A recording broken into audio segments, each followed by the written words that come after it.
I'll be honest. What's good, family? You got to listen to the PowWow wisdom here. We just gonna jump right the fuck in. Keep talking. Okay. I'm just letting them know what's going on. I'm putting them all in our business. Is that okay? Yeah. Okay. I don't. We just getting situated. We talking about how we on some whole ass shit over here. My baby just revealed game, recognized game. You hear me? Oh Lord, you just backtrack over that one more time. What you said about how you peep game, how dude had a couple of chicks. Yeah, like the side chick next to the side chick. Yeah, like he got. And then he's going talking to you, trying to get information on your mama. Yeah. And you half grown at this point. You about what, 15, 12? Like you about 12 years old, what you?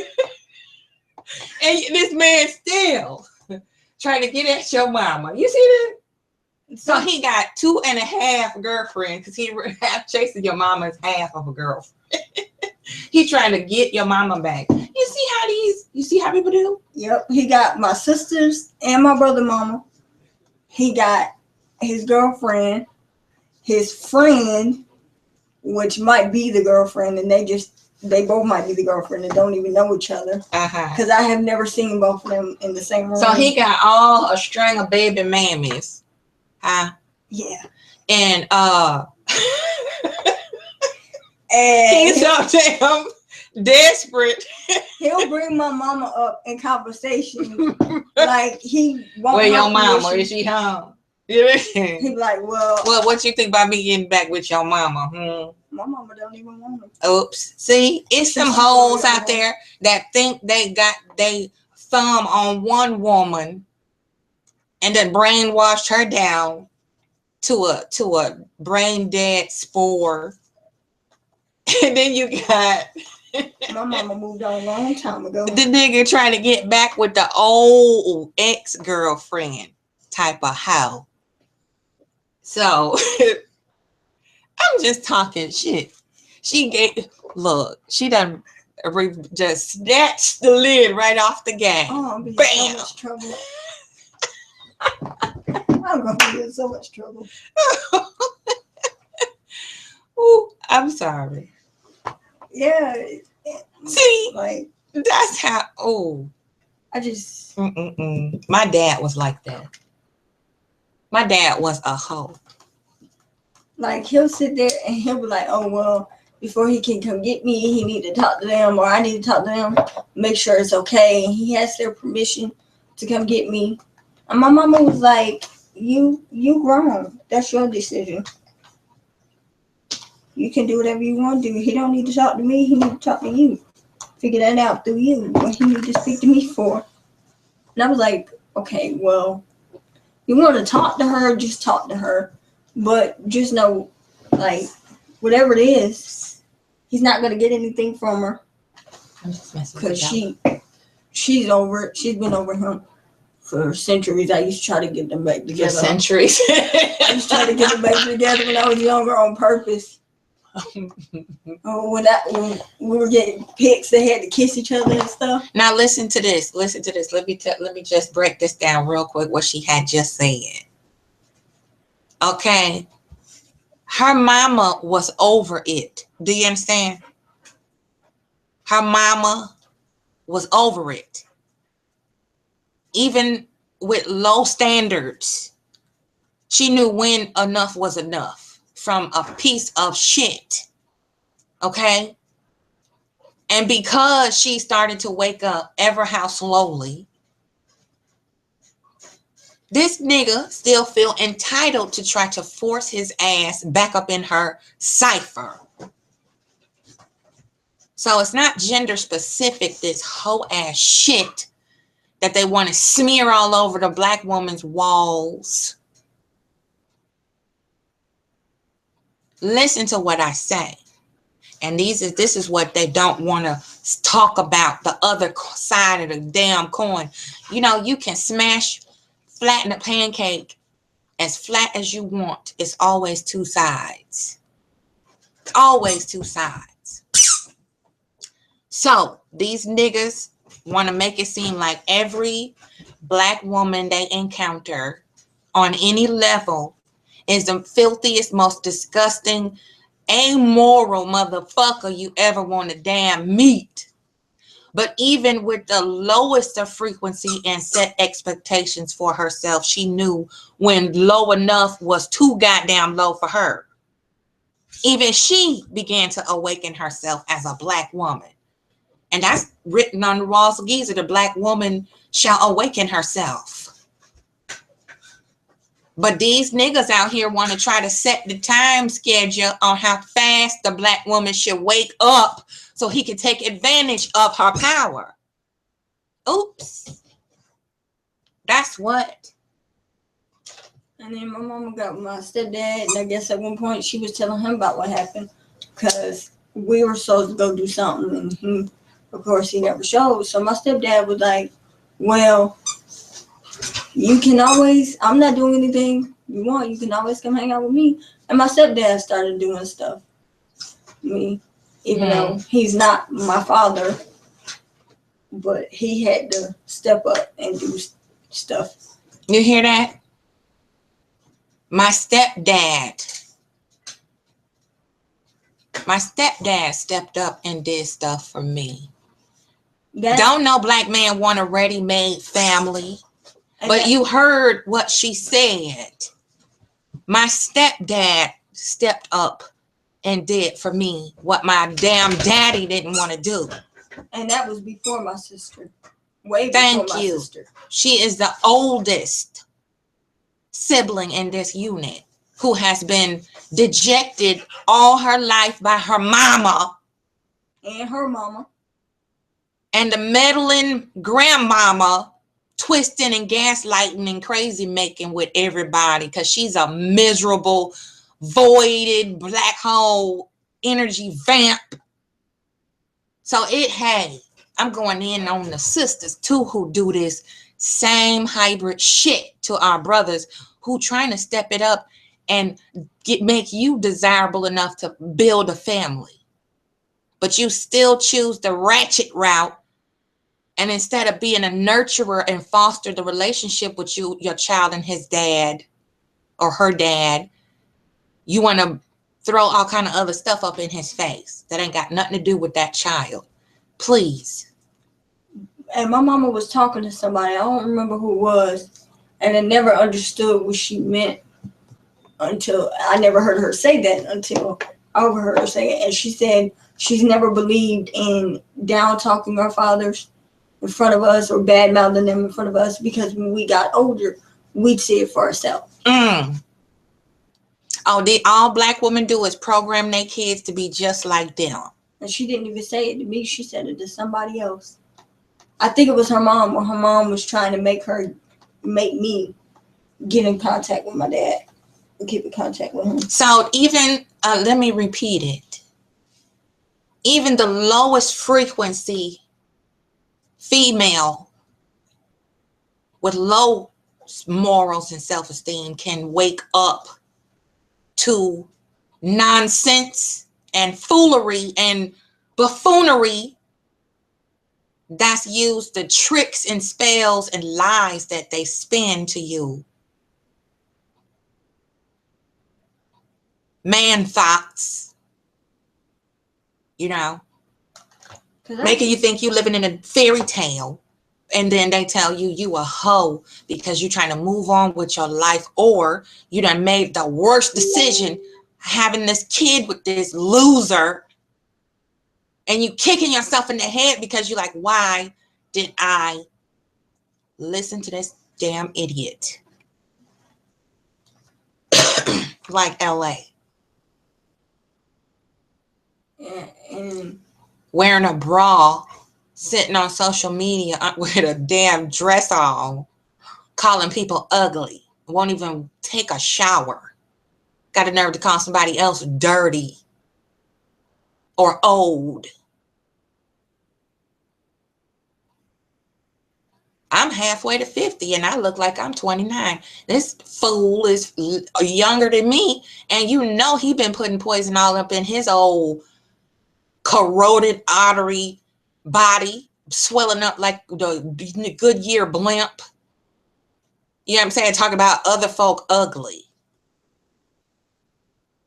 You need to have a monopoly or a niche for flyness before you talk about anybody being ugly, okay? I'm going way off into a ditch now, though. Excuse me. My mama has no feelings at all for my dad. So it's just, I don't know.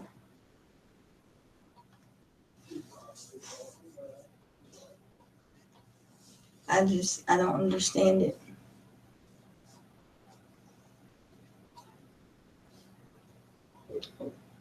And I don't know. I just don't understand it. Like, she has no feelings for him at all. And I think part of the reason she might not have any feelings for him is because she said, well, she let him know that she was expecting me. He just got up and left. So I think that's one of the reasons why she. Oh, so he just was like, what? Another child? You mean another human being is on the way to this realm? Okay, well, bye. You ain't shit now because you got a baby growing inside you. Another human being like his blockheaded ass. And I'm not even sure my mama know about all three of my sisters or my brother before me. See that? You hear it. I even know me and my mom. Oh. So he got about 1275 different children, huh? Probably. And then walked the fuck out on every last one of them. Or this one anyway. Like, even though me and my mom, we are how we are. And she get on my nerves, but I've got on hers.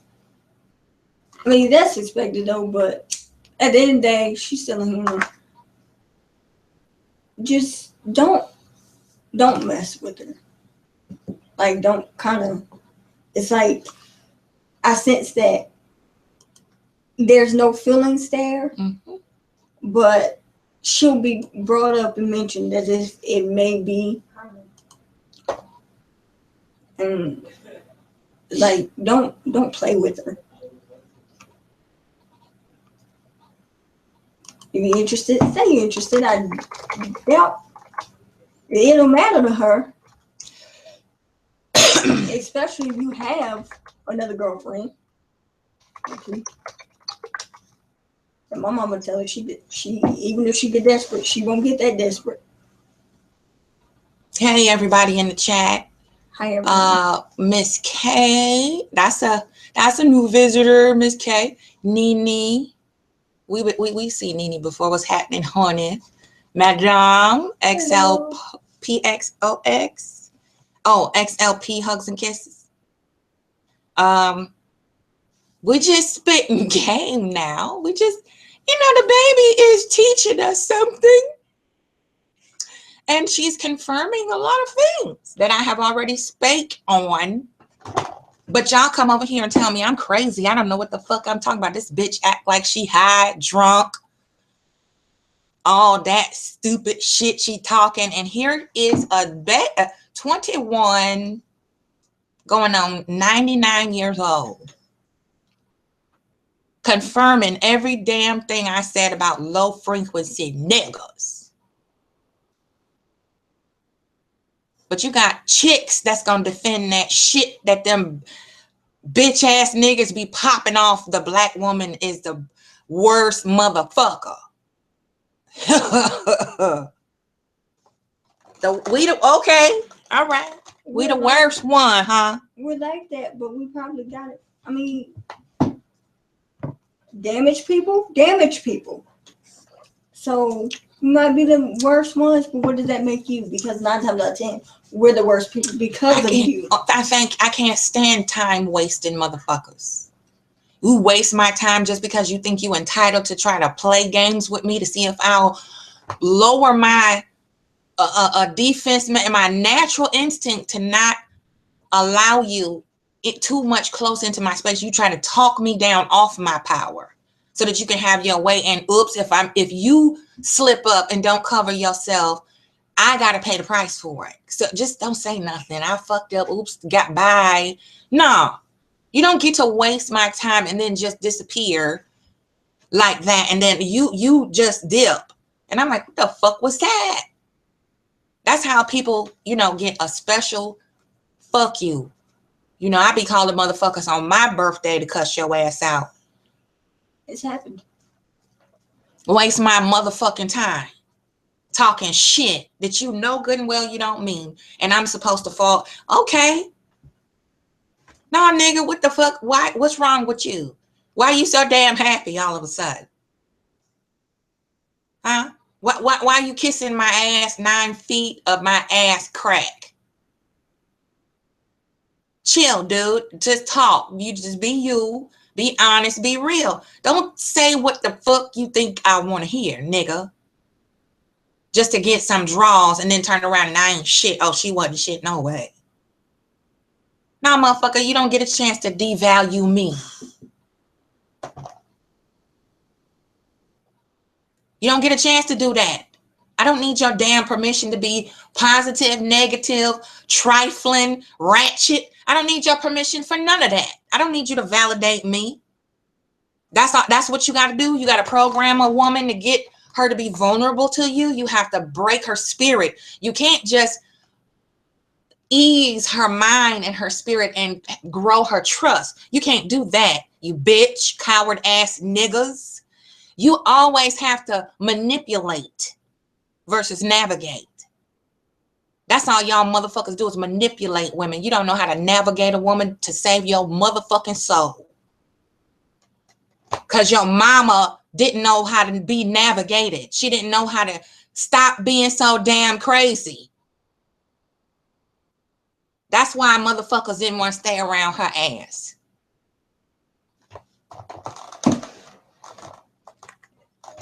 It's like an awkward thing to me when guys, it's like, y'all, they're not forced to step up. Even if y'all run the same age, it's like someone will step up and they're doing whatever it is when they should have never had to do that. Mm-hmm. Even for the guys that aren't, like, may not be fathers or whether it be friends, whatever, it's like some people who are, father figures, some people will have to step up and be a father figure when they shouldn't even have to. That's not their job. It should be it's their job. The guy who made all of that possible. This is a product of that type of connection right here. Okay? So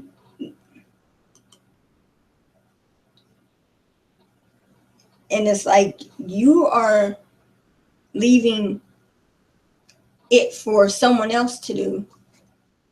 You leaving someone else that you don't even know, don't even deal with, to do your job. You're making people think they have to take on when they don't. That's your job. That's your responsibility. You probably don't even really want that person's mother, but you probably don't want her with anybody else. But it's okay for anyone else to be dealing with her child. Oh, shit. Did you hear that? Huh? What's up, Roxy? And enraged XX.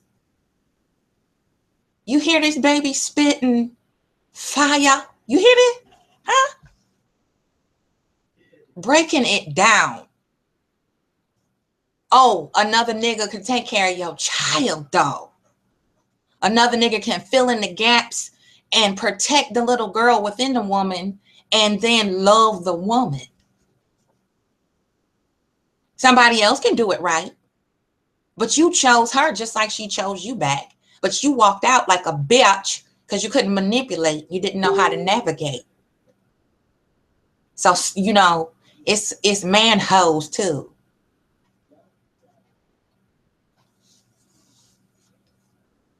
What? I don't understand how some men can just get up and walk out. Or just leave it for somebody else to do. You're leaving somebody else to take care of your responsibility with your child, but you didn't leave it somebody else's responsibility to create the child and have the child. Mm-hmm. You didn't leave it somebody else's responsibility to get with whoever that is, mother, but you're putting that child off on them.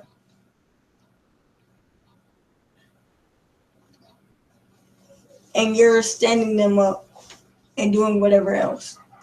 One thing I don't understand, like if someone says that out of all their kids, they only have one kid that reaches out to them, why do everything you do to that one kid? Oh, damn. If that one kid is the only one who reaches out, calls, checks up on you, whatever, why do you stand that one kid up? Why do you bash that child? Why do you slut shame that child? Why do you emasculate that man child that you have this precious life because you pissed off at their goddamn daddy or their mom or their mama or even their grandparents or your brothers and sisters? And regardless, everyone has the right, should have a right to know who their family members are. Even if they're not going to associate, even if their family members aren't the best, they should still know of their family and their family line. They should still know both sides of the family. So why is it so honorable for y'all to be man thoughts, but it's such a dishonor to see a woman do the same damn shit?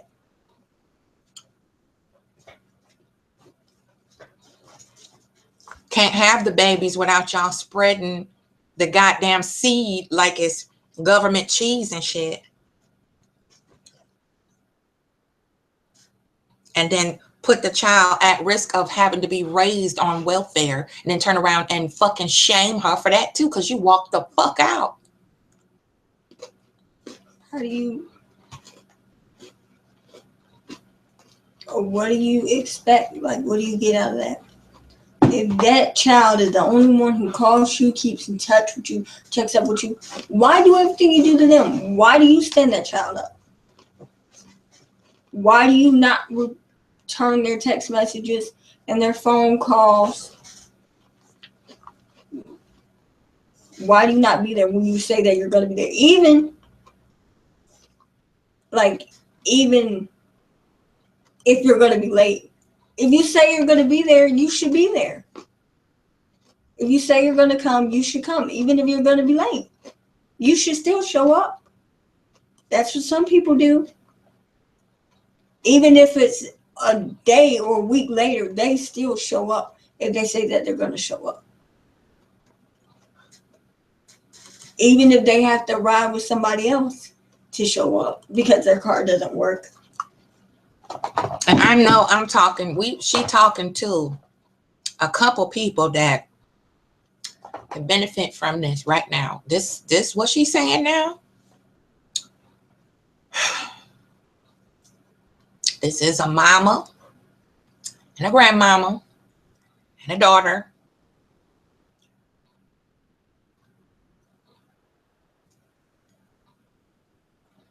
Yeah. All in a row. The mama is an overbearing, malignant motherfucker here. Attracting the same in men. Overbearing, malignant, and whole bitch ass man thoughts. Same thing. How is that? Even if one person goes through whatever they go through with another person's dad, and then that person's dad will still be around. Even if he shows up late, even if they argue, whatever, he's still going to be there. Even if they don't talk. I literally, before I left, my stepdad came to get my sister. They don't even talk a lot. My stepdad and my mom barely talk. Now, he probably would have been late, but he'll still come. But you see here, stepdad, pay attention. Listen. Stepdad won't ever stand me up, but my dad did. And you think that's a glorious, honorable, damn attitude to have, to say, oh, I crushed her. I knocked that bitch down. And oops, yeah, got a little offspring, little crumb snatcher there, but you know, whatever. That bitch was just, you know, a romp in the fucking damn wood shit. And that's an honor. That's something that you call a man. That's a leader. That's a goddamn navigator. That's somebody who can be your beacon. You supposed to goddamn erase all that shit and move on like nothing happened. These children don't even matter, because you need a fresh start. And even, like, say if it's a friend, it's still a father figure in a way. You will have something to say about a father, another father, or a father figure, but what are you doing? But see, that's just you it. Never stepped up. Enraged. To do anything. Mama and daddy got issues. Here, see? Mama lost. Daddy man thought. That's what that is.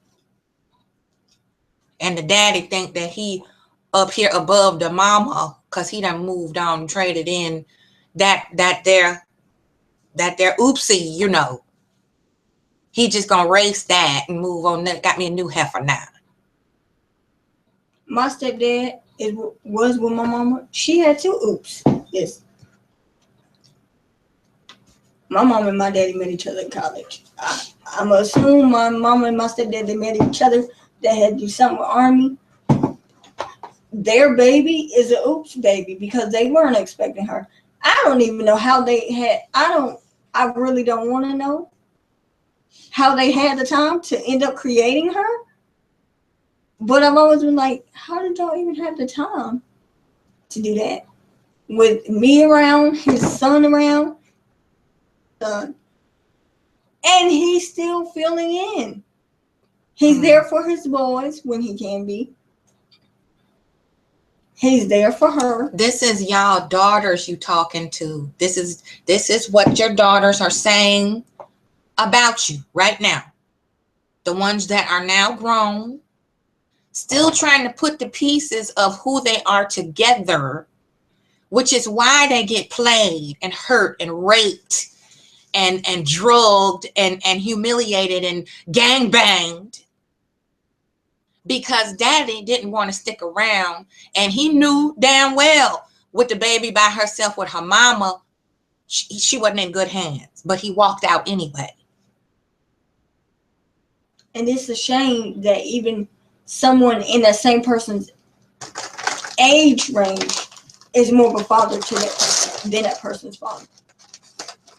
For somebody to be in the same age wise as somebody else, and they're more of a father to that person,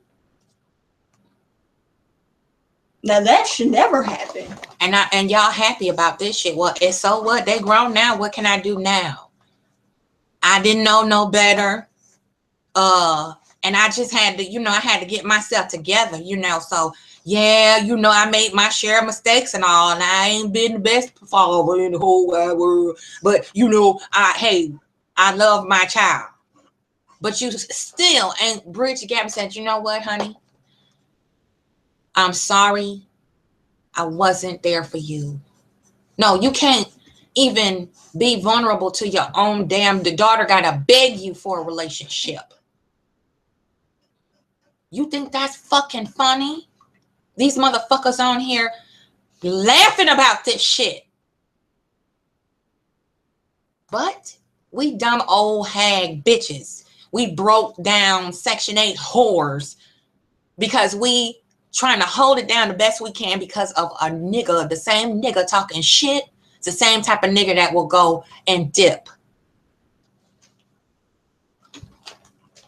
And then it goes with, like,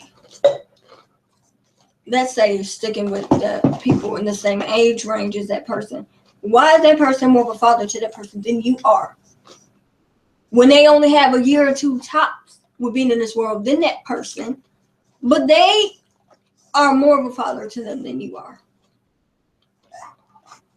Why are other men having to teach your child what you should have taught them? Pride and ego.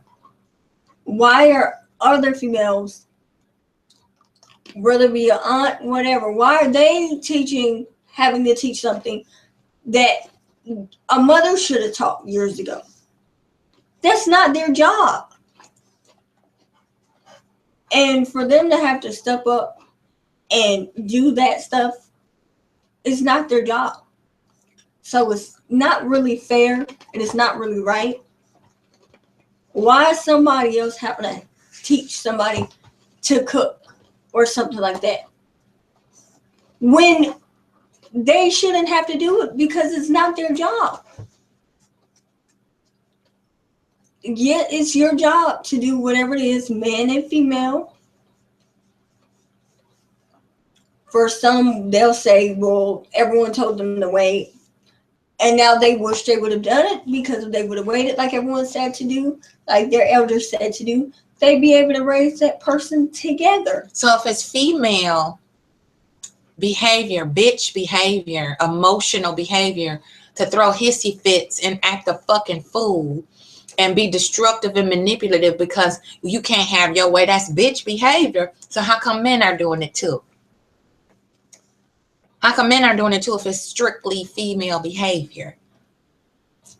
Emotional, over emotional women be over emotional. And why is it? You see how men overinflate shit, the same shit that they do, that they complain about. And why is it that it's okay for men to do it? It's okay for you to hide an entire child and lie about the child being yours, not being yours. It's okay for you to slander and assassinate the black woman's character who is not feeling safe with you alone with your child because of all the disgusting, disrespectful shit you have been doing. It's sad that when you have a child, and regardless of their age, they don't even feel close to you. They don't have any attachment to you at all. Because it's a bitch's behavior to show emotion and be sensitive and nurture his baby girl. Because he didn't know how to nurture the mama, which is why they ain't talking and don't want to even be bothered with his ass. He's so damn empty.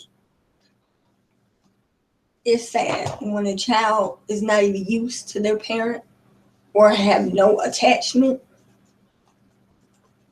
or anything, have no bond.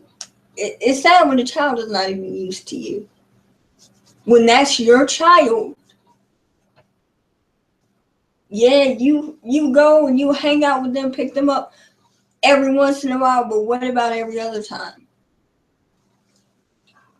And then for you, some of y'all will try to give y'all child relationship and dating advice over the phone or something, and they don't understand why you're doing it because you weren't even.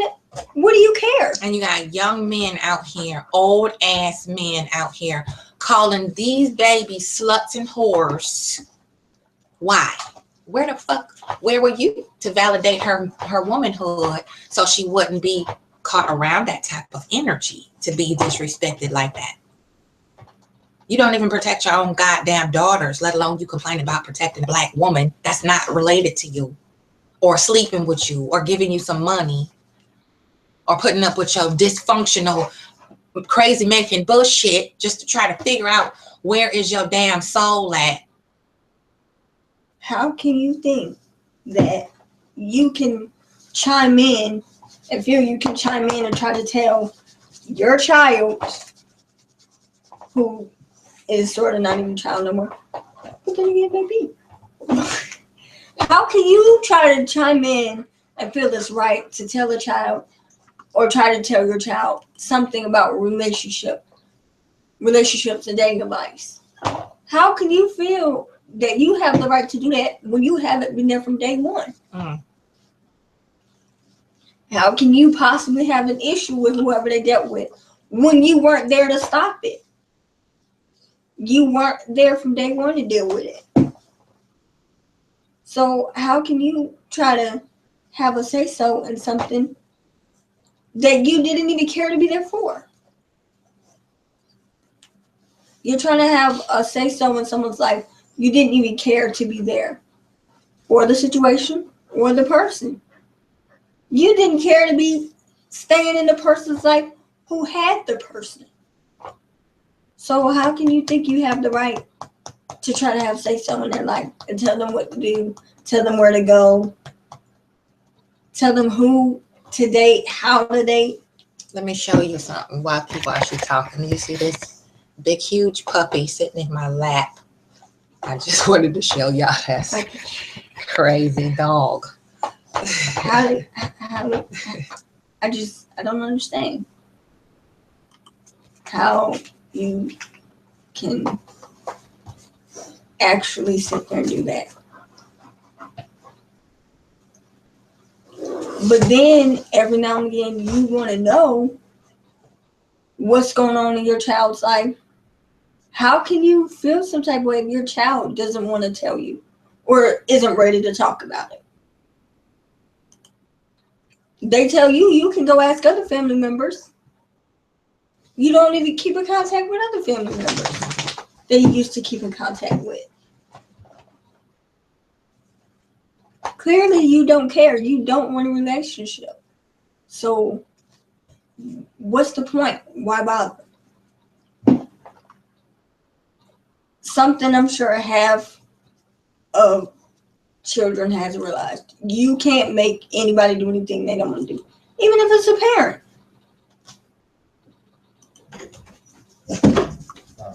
Even if it's a parent, at some point you just gotta give it up. Stop trying. You can't force a relationship with someone. You can't have a relationship with someone if someone does not want to have a relationship.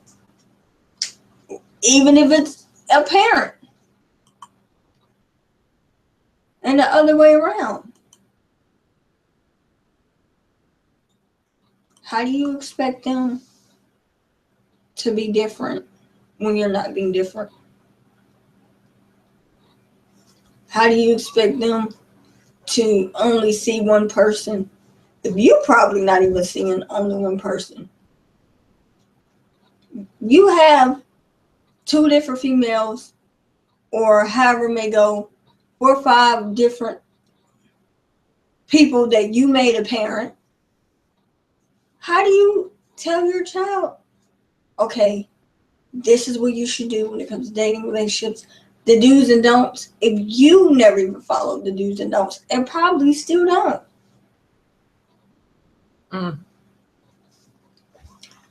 Well,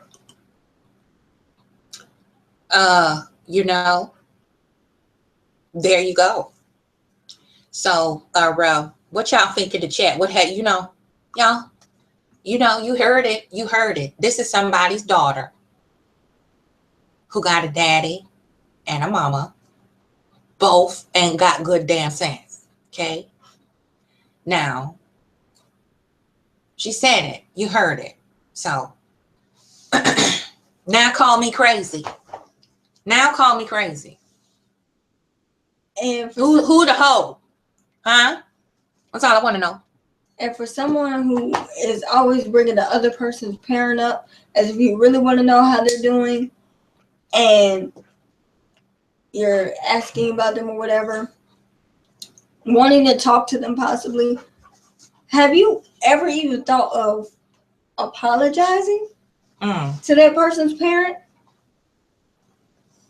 How do you get up and leave someone when they let you know that another human being is coming into the world? And then how do you stand that only human being up that, according to you, is the only one out of the other group of human beings that you created that keeps in contact with you or does their best to? Bella, How can you do that? Just get up and turn your back and walk off on that person that you made a parent. That person didn't create that other person. Their self probably didn't create that person with anybody else. No, you never know. But I don't understand it. How can you do that? And did it never come to mind? Like, how can you look at that person you made a parent or the other human being you created and you never even attempt to apologize to that person you made a parent? It never comes across in your mind like, oh, well, maybe she doesn't talk to me, just deal with me. Because she let me know that she had another human being coming into the world and I just up and left her. Or she feels and took it as I just up and left her. That's exactly what it is, though. You just up and left. And it never goes through your mind. So the mother didn't get the closure before her child was born. Or while her child was growing up, there was no closure put to that emotional scar. And to be goddamn bludgeoned every damn day after you leave because we have to raise this child up by ourselves. Because you chose to leave. And it's a memory to that person every time they look at that person, I'm pretty sure. Even though that person don't look nothing like because you grow together. Whether you both lost, you're supposed to grow together and learn together and do it together. They both was lost, dumb asses, the mama and the daddy. Instead of waking up out of their damn childhood and going, oh, now we got a little person to look after. Gee, I got to put away all this man thought shit because I got a little girl on the way. And you made her feel as if she has to up and jump and become 39 overnight. Shit. That you helped her to create. So you picked the crazy bitch, but then you want to run out on the crazy bitch? You crazy too. Otherwise you wouldn't have picked her. Sane people don't choose on purpose crazy folks. That make them crazy too. It never crosses your mind to say, well, maybe that's why I can't deal with this person. I don't have any connections with them. They don't talk to me, deal with me, whatever. Maybe because you never even thought to apologize. Did you ever think all you had to do was make a man say, I know I was wrong and I'm sorry if you felt and took it as I just up and left? But as it was said, you just up and left. That's why you fuck up so many damn women. Because you just leave. You ever think that person may be a little damaged? No, that don't matter. That don't matter. Because she was crazy anyway. That don't matter. But if it would have been the other way around and she would have done it to you. She abandoned her child then. If a mother do that, just drop the kid off. Bye.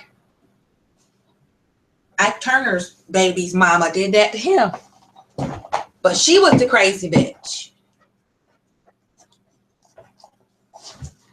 And that's a famous, started from the bottom and worked his way up with Tina. And still had her manipulating her. After they was filthy, rich, and well-known, became household names.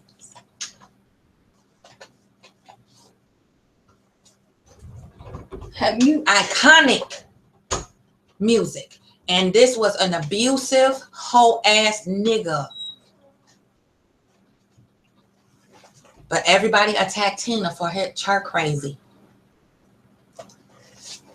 First, always to attack the black woman first. But who programmed her?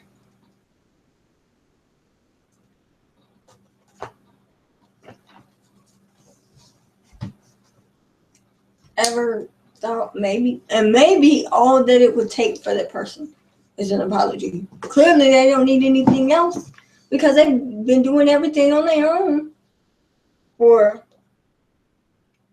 maybe 20 years, maybe doing everything on their own from the start. When you didn't show up to the hospital, you didn't show up to watch a newborn, watch a human being, or record or anything, didn't even sign the birth certificate. Least you could have done is showed up, signed the birth certificate. If you weren't sure, get that together, and then birth certificate. But you had better things to do, right? Or was it she must have had something paper-wise against you, or just didn't, well, can't say didn't let you know, because it came straight from the person's mouth who had to bring that human being in the world that you up and left. And that's a sad thing. Sad thing for them to go through that. Just have to see the expressions they make every time you come up, the way they respond every time you're brought up. Just they have nothing good, no good feelings. The one thing they probably will say, the best thing that came out of their experience with you was that human being that you both created, because it takes two. I'm sure that whole thing that they got now up at the clinic or whatever wasn't invented back then in the 90s and before that, where you could just go in there and get a shot or whatever and end up with and poison yourself and end up with a human being. I'm sure they didn't have that in the 90s where you could go in this. Yeah, they did. Oh, did it? The ortho shot came out in the late 70s, maybe even early. I think it was out as early as the early 70s. Ortho shot. It just wasn't as popular. Well, see, I didn't really mean to say I'm sure. They did not mean to say I'm not sure. Oh, you're fine. That's okay. You wasn't even born then, so you wasn't born. But yeah, they want the woman to fuck herself up, so it makes it easy. You see how I say society enables black men, black women to be subversive, enables black men to be domineering. But I'm the crazy bitch. Okay? You heard what the baby just said. She is the daughter of two idiots. Okay? A whole half family line of idiots.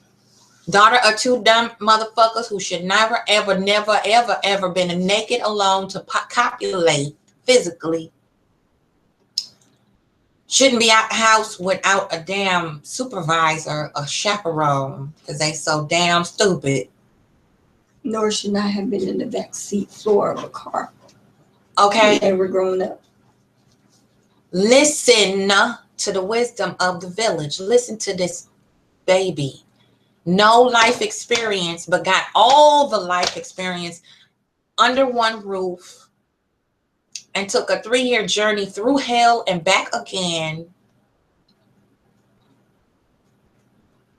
because of a mama and a daddy who both weren't there. Okay. And even that low frequenciness started to awaken enough in her, in the mother, to say, you know what, damn it, now it's time for me to move on. Fuck him. However damaged she was too weak not to take it out on her own child. That's how broken she was. And still is. And she probably don't even know she's broken. But we just supposed to get the fuck over that. All that shit.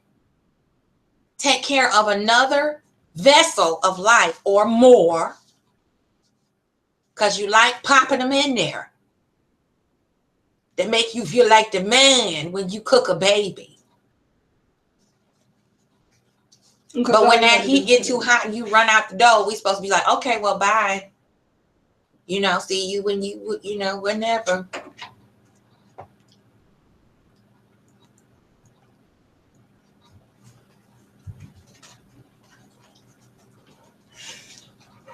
Thank you. You know, she gonna be a beast by the time she 30. She keep hanging around with me. Oh, God. Because I'm going to tell the truth about the game and how these malignant motherfuckers will try to eat your soul. And on top of that, you got to put up with a nagging ass mama who will not shut the fuck up. She's so damn miserable in her own life. She want her daughters to be miserable just like her. And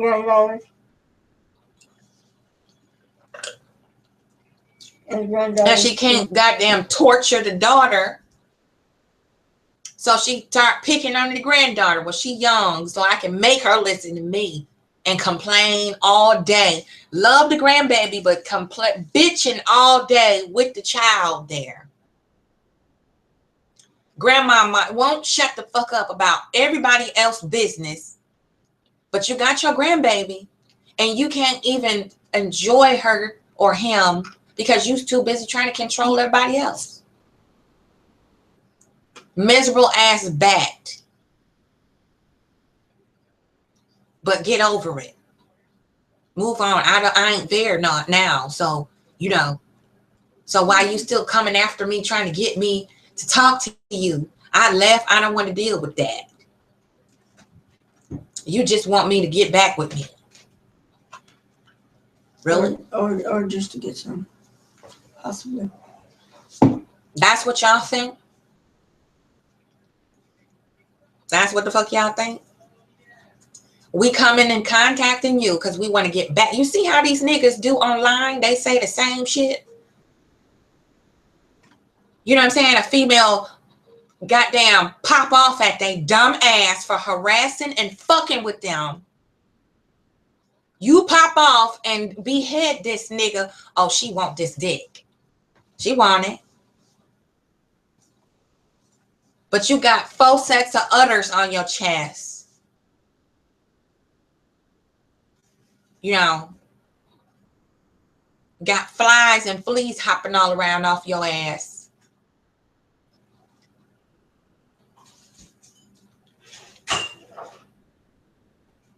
But we stalking and pursuing and begging and dick dancing for you because we're trying to get you to pay attention to something.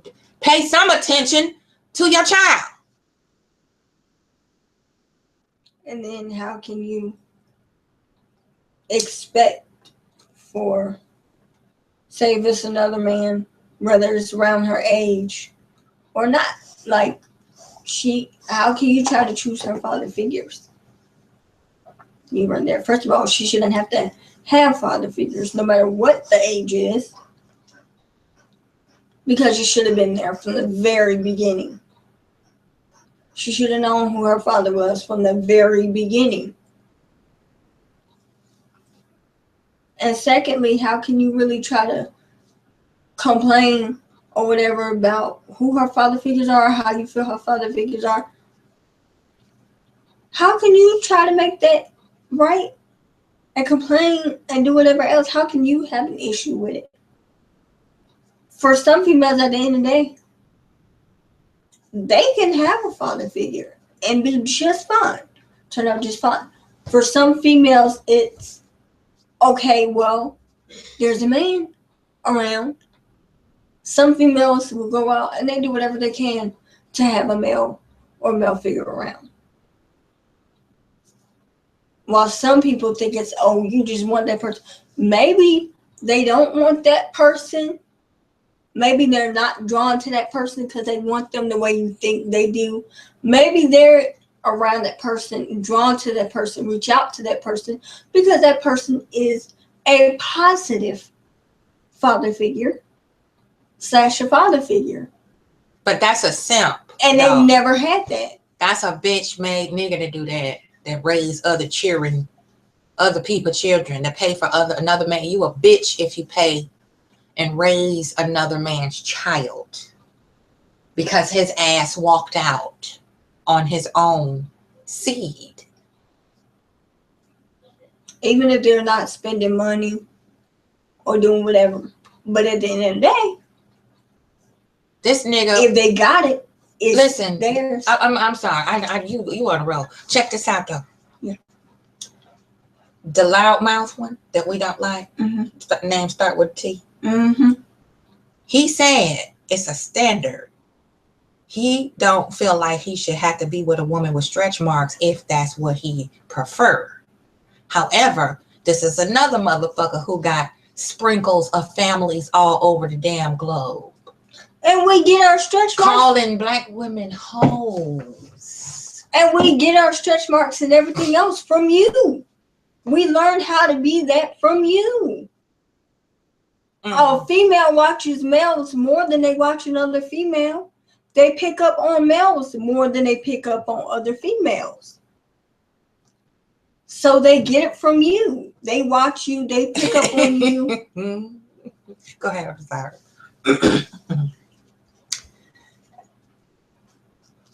I made a couple of videos about that, Roxy. Too. And the Wolfpack came up with dick whispers. That's what that is, you know, dick whispering motherfucking bitches, you know, and that's what that is, you know. They want you to be chasing and panting after them and, you know, pining and screaming and hollering in the street. They like that shit. They're sadists. You know what I'm saying? Them niggas are sadists. They like torturing and hurting because they're in turmoil within their own black soul. And the women that do it ain't no better. They some pedophiles too. That's females. These old women, you know, up in their 40s and 50s, out at the damn club or whatever, twerking in the street and shit. You a great granny. Even up to their 70s. You know, running behind a damn child who you should be aiming his ass toward the fucking college house instead of trying to hop all up in his britches. You that thirsty, you know, and have a gentleman court your old ass so you can enjoy your golden years. But you want to chase a child, somebody you probably got grandchildren his age, you know.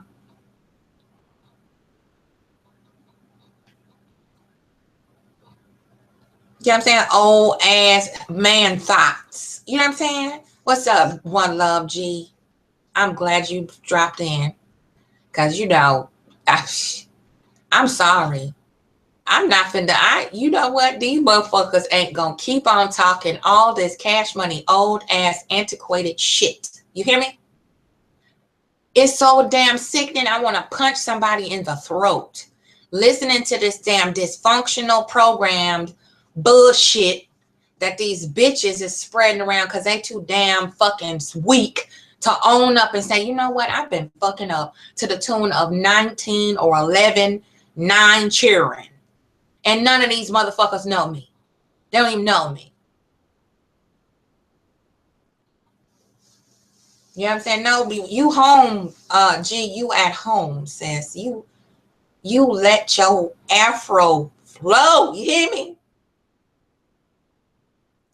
Her daughter is older than that nigga. You hear? You see this? That's just sickening. You know what I'm saying? But that's okay though. No, don't say nothing. What you talking about? That got to have that little young tender booty. You know, that strength in the back. I need that, honey. He can blow my back out, child. See, yeah. A old hoe. And the young nigga ain't no better for trying to taking advantage of it. Just like men say, if you offer it to them, they'll take it. Same thing. If you offer it to a hoe, she'll take it. Same thing. When I was my junior in high school, my teacher, she's talking about advertising and false advertising. She used to get on the girls so much about our shirts and our jeans. Yeah, the hell. Even though she felt we were exposed, even if we didn't mean to be exposed. Right. Stop over sexualizing yourself too early. You don't need to do. It's even fine if you don't feel feminine and be sensual. That ain't got nothing to do with dropping your drawers. Okay. Teach these girls that modesty use your mind to attract the people that you are interested in. And your personality. Stop spreading yourself around like a virus.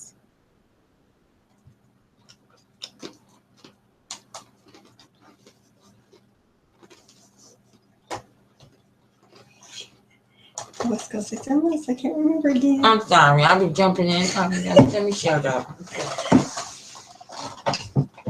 I just be, for the every, you talk and I'm, let me just jump in. I just have to interrupt and break it down. So y'all I can't do that. And for everyone, once again, that is not my mom. That is my aunt. Unfortunately, she's having to do some things. I'm not shit though. I'm gonna say that.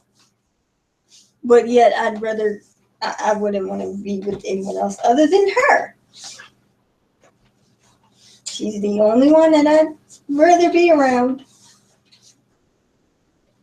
Well, all these niggas running in and out of my house. I don't know how I got time for you. Oh, yeah. You seen all the niggas running in and out?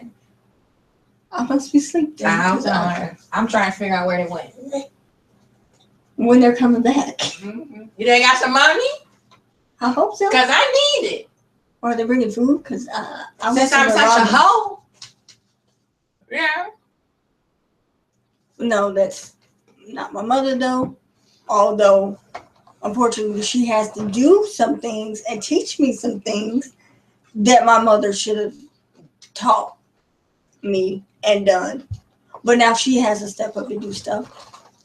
Because she wasn't around and whatever else. Somebody else has to step up and do whatever it is. Same thing for the men. Because black women cannot go without dick. We have to have it. We don't know how to abstain. We don't put it out of our mind ever. That's all we ever want. Is to lay up with our legs in field goal position waiting on a dude to take a diving swan dive into our coochies. That's all we know how to do. I must have missed that memo. I think I must have missed that memo. I don't know. Because that didn't happen for me. Yeah, we all are hoes. Prostitute, hair hacks, beasties. What is that new one? M-set, whatever that shit that I don't even know.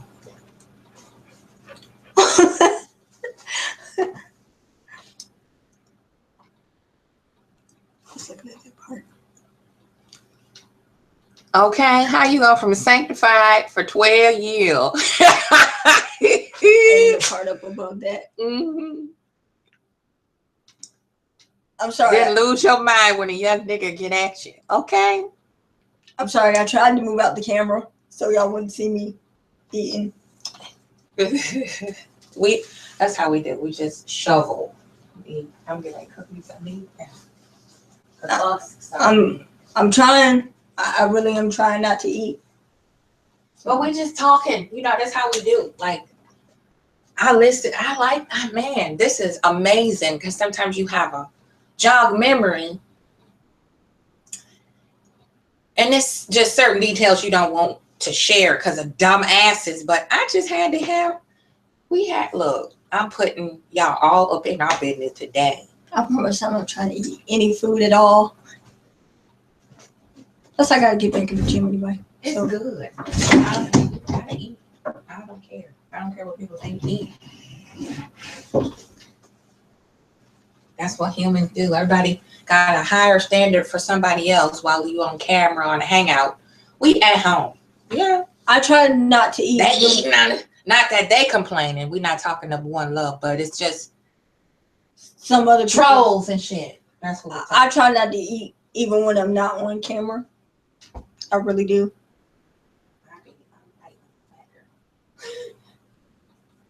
And I forgot the Monster thing didn't happen though. The Monster situation with the Monster car, sure said it didn't happen. Oh yeah, another delusional gaslighting tactic they do. It's just like the club thing. But yeah. Yeah, that never happened either. How do you toddler in a club?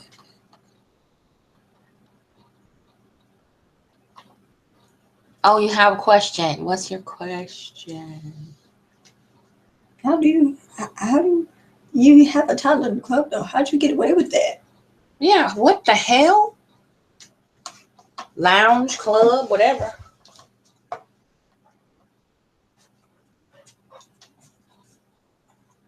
But yet that toddler grew up to be a stripper. Or was going to be a stripper. That toddler grew up to be a runaway. Supposedly. But that child got a start then. Because that child got to go to club, lounge, whatever.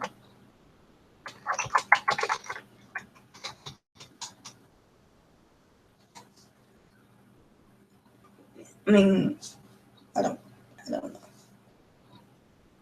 Yeah. There you have it, folks.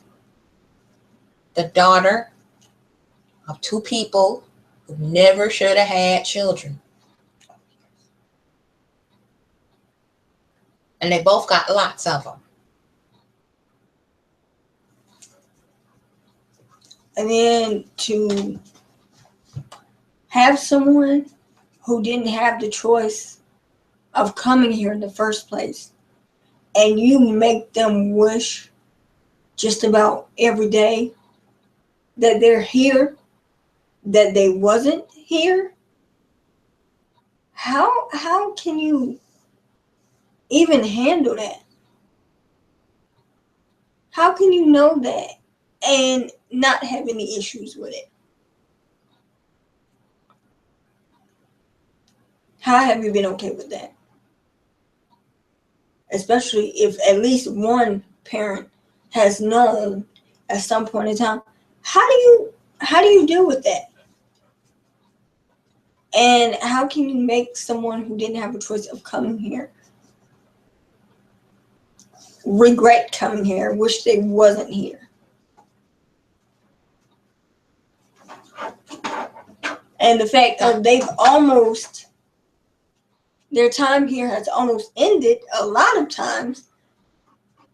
Most of the time, it was not even on purpose on their part. So then I'll tell you something right there. They can be going any moment. How can you handle the fact that someone could have been gone any moment at any time, whether they were 8 or 18, 8 or 21? How can you know that someone's time could have been up and they could have been gone and you just nothing? How do you handle that? How do you deal with that? How can you look at someone, know what they've been through, and you put them right back through it anyway?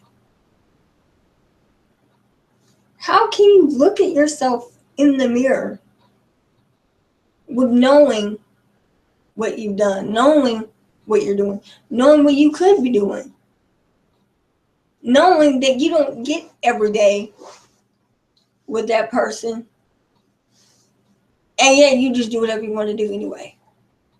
Like, it doesn't even matter. And it probably won't matter to you until it's too late. And probably even then, it still won't matter. Why? Because some of you are lucky enough to have another child. Or some of you have another child. So that child is something you can rework on to wrong and right your wrongs and your mistakes. No, he too busy running around trying to restart his life with all these different damn women, you know, fucking with people like us, minding our own motherfucking business and trying to be decent people in general.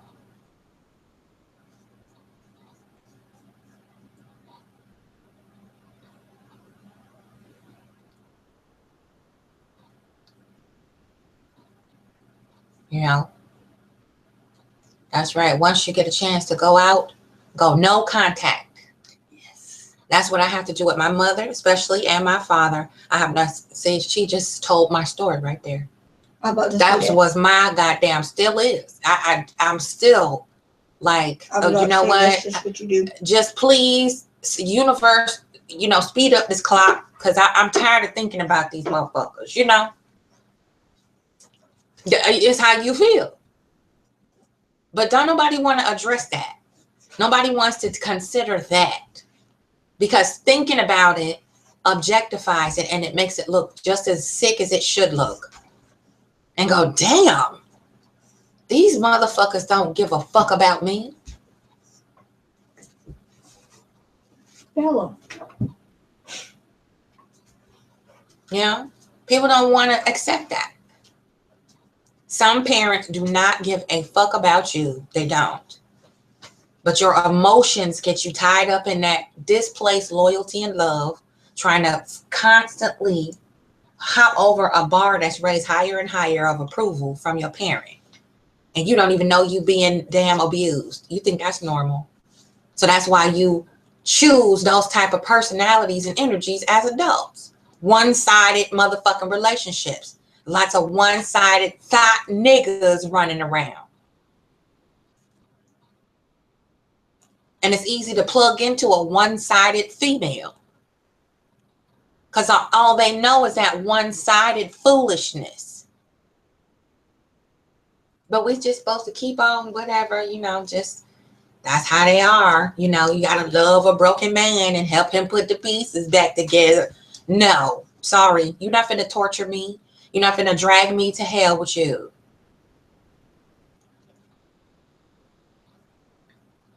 Been through enough hell as it is. You put yourself back together, your goddamn self. I can help you, but I can't do it for you. And it's only a limit to how much I help you put you expect me to just give you carte blanche over my whole damn soul. What I wear, what I'm supposed to think, how to look, how to do, how to be, what to think. Mm-mm.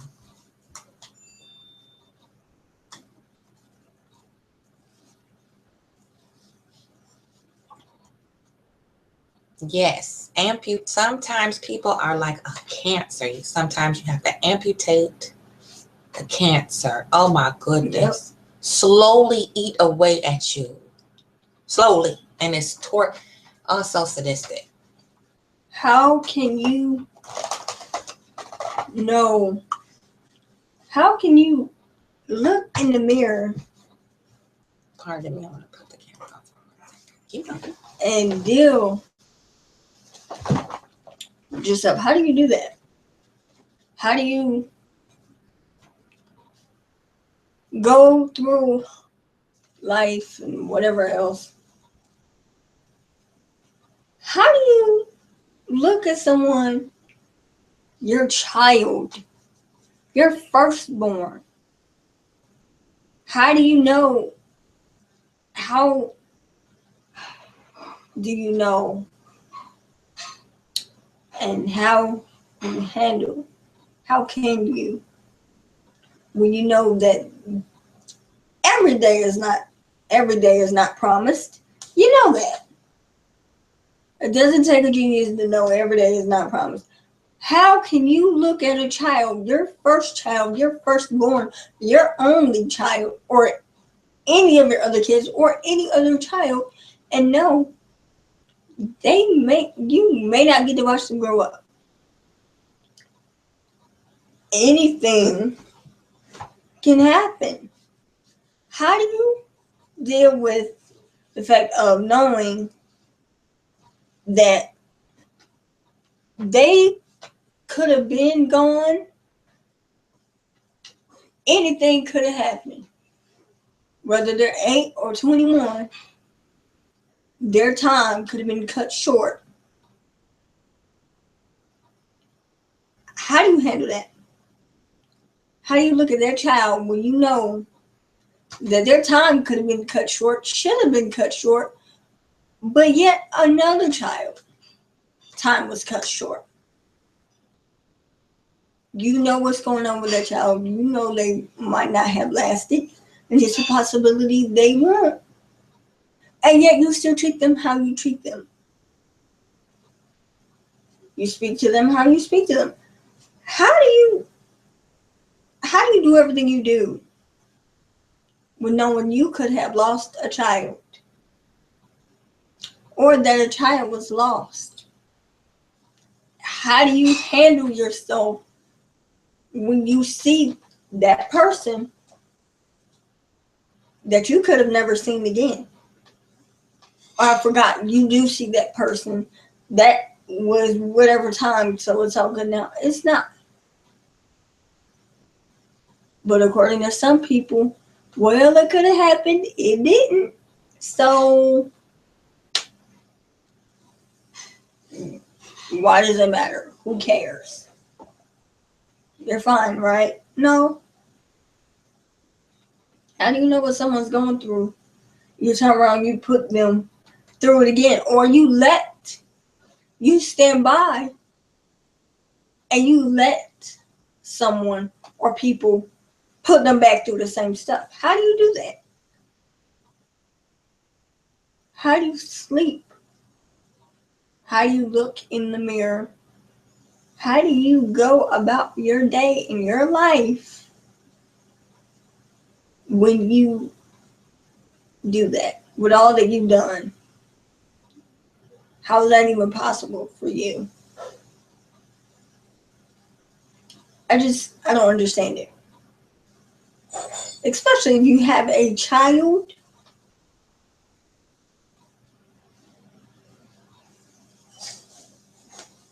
But I guess for some parents, it could have happened, but it didn't, so it's whatever. How do you have that type of attitude with anybody? I don't understand that. I've never understood that. How can you stand by and you let somebody or people damage someone else or continuously damage someone else? But it doesn't matter to you as long as you ain't got to hear it, you ain't got to see it, you ain't got to read it. If you're not right there to see, hear, and read it, it doesn't matter, right? Because that's some parents who are like that. And that's what it seems when they come to other stuff with other people. Regardless, the relationship and how one person is tied to another person, people, no matter what the situation is, it just does not matter to them. It really doesn't matter to them. And like I said earlier, at one point, no matter what the situation is, no matter who it is, you can't make someone do something they don't want to do. You can't have a relationship of any kind with someone who doesn't want to do it with you. It goes both ways. You can't be the one doing everything.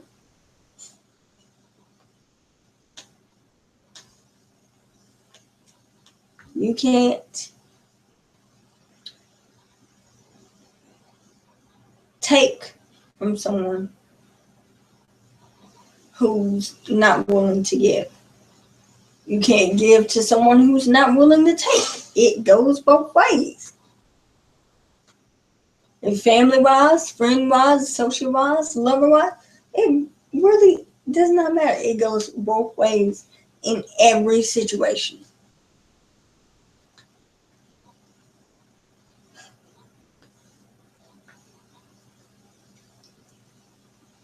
It's like this. Because I'm like this. But then everyone expects for that person, oh, whatever happened, just forget it, move on. You can take as much time. Some things are like grieving when you lose someone. You could take as much time as you want to take. Nobody has the right to tell you to move on, get over it, accept it, whatever it is. No matter what the situation is, you have that right. You can handle it however you want to handle it. Nobody else has the right to try to tell you how to deal with whatever it is, because everybody handles things different, no matter what the situation is. Everybody handles stuff different. Nobody else has the right to try to tell you how to feel about the stuff and how to handle things. People can suggest it, especially if it's coming from a positive place and they're trying to help you. They can suggest all they want. You can suggest stuff to somebody all you want to. You can try to help somebody all you want to. They're not willing to get it, they're not going to get it. They're not willing to do it, they're not going to do it. If they weren't willing in the beginning, what makes you think they're going to be willing in the end? They won't. Some people come in some type of way. Some people go out that same type of way. Yeah, everybody grown now, so it's either you do or you don't, you will or you won't. Nobody has time. You can't sit there and wait for someone to act right and do right and change. You can't make somebody change, but you can't always sit there and wait for somebody to change either. At some point, you have to come to common ground, agree to disagree, whatever it is.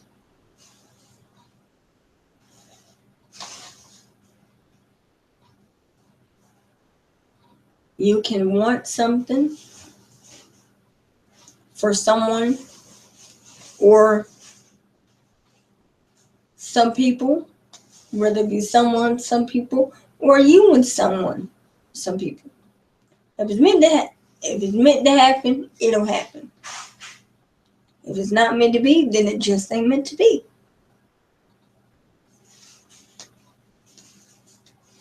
You can't force someone to treat you right. will be right towards you. You will not force anyone. You shouldn't have to force anyone. And you shouldn't have to tell someone how to treat you, how you want to be treated, how you need to be treated, how you have to be treated. You shouldn't have to tell no one that. You shouldn't have to ask anyone.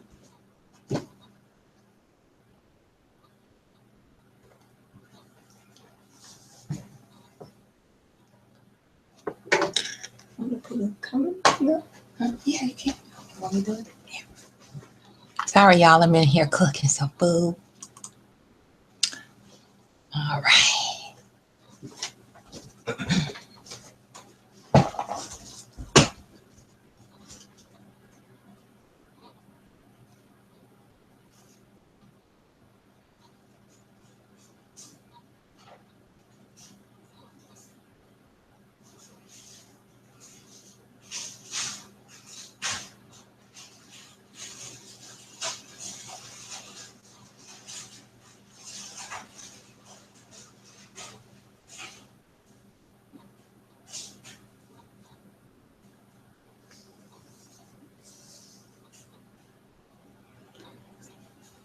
Madam, exactly.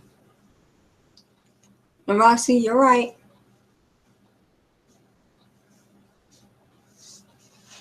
Both of y'all are exactly right. You can't force someone to do right, but you can't sit back and wait for someone to do right either. They have to be wanting and willing. You can be willing all you want to, but being willing goes both ways. And if they're not willing, they just not willing. Maybe one day they will, but you can't wait your entire life. You're not going to and shouldn't have to.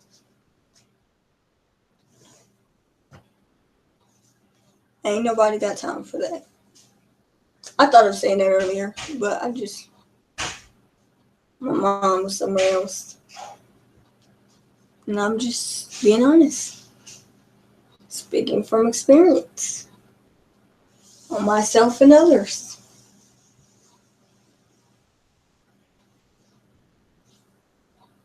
At some point, you got to stop trying. At some point, you just got to stop trying. Let it go. If they not willing, you got to move on to someone who is. One person may not be willing, but someone or some other people is willing. They be willing to do whatever. And I mean that in the most appropriate way.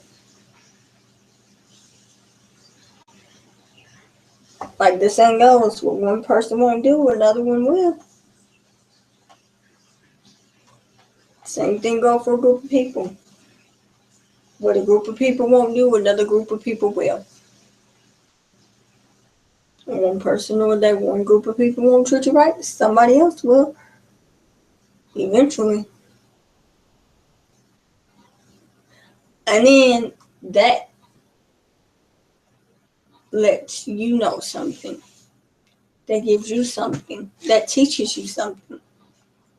So, when it comes down to the next generation, and from there, you would already know what and what not to do. You go, baby. You can stay over there.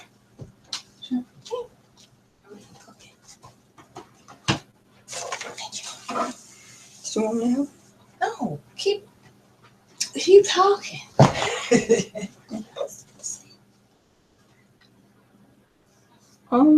So yeah. Chat with the people, whatever. I try to help everyone. I try to help everyone, no matter what age is, as much as I can. That's my thing.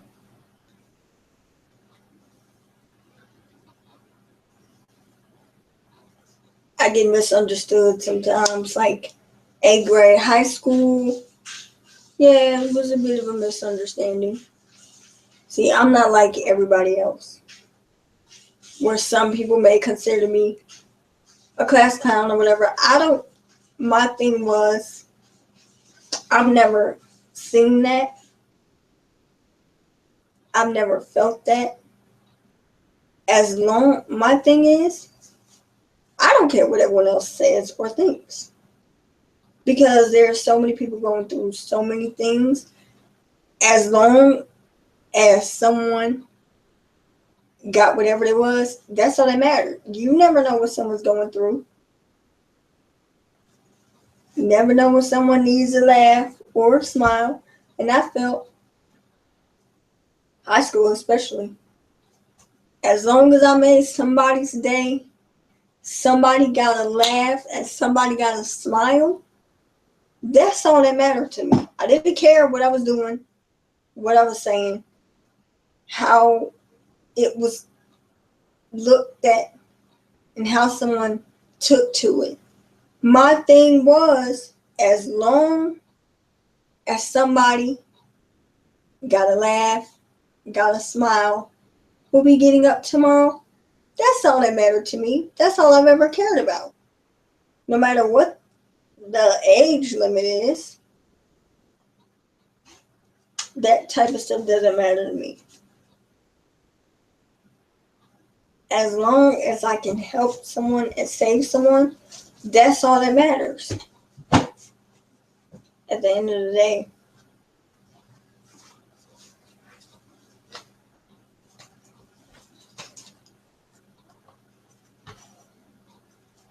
Who left the chat room? Y'all need to come back in here. Like, why are y'all leaving? I'm trying my best. I'm still a little new to this.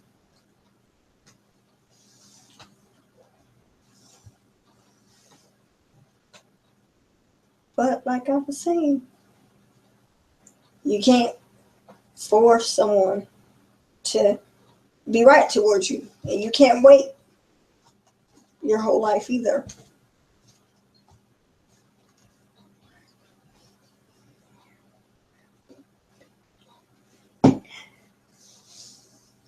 Thank you.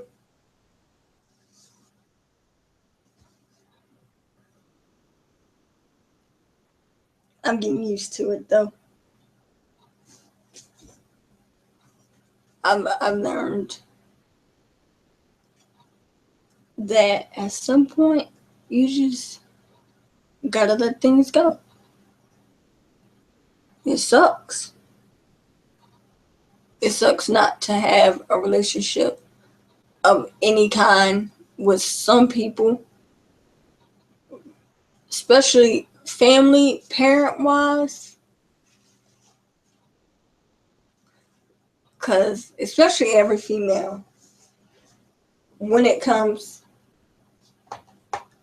to the fathers more than anything else, like, it sucks because every female wants that bond in that relationship, and every female should get it. So it sucks not to have that, and it sucks to be like, well, just let it go.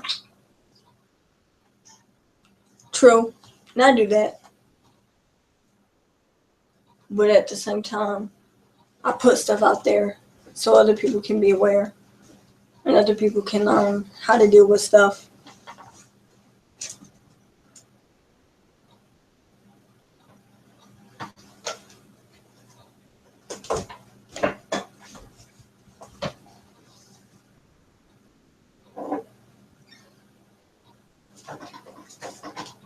And I'm glad you enjoyed me, by the way. I enjoy having you in here in that chat room. Pass me that little bottle right there. Spray bottle.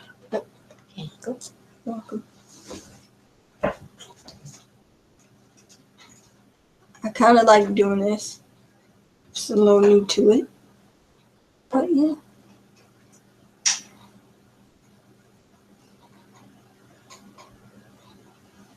Because there are people out there with anxiety and insomnia and a whole lot of other stuff, depression and all that other stuff. So I like to do all that I can.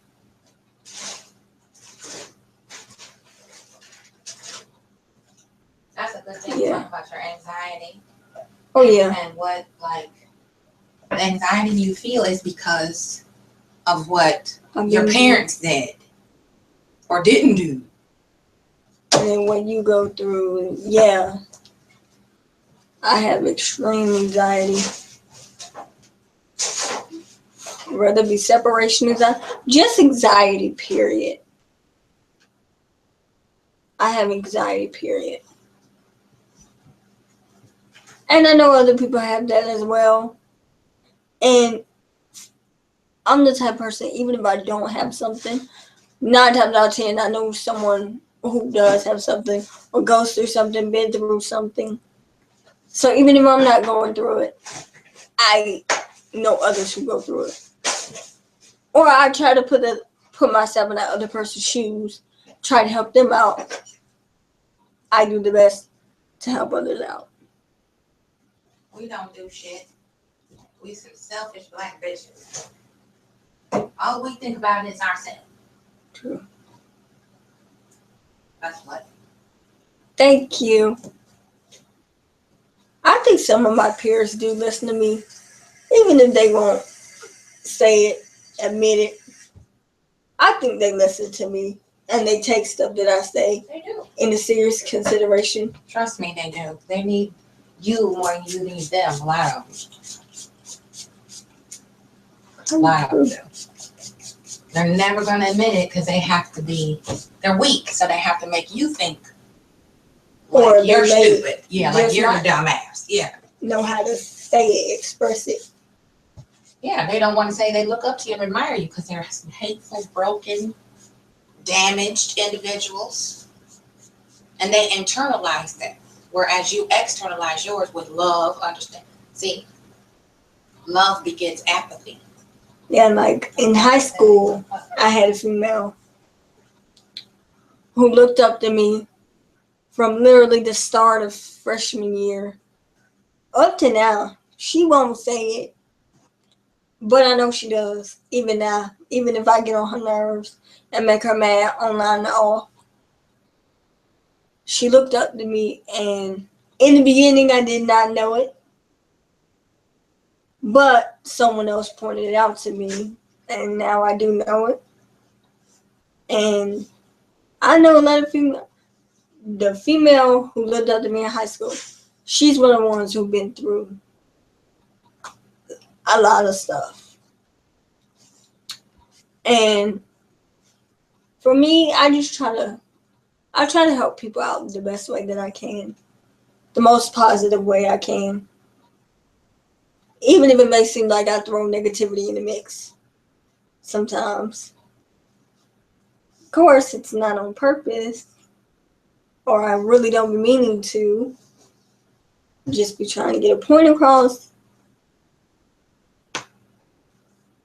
And I find that when I'm online sometimes, I am helping out a lot of people.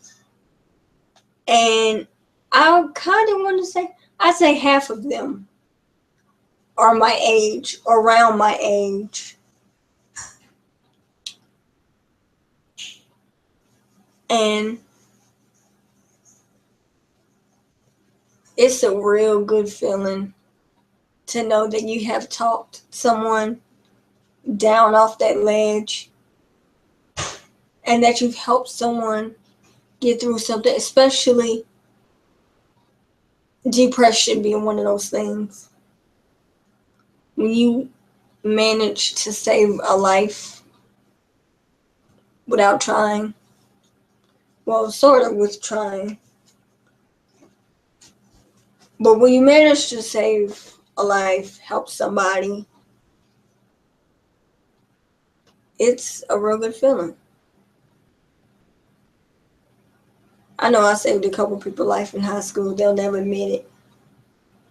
Yeah, it's empathy is a thankless journey. It really is people take that for granted because they feel entitled to it. And to a certain degree, we are entitled to a degree of empathy.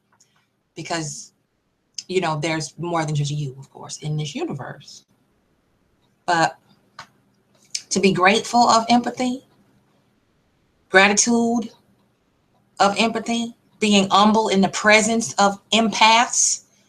These assholes think that they have the entitlement to shit on us just because we are soft and we can show that soft side.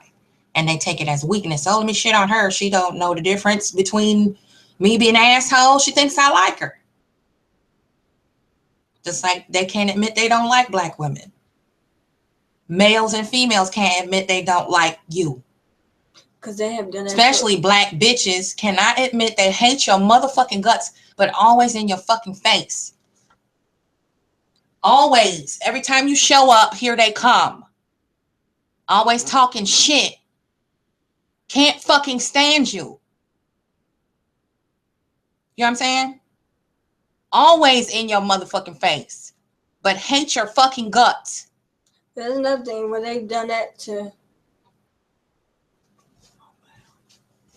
plenty of females, where I've seen so many memes, and they've done it. People are guilty of it. Like how when some people were growing up and they used to tell females, oh, well, if a guy hits you, that's because he likes you, and vice versa. Knowing that's not always true. Programming you to accept abuse. See that shit? Yeah. Little babies talk about, oh, he like you. He pull your hair. He put gummy. Oh, that little boy like you, girl. But then when they get older and he's putting her hands on her or still putting his hands on her, then half the time you'll find an issue with it, but you're the main one who told her when she was younger, don't let it bother you. It doesn't really matter. He doesn't really mean it. Used to it. And then it's an issue with you. Or she'll know it's an issue and you'll still tell her the same thing. Well, y'all, I hope y'all listening. I hope y'all, for real, I hope you're listening to this. Because y'all called me stupid and crazy.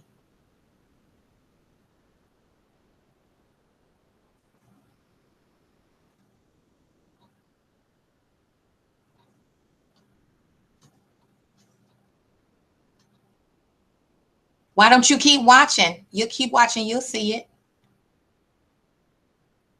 Black-hearted motherfucker, you. Keep watching. And you'll see when I show you. How about that? Faceless, coward-ass motherfucker, you. Keep watching like you've been doing. Thank you. And bitch. That's a bitch. That's a low-frequency, hoe-ass female behind that watching looky-ass bitch. That's who that is. It's a female troll bitch, weak-ass motherfucker. That's who that is. Who can't tell me to my face and unveil herself and just say, fuck you. But why are you so fixated on a weak-ass motherfucker? On who somebody's dealing with. Especially you don't deal with a person or don't like them. And I haven't been, I know it's half the time it may seem more hands-on than verbal or anything else. And some of the time it is. I haven't really been through it hands-on or much because I kind of learned how to defend myself. Oh, and by the way, grown-ass women don't have boyfriends, dumb bitch. I had a boyfriend in high school, hoe. That's where your mind is, little girl. Little ass girl in a grown-ass, dried-up ass body. Talking shit. You can have a boyfriend, little girl. I don't have boyfriends. I don't play with people's children. I teach them. So take your hoe ass back to Facebook. Keep watching, okay? Keep watching on Facebook, and you will see.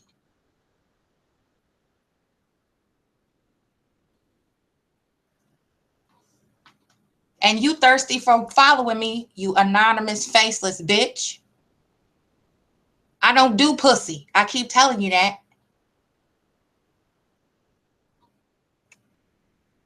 So keep watching. And we'll see who's the thirstiest one, okay?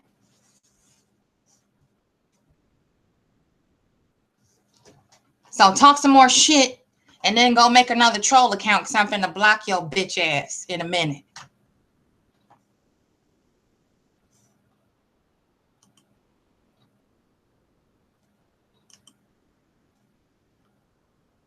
Now look and watch and pay attention, hoe, and get your pen out and stop running your fucking mouth because you might learn something.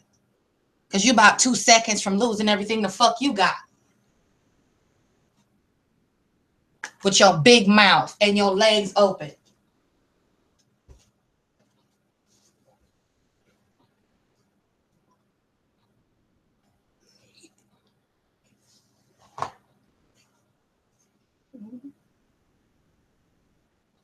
Hey, good night. Hope you had a great day. Hope you have a good day tomorrow.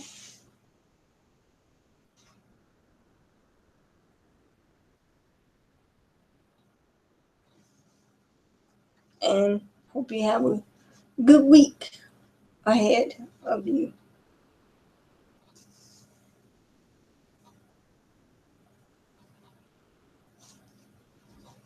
Hope you enjoy your weekend.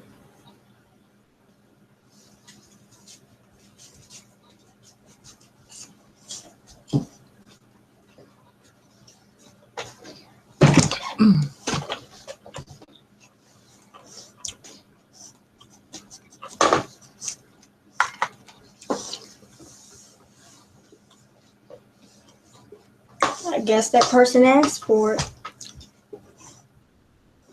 But all she can hear is me cussing. You know why they don't never say nothing about that out of line, out of turn talking shit? Because that's how they feel too.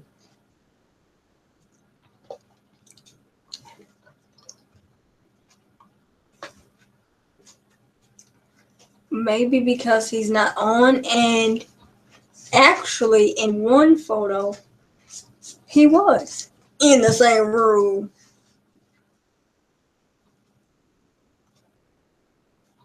But you looking through every last one of them. Nosy motherfucker. I don't give a fuck what's on your page. But you checking for me. Why you all in my motherfucking business? If it's beneath you, you don't see it, right? Something that is of no interest to you and beneath you. You see the sickness? I'm just letting them talk.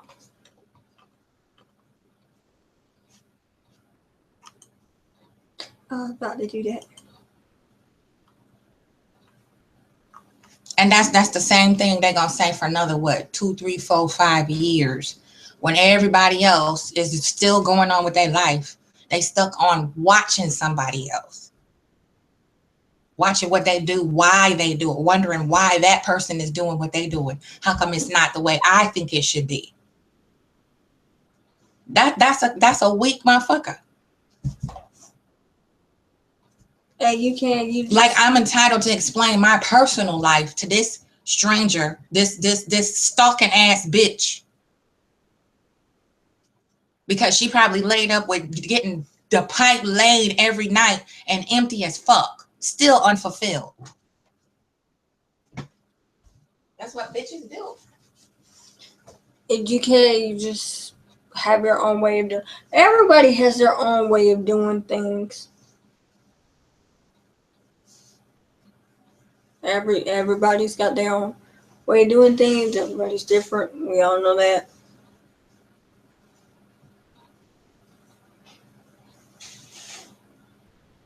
There's a bit of everyone in all of us. So, well, actually, I kind of take that back. Because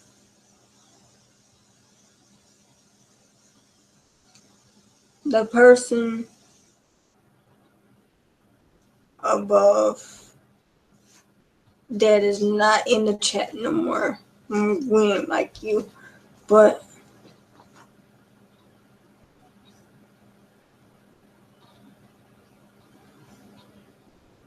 Thanks, Lulu. It was good. It's good to see you, by the way.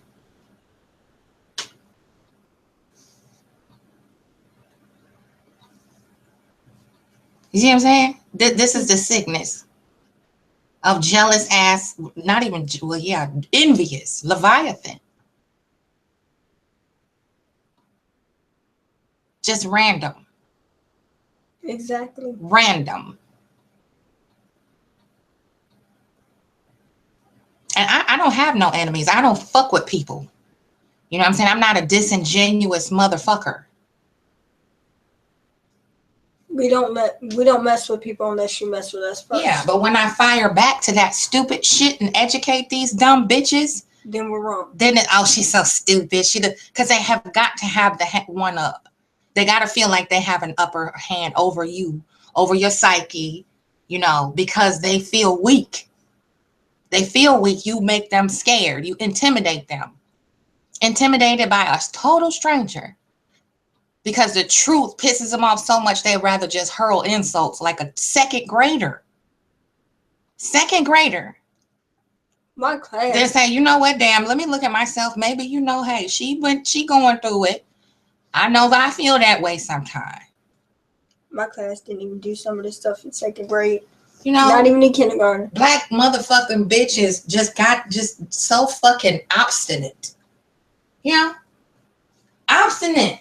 I'm gonna be a bitter bitch every day. I'm gonna fuck with everybody that I see. Just makes me feel a certain way. I'm gonna get her ass because I don't like what the fuck she said.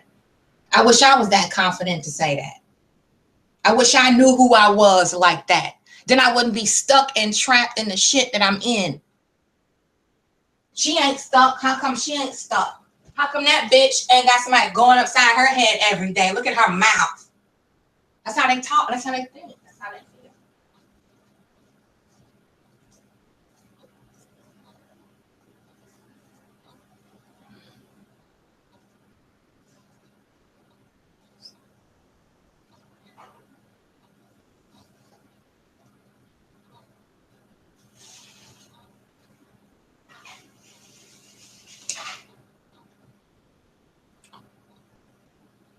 Well, there you have it. Live and direct.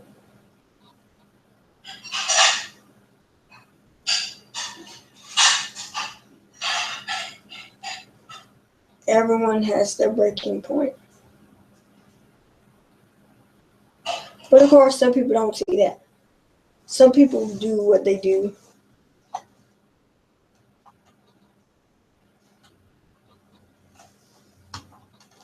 Actually,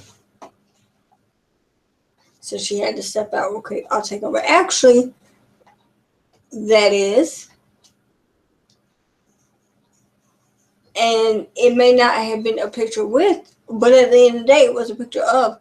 And regardless, what does it matter? Why does that matter so much? And that's another thing.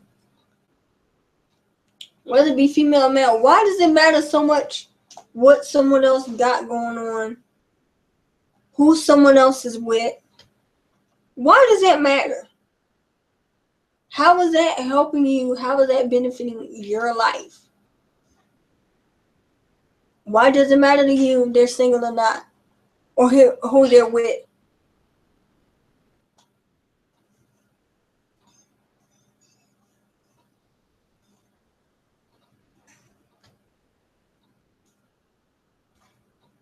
It may not, but it wasn't put out there to be made a couple's photo.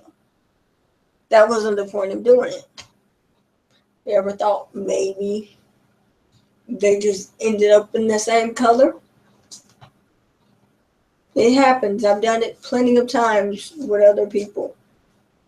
In high school, I literally ended up in pink. And there was another female right there who literally wore pink.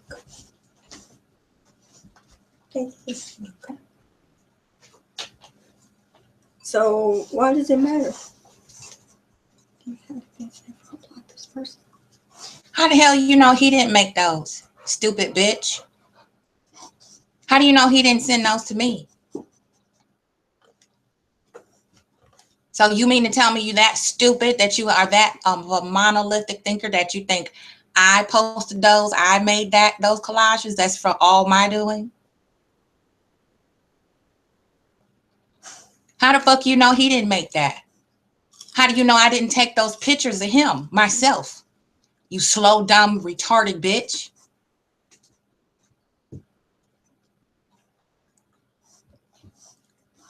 You wish it was yours. That's why you feel it's not. You wish he was yours. The fuck out of here. She said she ain't gonna be it no more.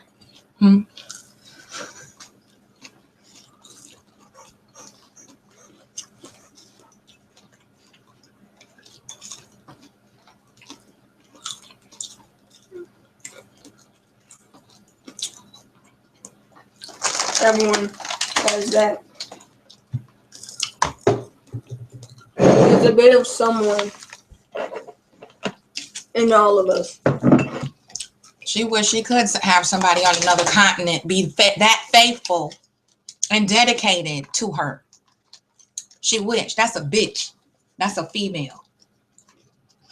That's a broken bitch. Immature asshole.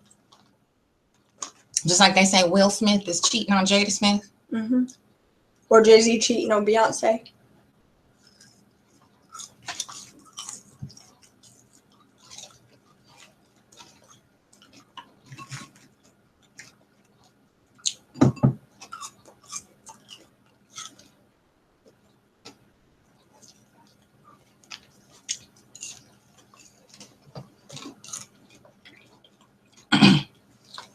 Well, all I'm gonna say to that is that don't even matter how he looked.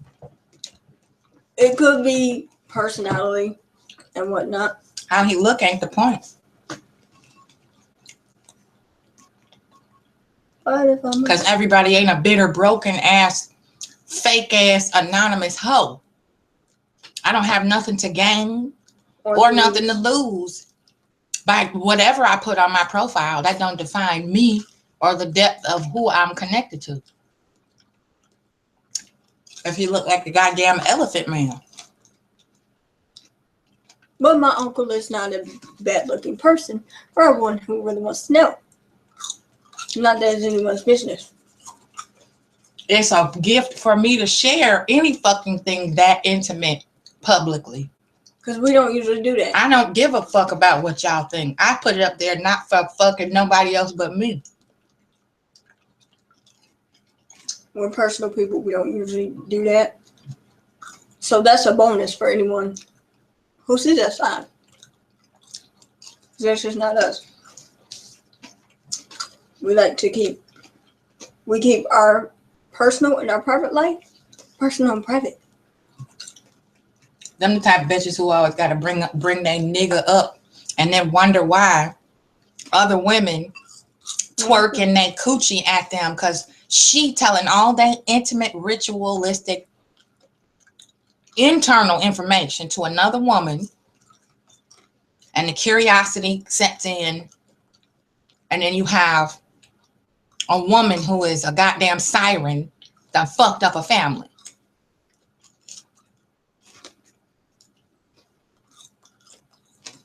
Because you don't know how to shut the fuck up. Because like the saying goes, there is no such thing as a homewrecker. If anything, instead of looking at another female as a homewrecker, you got to look at him. Because she would have been able to come in and wreck the thing if he didn't open the door for her to do it, and vice versa. And it was a catalyst at a big ass mouth bitch who don't know how to shut up about her personal life. Well, my man don't do that. My man, yeah. People ask me, you in a relationship? That's none of your motherfucking business. Why?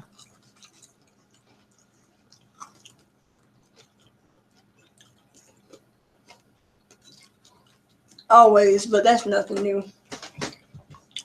My character, the definition of my character don't depend on if I'm got a nigga or not. So why the fuck you want to know?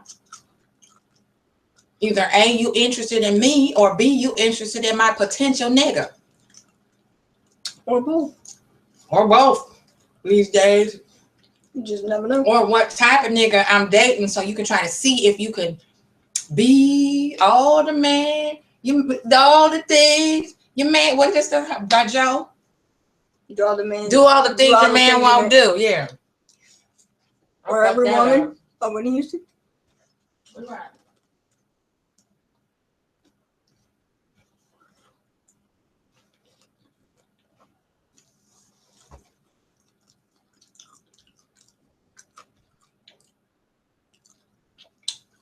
Had a nigga in the chat room. I was listening at the other show, Lance.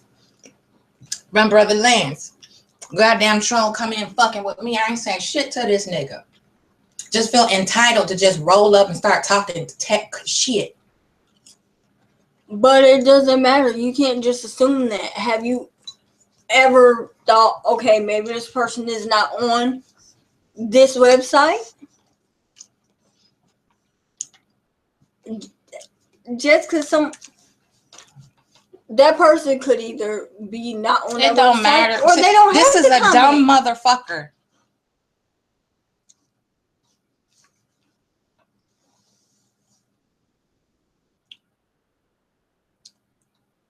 You hoe.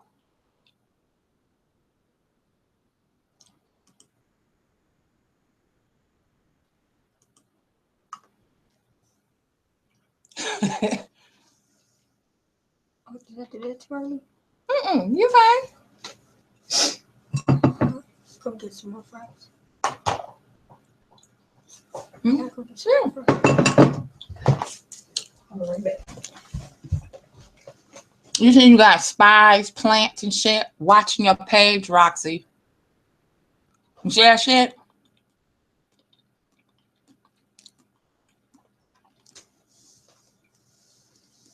They want my motherfucking autograph. These bitches want to skin me and wear me as last year's Chanel sweater.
Okay, sorry about that, y'all. I had to step out for a quick minute.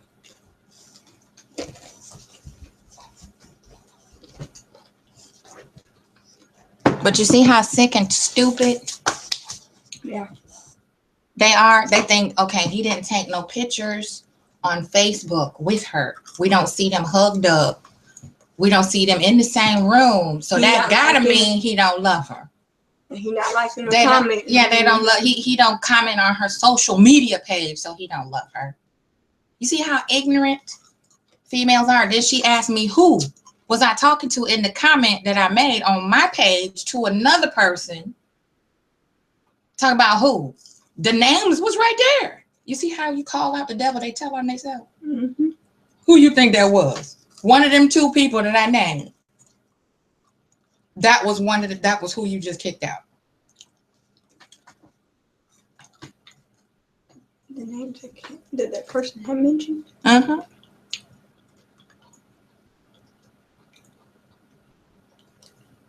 Oh, that's a good question. Whew.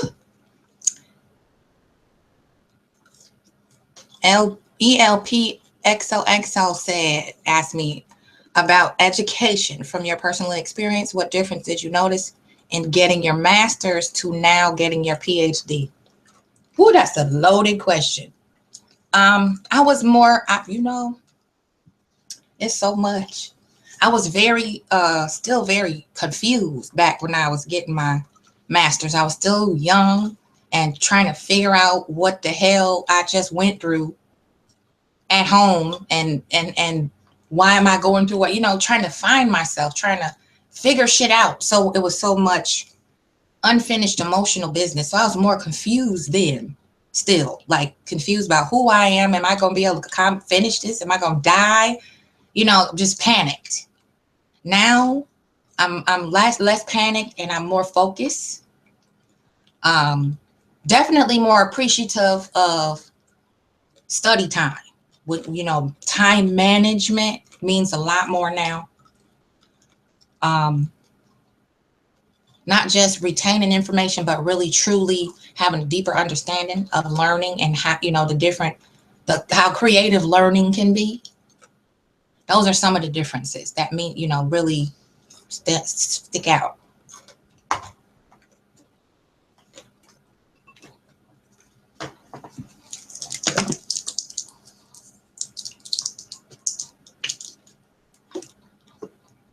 And I think I get bored easier now studying. Because, when you're young, you're like, I got to do this or else it's a wrap. Now it's like, well, shit, I'm paying for it. If I want to fuck around a little bit, take my time, turn an assignment too late, fuck it. You're not quite as, you don't feel the pressure as hard in the same places. But it's still money. Money, you still a broke motherfucker. So that, that part ain't changed.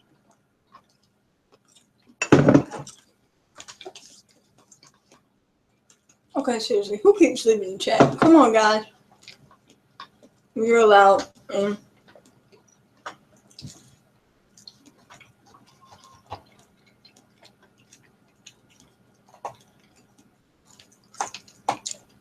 I know I should be leaving. This is a serious conversation. Yeah, it's getting good. Serious video. Every video. It's always a serious conversation. It's always interesting to see what the effects it has on people like that. That's always interesting to see that. It's kind of interesting to see what I'm going to say. It's more confirmation that I've been saying. People would rather believe a lie about you than see the truth.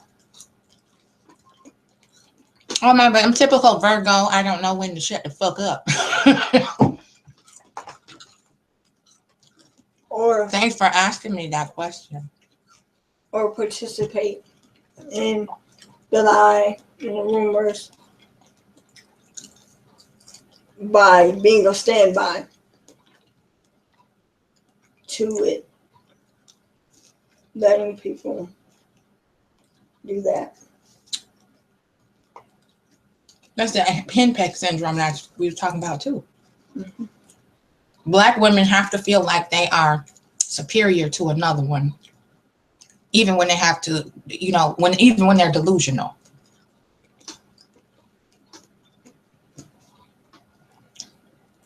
Delusional people do shit like that. So they're just simply miserable. Miserable people don't know they're miserable.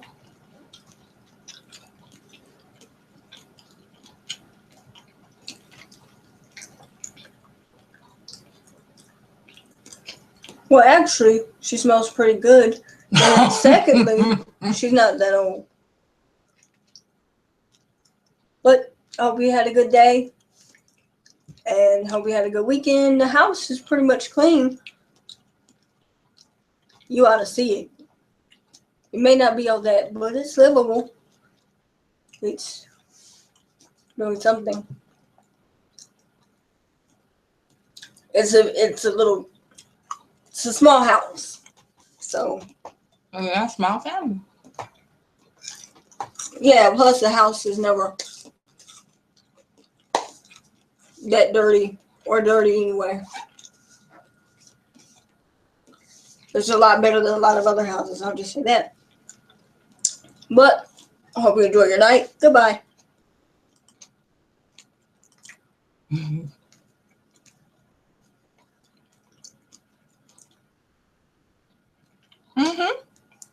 Well, competing is so taxing. I don't compete with other females. I don't feel a need to. I never have. I just don't. I've never felt a need to compete with other females. What is the point of competing with someone who's a female just like me? Who's had what I have, been through what I've been through, goes through their own stuff.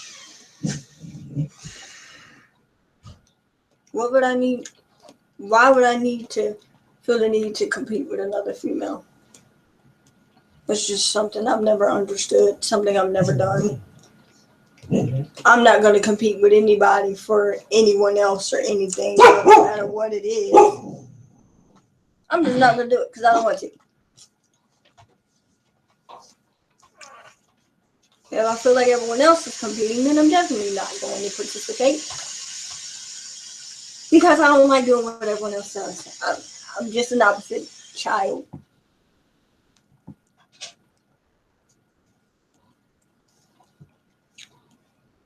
Some men are jealous. Mm-hmm. It goes both ways. Some men are jealous of women for that. Some women are jealous of men for that. It happens. I don't know why, but it happens. I'm stuffed.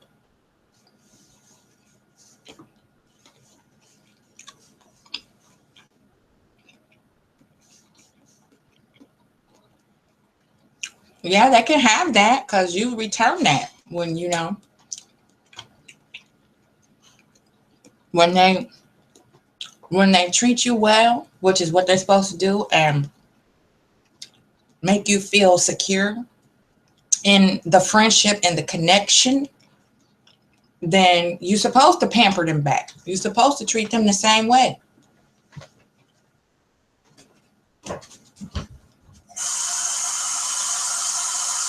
Yeah.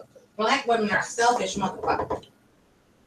Like something I've noticed with guys when it comes to a man being homeless and a female being homeless.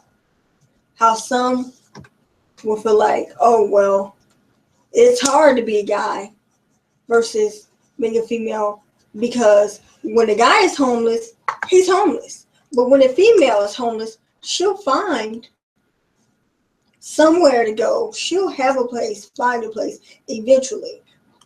Anyone to open their place up to a female won't do that for male. Okay. Well, there's a flip side of that because where a female can get a place faster than a male could get a place and they won't have to worry about anything as far as somebody trying to sexually take advantage of them, period. Guys don't have to worry about if I'm in this place, will someone be trying to sexually harass me or sexually abuse me? Guys don't have to worry about that when they're homeless, when they do get a place. The difference. Women may get a place before guys. Guys can get a place. They don't have to worry and wonder about if they're going to be sexually harassed, sexually assaulted, and abused. They don't think about that. They don't have to worry about any abuse, period. Versus women, when they end up homeless, if they're not in a shelter or something, because for some women, eventually, as some have learned and knows, eventually someone will take them in. Guys are the same way, but guys don't have to wonder, okay, well, eventually someone will take me in, but will they be taking me in because they want to, for the better, out of the kindness of their heart, or will they be taking me in because they want something? Yeah, and the very ones who come over here and talk like that. Have you ever noticed that whether you take a guy in, say, if you try to help, couch surfing, they still feel entitled to try to sexually abuse you, whether they're vulnerable or not? They could be the one taking you in. Some of them feel like they are entitled to disrespect you in that way just because they took you in, and vice versa. If you say, yeah, you can come, chill with me for a minute until you get yourself together, then go on about your business, do your thing. They still feel, okay, she took me in, so I got the right to sexually assault and threaten her with that expectation of one day, because she took me in, I'm gonna knock her down too. That's the difference between homeless men, homeless women. Some women, it's looked at as some women got it easier when it comes to being homeless than men, or will have it easier when it comes to being homeless than men. But that's not always the case, and that's what guys don't think about or realize. Y'all aren't having anyone sexually assaulting or sexually abusing you. Y'all don't have anyone to do little petty things, whether it's locking you in the room for the fun of it. Guys don't have to wonder, oh, well, is someone going to jump on top of me naked in the middle of the night? Just because they feel like playing around or whatever else.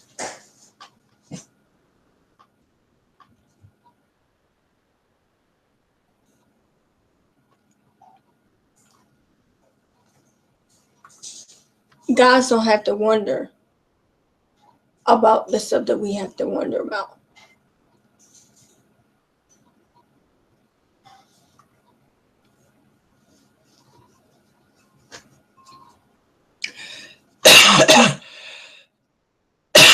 Well, I haven't been here that long. I'm still learning how to be a lady. Still learning. Maybe you can give me tips. I don't know. They want to talk about and assume, things instead of going, you know what? That could be a summer dress. That could be a summer shirt. Crochet is year round. Crocheted knit things you can wear year round. People don't think, they just talk crazy because they're dysfunctionally fucked up. But I do need summer clothes. We both know that. We've already talked about getting summer clothes way before now. We already planned on it. I had a few little summer things, but with how my last summer went, I may not wear them this summer. And that's another thing. Because of situations like what we were just talking about. If you chimed in on that part. Even when it comes to the way guys dress versus how females dress.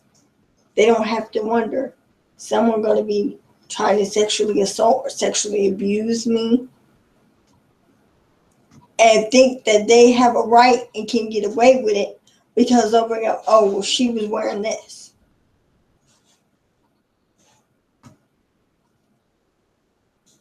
they think, okay, well, she was wearing this, so I have the right to do whatever I did. No. That's another thing. People who do that and approach female, they don't think about, oh, well, maybe she's in that because she felt good today.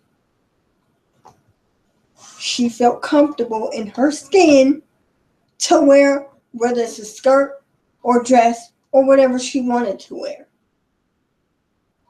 She wasn't really advertising anything, but no, I can't mention she wasn't really advertising anything because all I see is not even the outfit, it's her. And whatever I can see myself doing to and or with her. And you think that an outfit or her skin color, because you're attracted to her for her color or whatever it is, that gives you a right.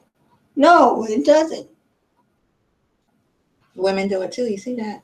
True. These females coming in here, they feel entitled to delegate some shit to you, a total stranger. Younger than these women. Some of them are your age. Like some of the girls that was outside the room. Yeah. Was it being out there with Devin and Fox? I think, yeah. One had to climb up the side of the building.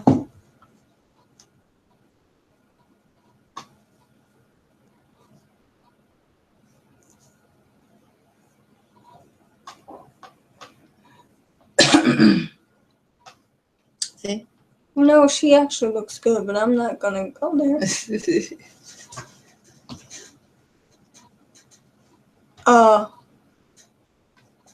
LPXOX. Thank you.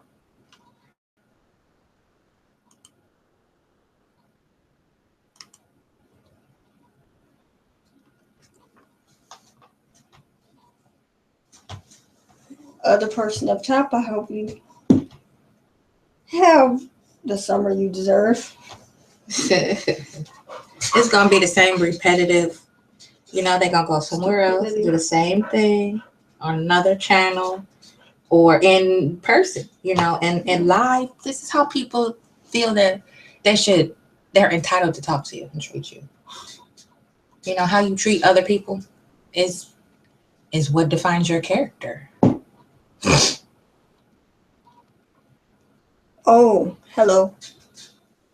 I think I remember Hello, him. Marcos. Yeah, we just. Oh, that's the guy from the thing yesterday. From work. Yeah. That job. Yeah, I was listening in. I hope y'all don't mind. No.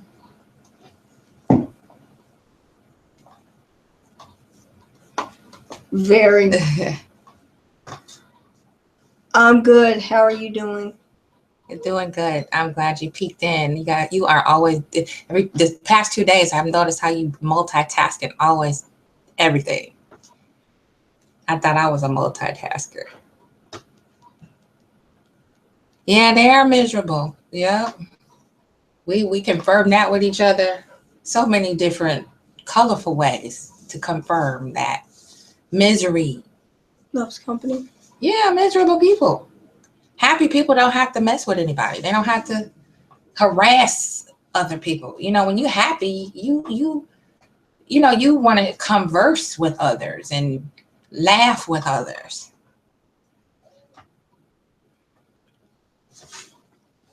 I would comb it, but it's too natural to be combed. I'll be dreading it up pretty soon. Yeah, these are the women who just automatically assume they have tutelage over me for some reason. I don't know. Thank you for the comment about being cute. Yeah. I don't know. My hair does whatever it wants to do. Oh, how having natural hair goes sometimes. Just it does whatever it wants to do. I'm glad you're having a great day. Yeah, she does. I think we both do equally.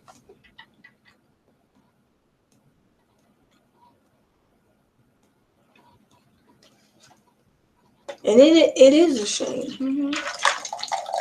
That's what the truth do. Make you mad. Put you all up in your feelings. How dare you make me uncomfortable? True. Reaction.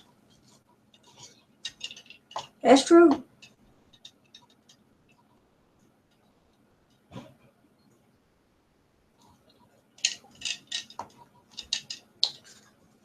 I've been learning that a lot.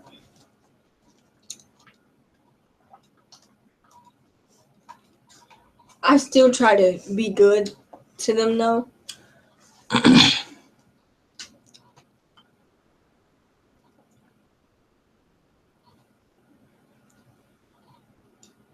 I may not look like her, but we are alike though. In random ways. And apparently everyone on my campus thinks that we do look alike. I know. It's a peaceful slumber. It's really a nice feeling to sleep good at night. It's beautiful. It doesn't matter what's happening in your life. When you can sleep at night, oh, that's a gift. I sleep even better now that I'm home. That's a gift to be able to sleep at night.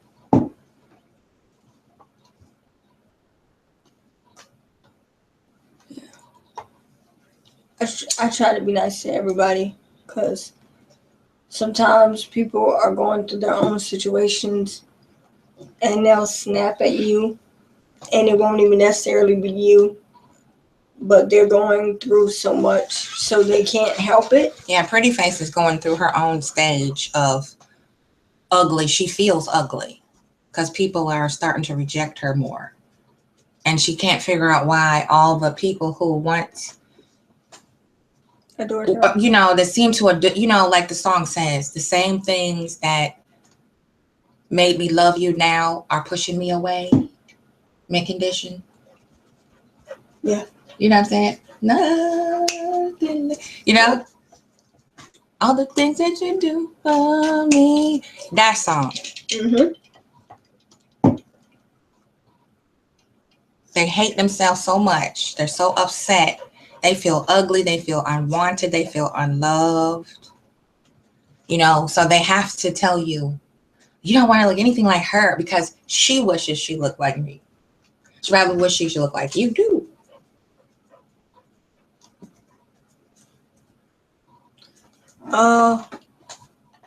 They are very. Nobody ever told her she was beautiful or cute or pretty or sweet.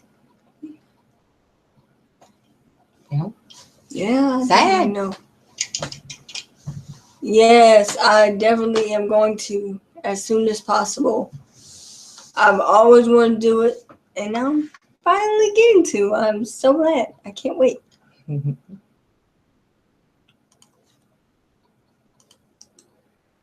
I'm gonna let me see. Yeah, but yeah, those are people who have never really truly felt, you know, adoration in the right way for the right reasons. Yeah, you are beautiful. Thank you. Yeah. Very beautiful. I would love to. And thank you again.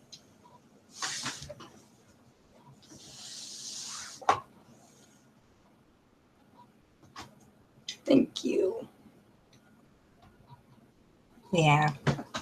But yeah, Miss Pretty Face, she's not used to, you know, confident women. She thinks they're bitches and she thinks they're ugly because you won't let her abuse you. That's why.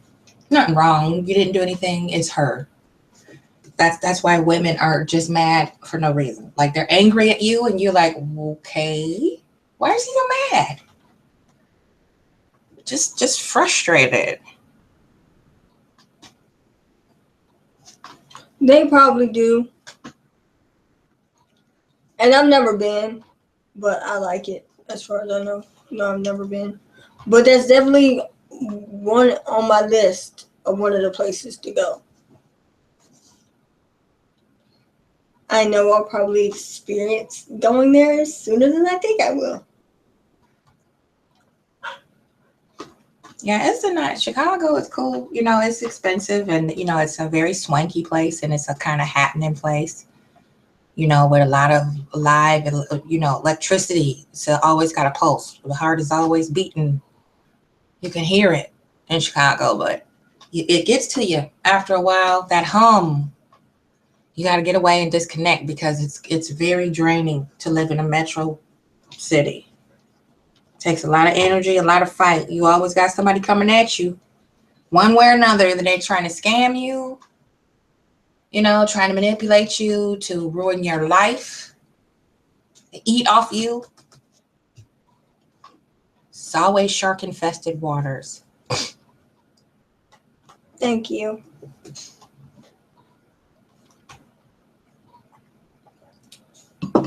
Insecure people always have a hard time complimenting strong people. They look at confidence as being mean or arrogant. Like, even in my insecure moments, I still compliment people. Me too. Because I just notice beauty. The soul makes you beautiful. I don't go based off looks. I don't either. I see go a based soul. off of personality. But they don't know what that is. You know, they don't know how to see. You read someone's soul. That's why looks mean so much. Ugly bitch. You don't want to look like her. She don't want to look like you.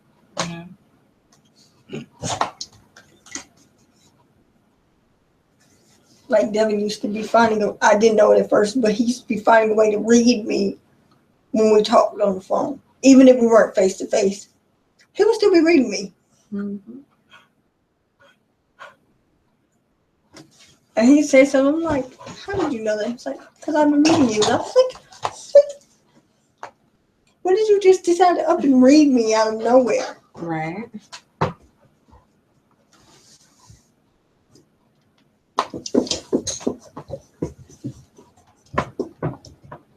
You are so silly, Bella. Yep. This dog is like a And cat.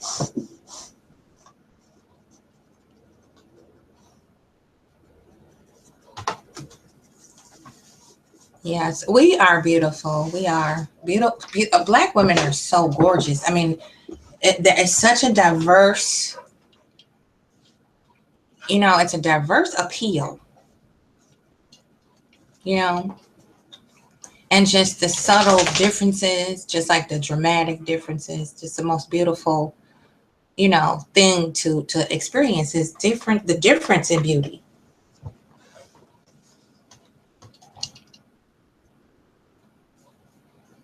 Yeah. Yep, it's true. Yeah, it's just too unique to be pissed off about somebody being prettier than you. You know what I'm saying?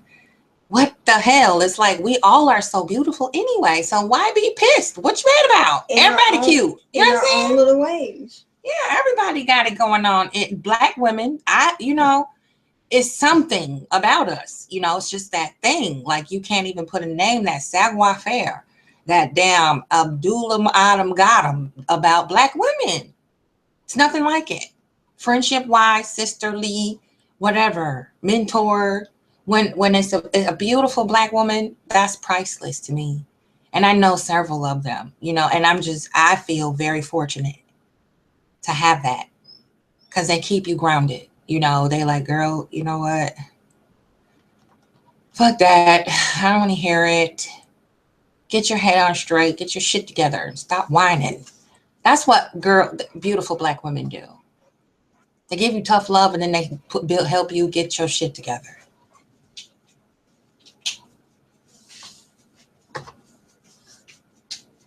And you do the same for her. You know, that's what I'm talking about. It's not one-sided. But there's very few black beauties like that, sadly.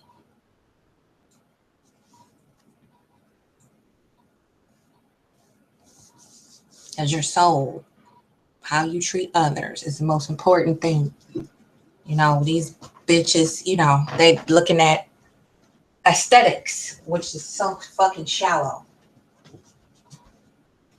Yep.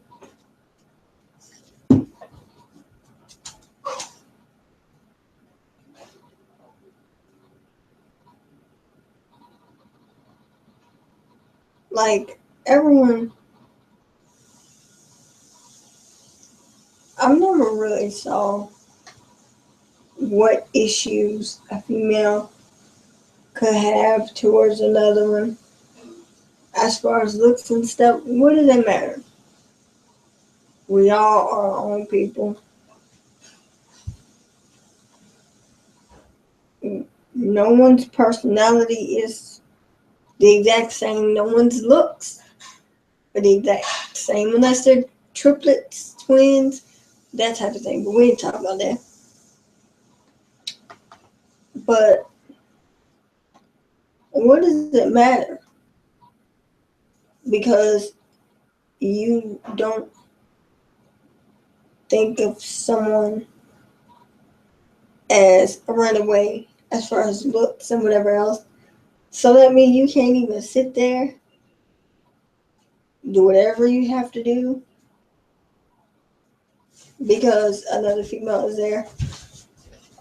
If you can't even sit in the same room as another female without having no issues, that just speaks on what type of person you are.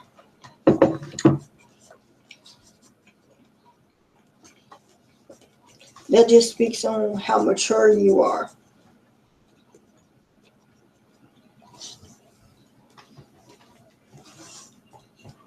Because I know people that can sit literally right next to someone that they don't like or don't really care for and do whatever they have to do. I do it. I literally done it sometimes half of high school. So you can't even handle that. I mean, I don't know what to tell you. Okay.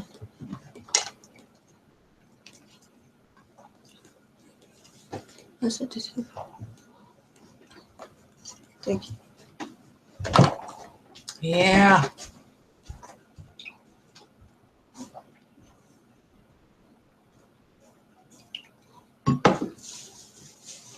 People overvalue their opinion to you. If I express it, it wasn't invited though, but I'm going to express my opinion about her to her. And she's supposed to put my opinion over her own opinion of herself. Oh boy. Because I say she a bitch. She's supposed to believe that.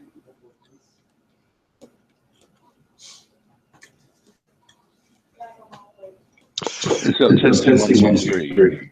Can you hear me? Yes. Hello. Hello. Can you see me? No. Let me see. You can't see me. Let's see. Let me go to the window. Yep, now I can. You can. How you doing? Hello. Hello. Hello. I just wanted to stop in and say a couple of things to you. I'm sitting here and enjoying class, but I stopped in. Hello, everyone. I don't know if you can, if they can see me. This is my first time on Google Hangout. Let's see. Let me go to the comments here. Let's see what shit people are talking. A lot earlier.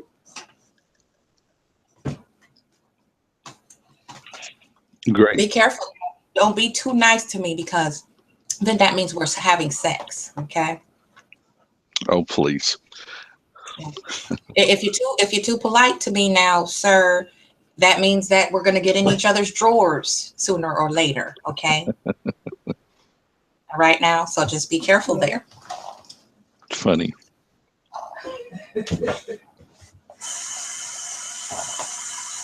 So I think I missed the conversation. I came in during the end of the conversation. Yeah, I'll let Nisi Poo tell you. Hello, Nisi Poo. Hello. We were pretty much just talking about, mothers, well, parents in general, who aren't always the best at what they. I think the video, when it's done, it'll play back from the beginning. But we were talking about all the mishaps and life experiences and whatnot. A lot of other stuff in between. You seem nervous. Why so nervous? I don't know. We're working on it. We're working on it. That's good. That's good. Well, hello, viewers out there. Hello, haters. How are you? And it's some of our ones who love us too. It's a sad world when we have to talk shit about each other, and not uplift each other. I live a beautiful life. I'm sure that these beautiful black women, or you can call yourself, I think you call yourself Native, right? Yes. Angie, a beautiful Native women have a beautiful life too. You know, I don't see why people talk shit about folks, unless you're miserable yourself, right? True. Mm. Mm-hmm. Don't let me take over your conversation. That's true. When I'm upset, I complain because I'm not feeling well. And then when I'm not upset, I don't complain. Correct. Same thing, but they're ongoing. Like their complaint is like eternally 24/7, 365 ongoing ad litem. These people. But why? I'm still trying to wonder why. Why complain? Why talk shit?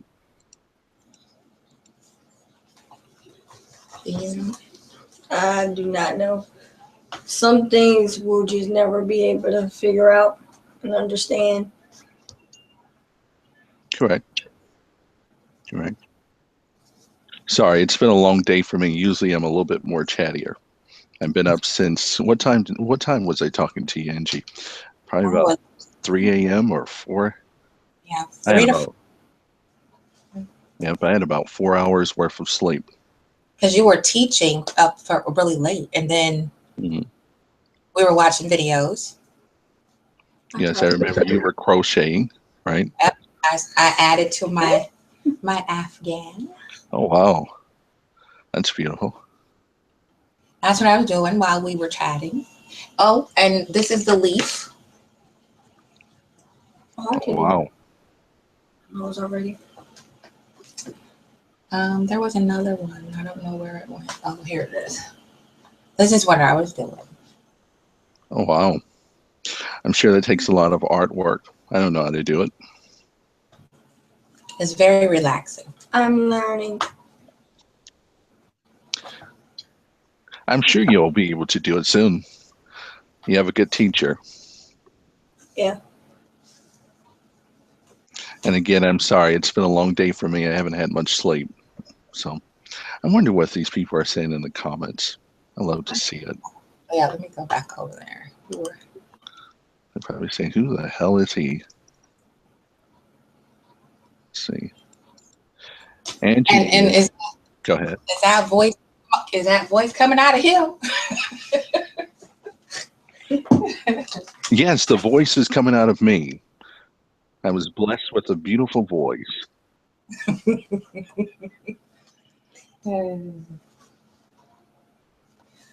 Thank you, Mara. What do we have? Chi-Town folks out there, right?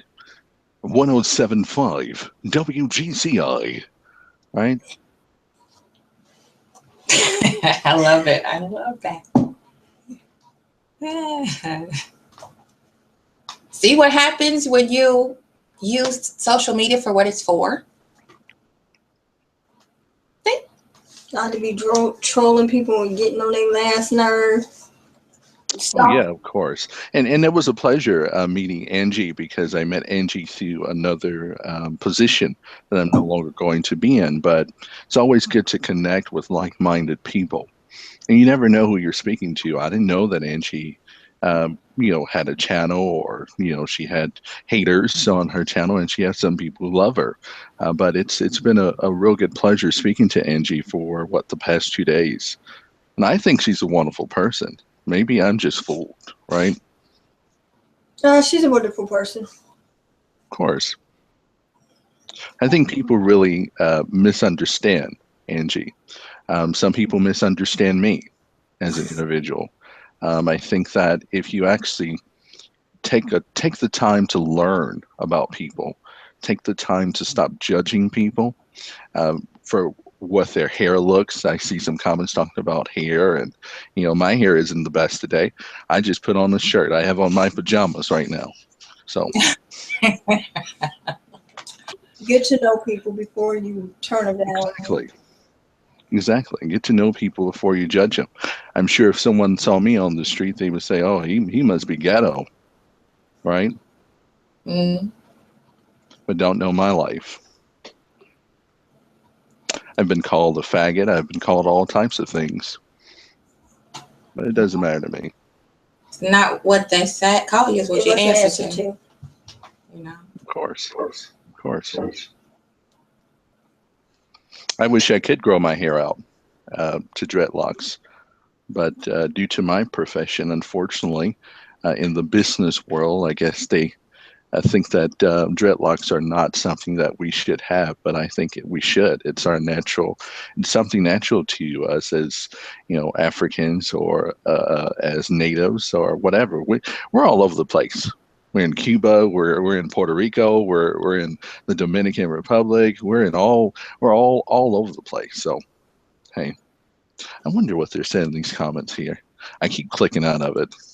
This is another amazing guy that I met years ago through YouTube. Mean black dude. He is much like you. He's just like the brother that swoops in out of nowhere right when you need him.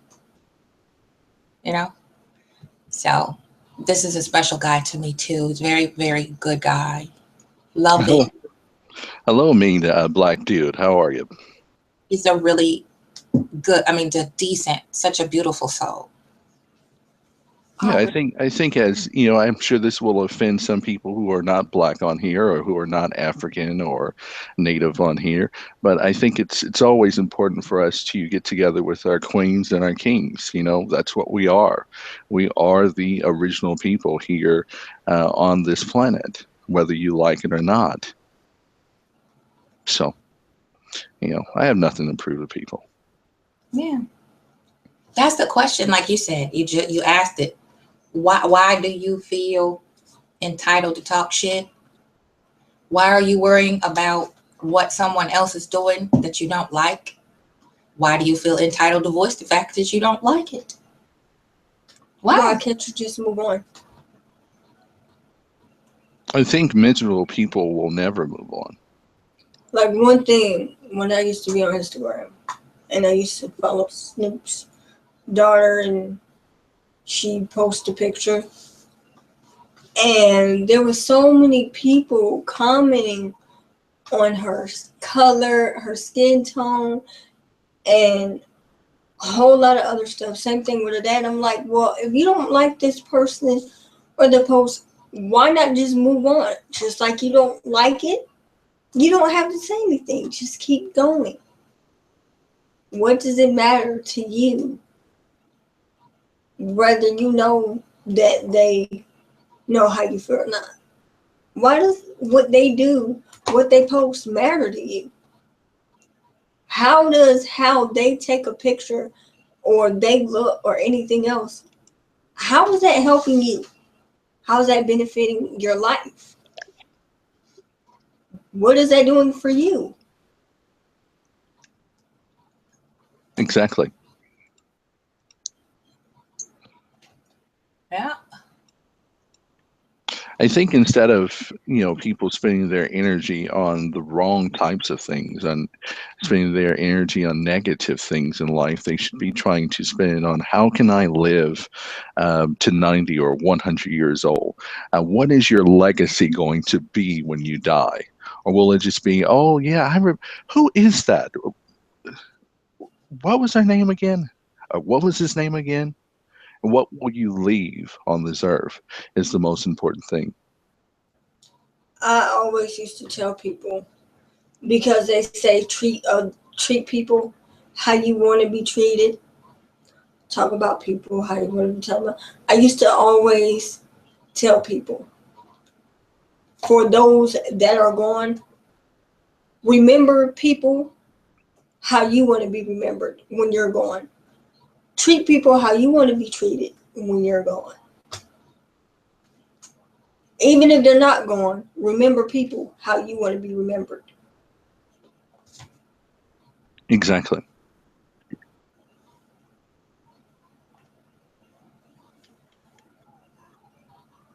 I guess they want to be remembered for never taking anything seriously, like never having any purpose for the things they do. The pathology has no purpose. So, like, so what? I don't care what people think. And if nobody remembers me, that's fine too. That's true. That's true. I'm originally from Chicago. I moved out here to Colorado, and since I've been out here, it's a different type of individuals out here in Colorado. I come in contact with a lot of racist people. Unfortunately, they don't do as much to me as they would to others that are here. We have the Somalians here, who are of the African descent, of course. For the uneducated that are listening at this moment, of what African history is. And basically, they treat the Somalians like shit. Do I like it? Of course not. And I think that I think that whenever you see your brother or your sister being treated like shit, it's up to you. It's your duty sometimes to step in and say, "Hey, you're not going to treat them like that." Of course, not all of us are eloquent speaking. Not all of us are well educated. Not all of us have the spiritual guidance. Not all of us are the same.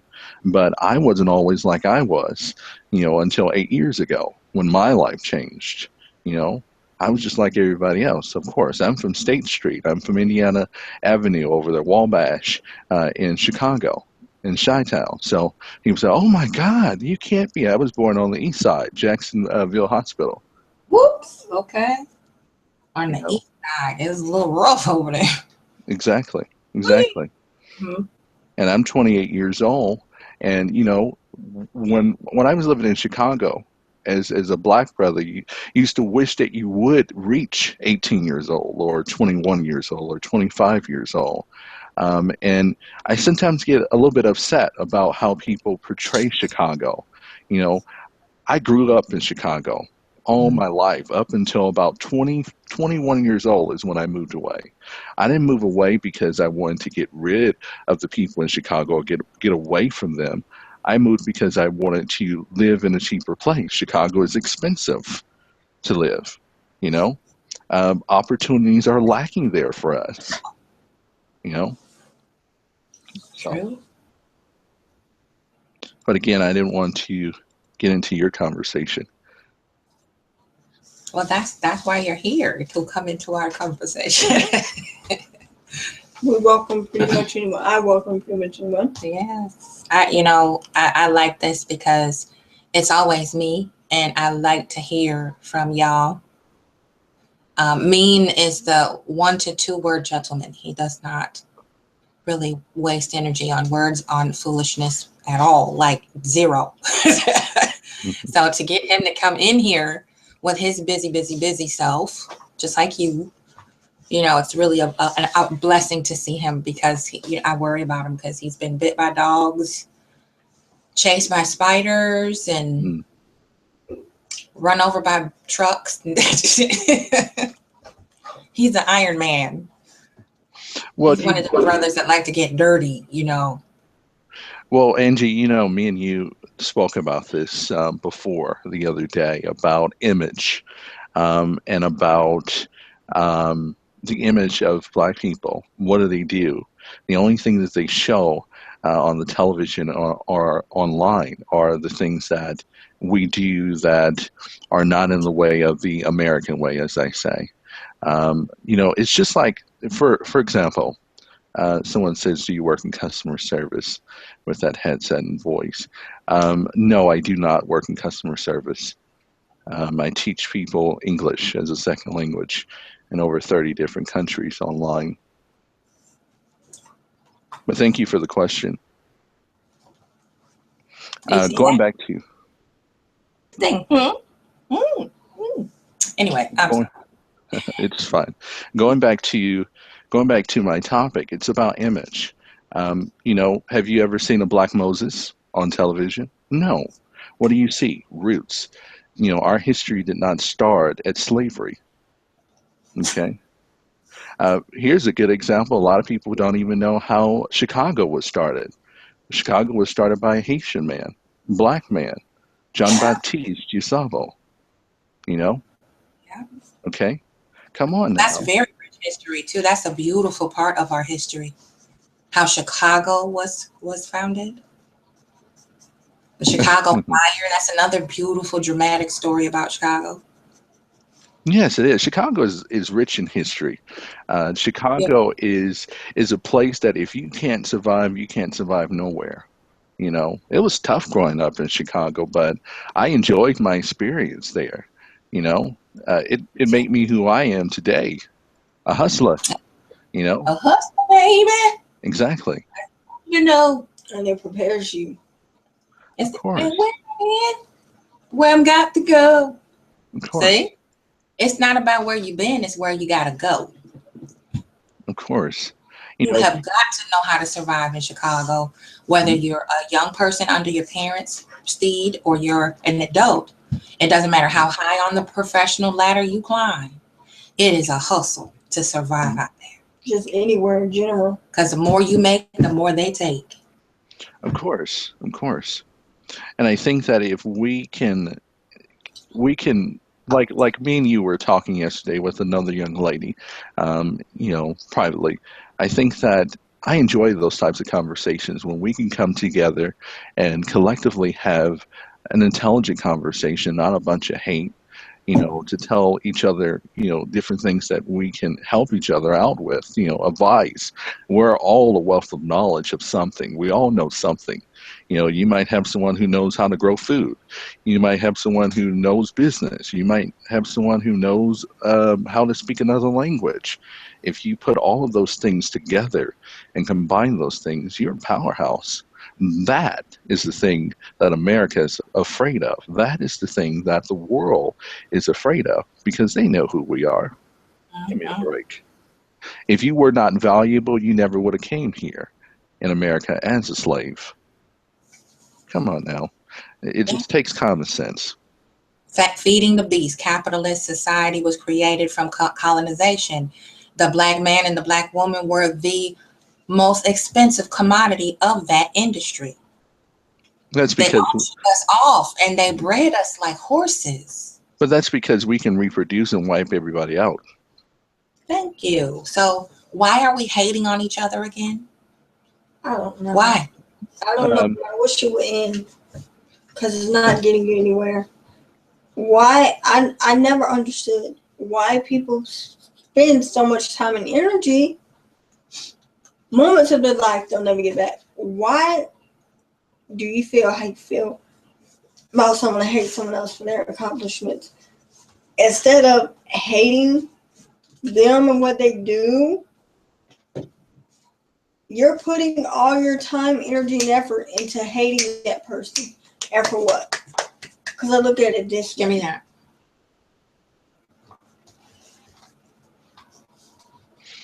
I agree with you, but here's the thing. We have to look at things a different way. Instead of hating on a person, maybe you should ask them, how can I be like you? How can I get the opportunities that you have? But here's the other thing. How do you know that they didn't work their ass off to get where they are today? And like I say, I'm not the same person I was 8 years ago. I was dirt fucking poor. I didn't have the skills that I have today. I didn't have, as they say, the calming voice. I had to groom myself. I had to grow into the person I am. In order to become an adult, you have to grow. And with growing, it means you have to learn. Sometimes you just got to shut up. You don't always have to say shit. Exactly. So. And I've always figured, instead of you hating that person or what they accomplished, why are you looking at it the way you look at it? Because how I see it, while you spend so much time hating and whatnot, when they come up you should be glad. Because when they come up in the way you're coming up to, they achieve, you're achieving. When they make it, you make it. So why are you spending so much time hating on someone for what they got going on, their accomplishments,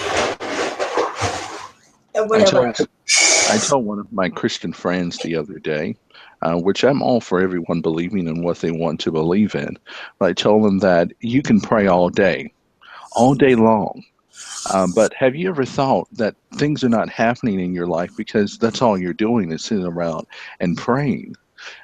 Maybe you should put some action into it. You are a person who believes in faith. So if you're a person who believes in faith, you have to walk in faith. But as I told Angie the other day, sometimes, even though we might not believe what that person believes, the white cheeses, etc., we have to meet people where they are in order for us to get them to the place they need to be. True. Very true. But of course, some people don't look at it like that. Exactly. Some people figure, oh, well, this person is doing this person made it big, I didn't. So let me figure out a way to mess that up for them. They're winning. No, I don't think of it like that. When one person wins, we all win. We're all the same color. We're all the same people. We're all one. So why hate the other one for their achievements? You know for a fact, if it was the other way around, that person wouldn't hate you. Because we're all one. When one wins, and one make it, we all make it. We rise to the top together. We've been doing that for generations to come. We've been on this earth for over 2.5 million years as the original people, way before Jesus was thought of, way before all of these gods and goddesses were thought of. How did we survive for so long before all of these things came to place? They know that we're spiritual people. The world knows that, and that's what they do. They use it against us. Well, I have to get out of here, Angie and Miss Niece and everyone. But I will be back if you still have the streaming. I have to teach a class right fast for the next 20 minutes, but I'll be back. Okay, whenever you want to pop in, just come on in. I sure will. I enjoyed myself. Thank you. Thank you. We enjoyed you too. I definitely did. I like those conversations like that, like what I listened to yesterday. Yeah. Pretty awesome dude. Awesome dude.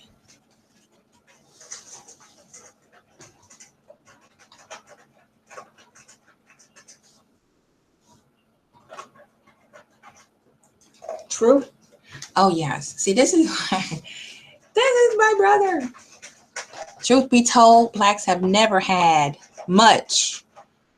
Almost every time you see another with something, we want it. This trend will end. Let's not forget that we are entire people displaced. An entire people displaced. See, that's going to last for like 5 years right there. You'll forever hear him talk, and I wish you could hear his voice too.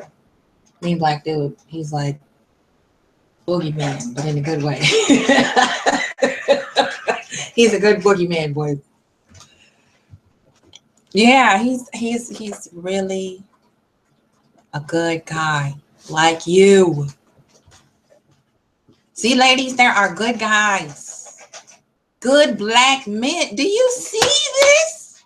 We got 2 good black men in the same room. Hello? There they are. Bam. Just like that. 2. Showed up out the blue. Boom. It's like lions and lionesses in the way. Yeah. They protect. And we protect back. Yeah. And you see 2 guys on the same thing, the same stream. They weren't insulting each other. They weren't offering each other their crotch. They introduced themselves to each other. Very pleasant exchange between two strong, intelligent brothers. You see that? Yep. But instead, we're supposed to turn around and make them argue, make them dislike each other, because then I have more attention that way. Attention.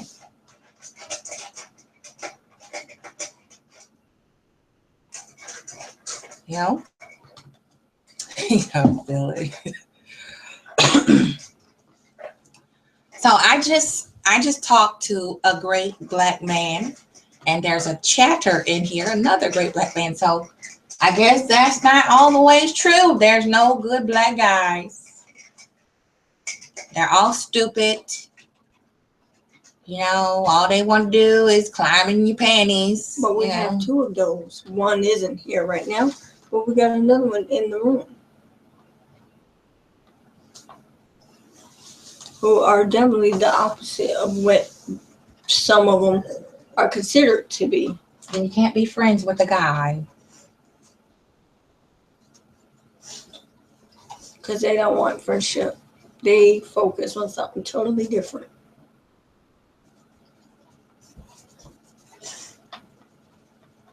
And that's why they'll go off, tell someone over you, because their mind is somewhere else. Mm-hmm. On something it shouldn't be on. But they will probably kill for and over you.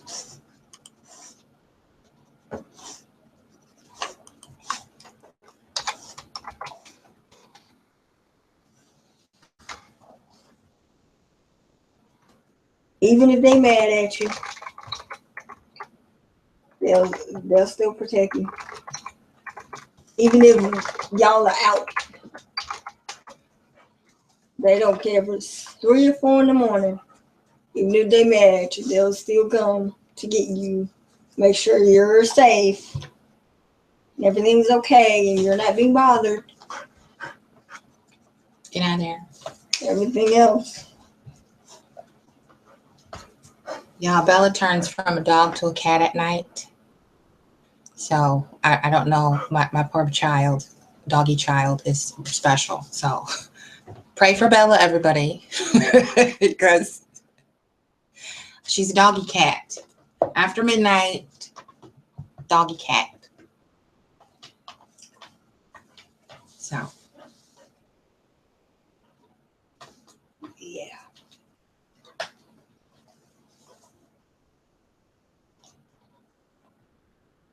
Yep. True.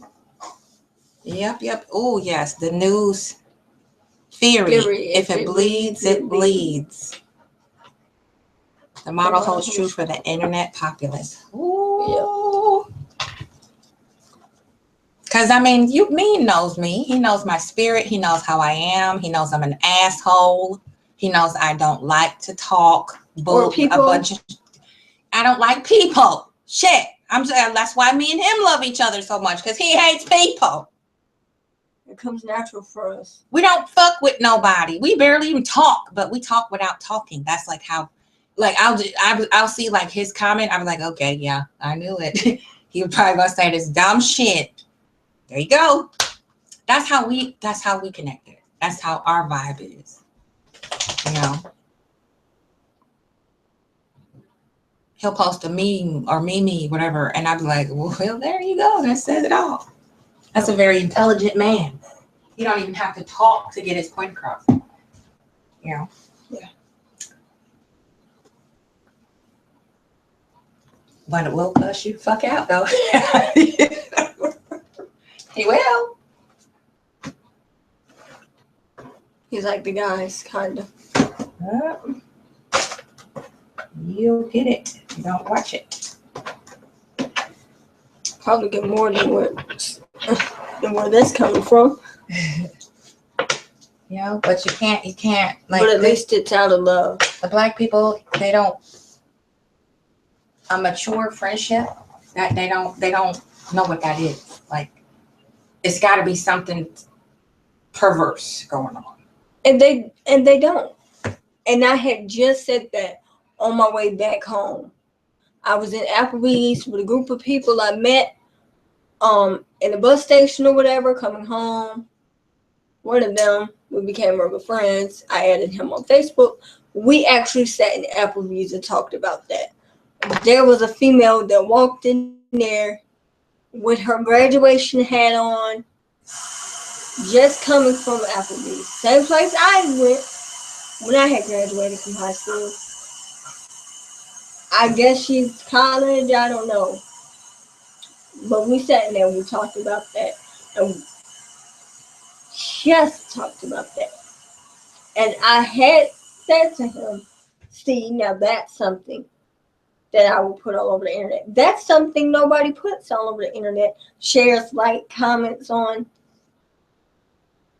They don't want to put that all over the internet. They'd rather put a bunch of females being ratchet, twerking on the internet over anything else. But when it comes to females graduating, any of our people graduating, period, we barely see that online. Nobody really shares it. Nobody likes or comments. They don't want that up there. They don't want to focus on the positive stuff. They want to focus on the negativity and what everyone else is doing. They want to show only one side of our people. That's all they want to do. And it's sad because some of our people are like that towards our own people. Yeah, or get all up in your personal business. You know, when you sharing your story, they want to know, well, you know, what was that on that plate you just passed across the camera? Did you hear anything else I said? Like, or are you just mindlessly just floating in outer space somewhere, disconnected? Are you serious?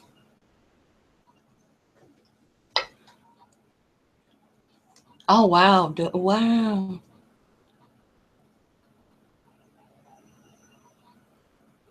Oh, my goodness. Rest in power. It was coming. I didn't even know it.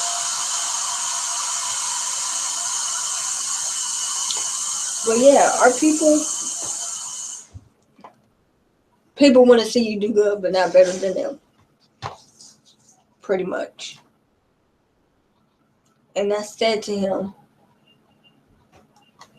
by the way, hi, if you see this. But I said to him, that's what I would put on the internet. Stuff like that, with her walking in, with her graduation hat on, and all dressed up and everything. We don't see that every day. A lot of people don't see that. They won't put that all over the internet. Won't put that all in the newspaper or on the news. They would rather have the opposite showing 24/7. That's just, I don't know.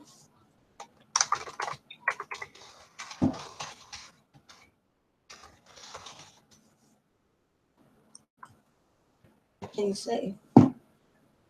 Yeah. Well, you know, we were talking about what are we leaving? What mark are we making to leave behind is something that Marcus said, put. We know that Muhammad Ali left a mark so unforgettable. You know, very unforgettable human being. And I know he taught me a lot about myself, about being proud to be Black. I pride from stuff like that. So has someone who follow in his footsteps in random ways. Yeah, he has his daughter. His daughter. Yep. His daughter. 2.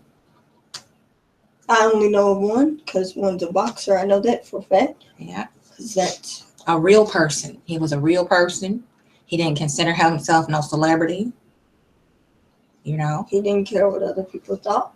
And he, you know, learned and evolved as a man. And he cherishes his children and their mother. As a being, period. You know. So.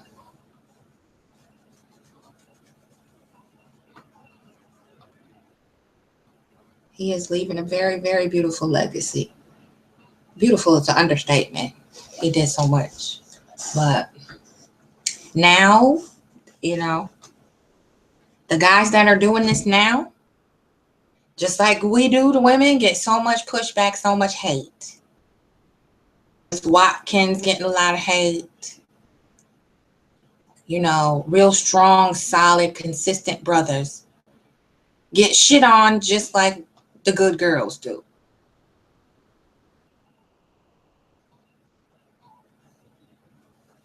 I see it. Some of our brothers just cannot catch a break, and they're trying so hard to do the right thing and make a way for people to help others, just to be a service to other people, and not try to capitalize off of it for personal satisfaction or gratification of sick fetish. Give you the shirt off of his back. Those kind of guys always get shit on. We got some that'll give you a shirt every day of the week. Even if they don't give it to you, they can walk in, you're in it. They won't have an issue with it. And you stay in it for as long as you need, as long as you want.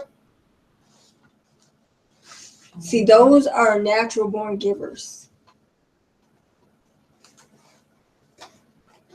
You got those who are natural born givers. Yep. I am going to take Bella for some fresh air. You continue. This is getting good. Okay. And I know Mr. Marcus gonna pop back on in. So me and Bella gonna stroll real fast because she's having a fit. So for y'all nosy motherfuckers who love concentrating on everything else but what we talk about, I'm going outside. Like real people do to walk their pet. My real dog in my real house. Hope there's no stupid people out there.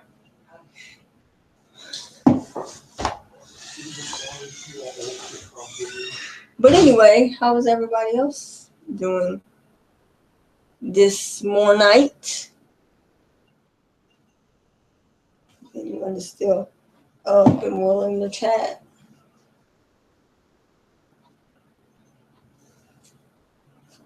Yeah.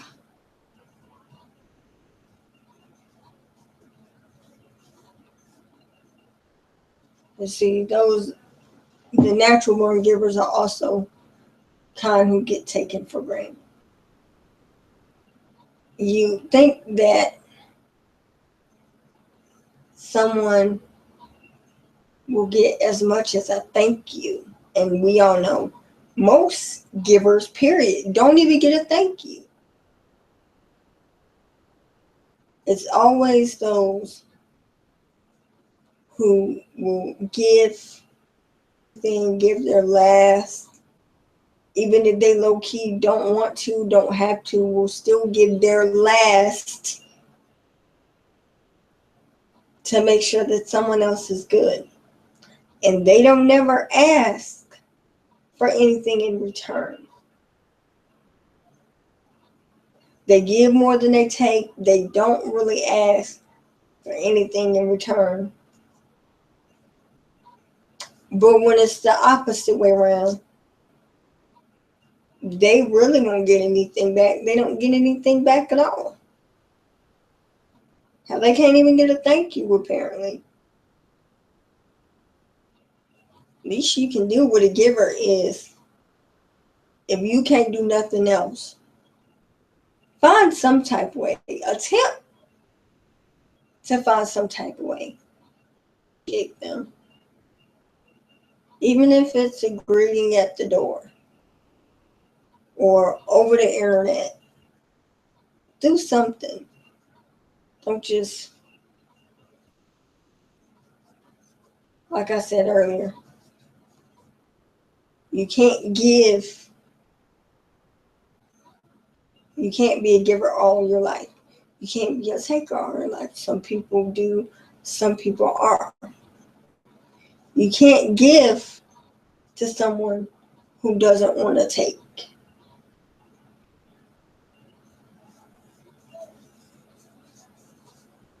It has to be given. They don't want to take it, they're not going to take it. They don't want to give it, they're not going to give it.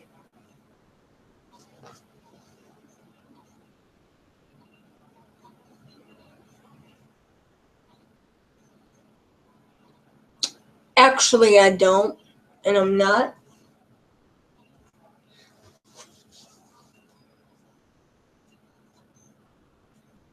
Yeah, I don't, and I'm not. I have a lot. Actually, I know someone who does have it. I may have other things, but not that. I know. And you know what? I don't know what's up with you. I hope you had a good day. I hope you have a good day. I hope you enjoy your weekend. Good night and goodbye.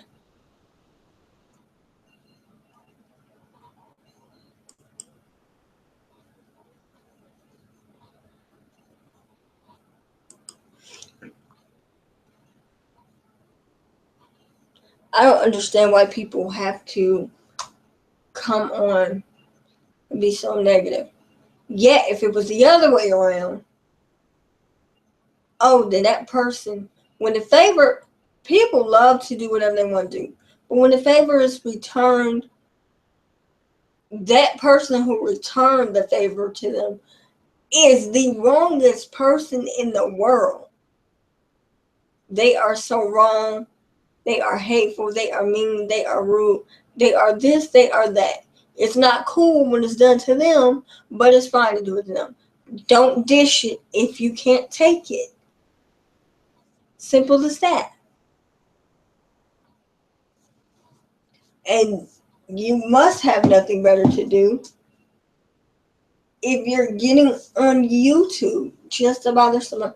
Like, I don't understand that. People, y'all get that bored?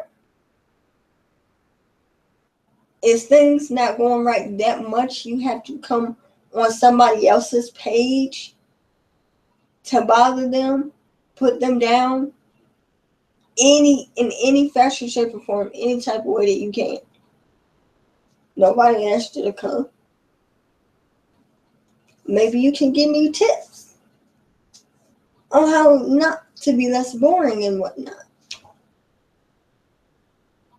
How about that? Anyway, and as I said in the beginning, and I'll repeat it, I'm still getting used to it. I'm still kind of new to this. I'm not used to it. I'm getting used to it though. I will definitely do that.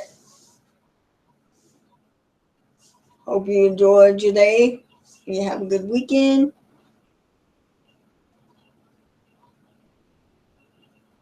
Just take it one step at a time. But I will definitely give her your best. And I hope you have a good morning night. I didn't realize. We will, you too. I didn't even realize it got that late fast. Time flies when you're having fun.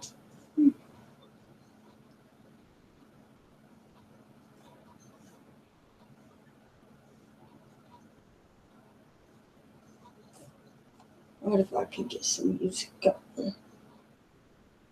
Here.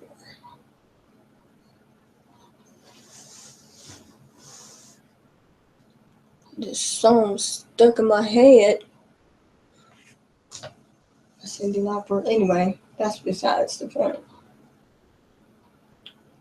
Like I was saying, can somebody please explain to me what do you get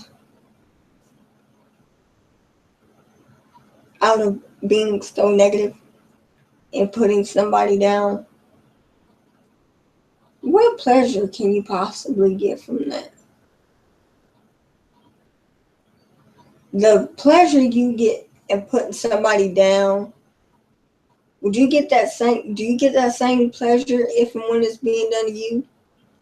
If it was your child, would you get that same pleasure that you get out of putting somebody else down?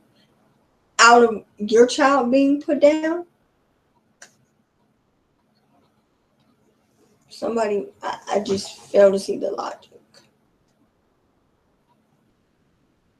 Like, if you're going to be negative, just stay away. Simple as that.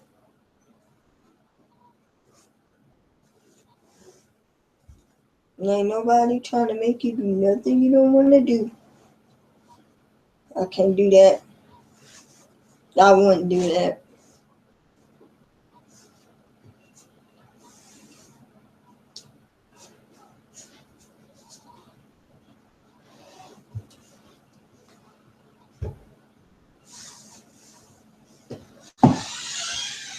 So, yes.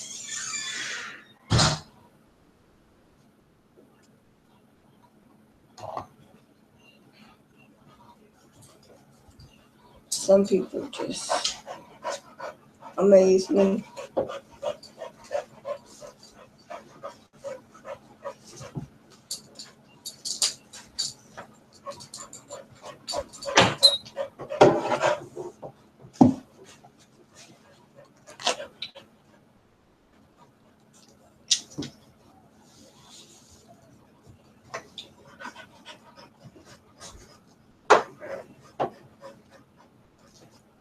Anything interesting?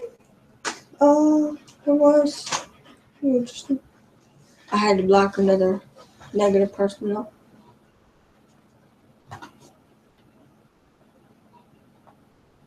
All right, big guy. See you on the flip side. Get you some rest. It is late. I didn't even realize it got that late. Yeah. It's after midnight. Is it? It is. It is after midnight. Well, here at Eastern. And it's only 10:52 here. I'm jealous. Oh, don't be. Don't be. It's pretty quiet outside right now. I don't know where I did with my drink.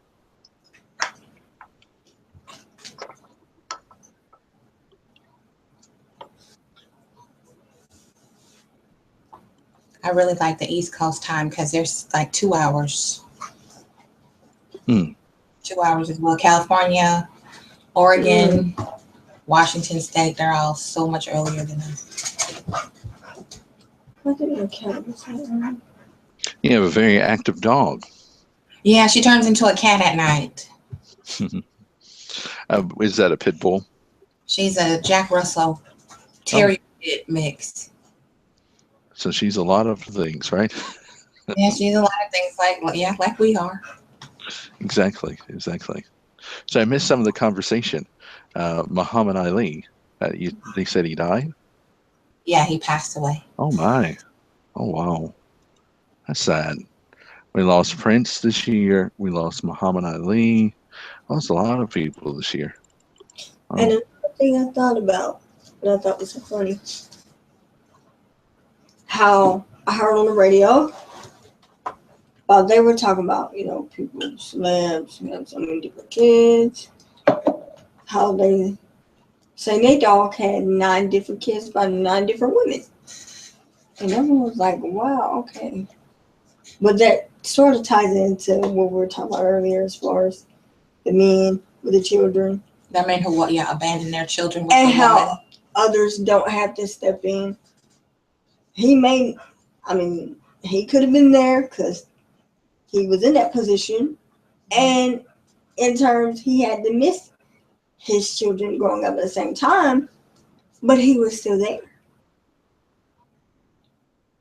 No one had to step in,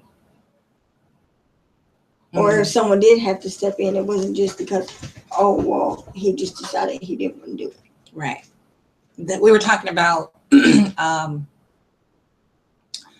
another man raising another man's child, a ready-made family, and Black men don't want to raise other people's children. And she was kind of sharing her experience growing up, that her stepdad was the one who stepped in where her father ran out and walked away and just turned his back on her. So fast forward to kind of kill the stereotype of baby mama drama. You know how they always want to stick us in that degenerate category of all Black men have baby mama drama.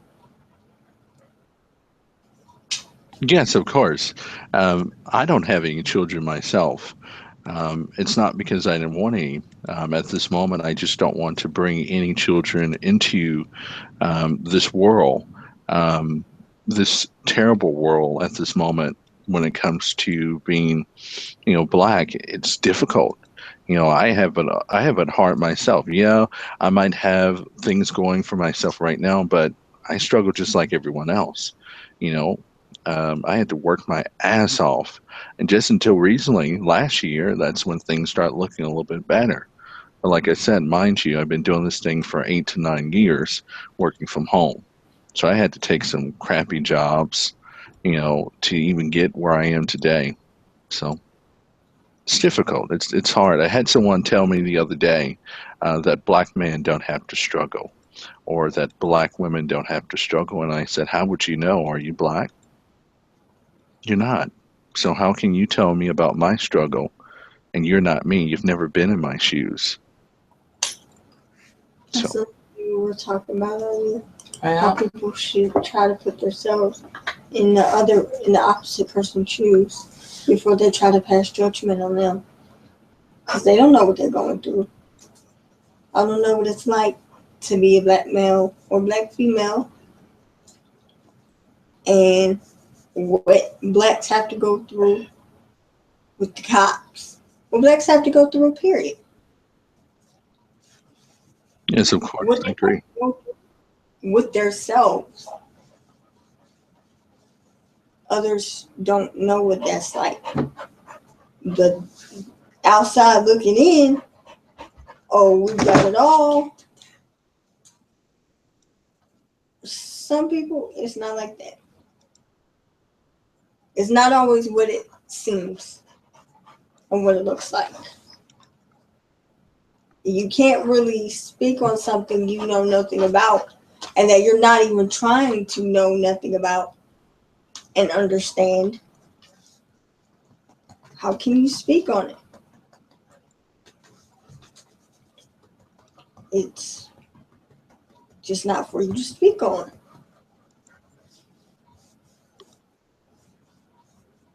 Exactly. Some will try to act like they know and they understand the struggle, and they may get it in their own little way, but they don't truly understand because they don't have to go through it. Everything cops have done everything that's been done to our people has not been done to them. What was done to our people way before us, that was instilled in us. So we carry that, and we still experience it in a lot of different ways. Yeah. We still have to go through it. The racism, that hasn't changed. The violence, all of that. So tell me this. My question is this: where do we go from here? Like I say, I'm okay with all the protests and the praying, etc. But lately I've been getting very tired of seeing nothing but Black folks protesting. Yeah. And it's like, yeah, you can protest, you can do all you want. This is a new group of people that we're dealing with. We're not dealing with the people back in the civil rights era.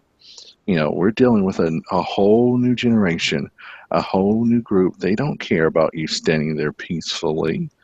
Of course not. So, what do you do from here? That's my question. Yeah. That's what I've been saying that for, I think, the past 10 years. It's time for us to pick up where our ancestors left off. Those that carved the path, like the X, the Garvey, even Martin Luther King. People are trying to reduplicate efforts. Even the and be the next Martin Luther King, be the next Marcus Garvey. You never be able to fill those shoes. So you have to pick up where they left off. And instead of that, I see just the opposite. Everybody trying to undo what they did. Y'all are, instead of coming together as the Panthers and everyone else, some are doing the opposite. Some are really trying to come together, and some are doing the opposite. And it seems like some are really trying to do the opposite. Instead of coming together, becoming one, everyone is separating. Some, it's like you're separating at a time when you need to be coming together with one another and reuniting and everything, and you don't even realize that is a plan. That's what some people look at. That's what some people want. They don't want us to be getting along and coming together and fighting for our rights and whatever else. They don't want that. They want us to be back and forth, bickering and killing each other. That's their way of saying, that's like it's their job to do that.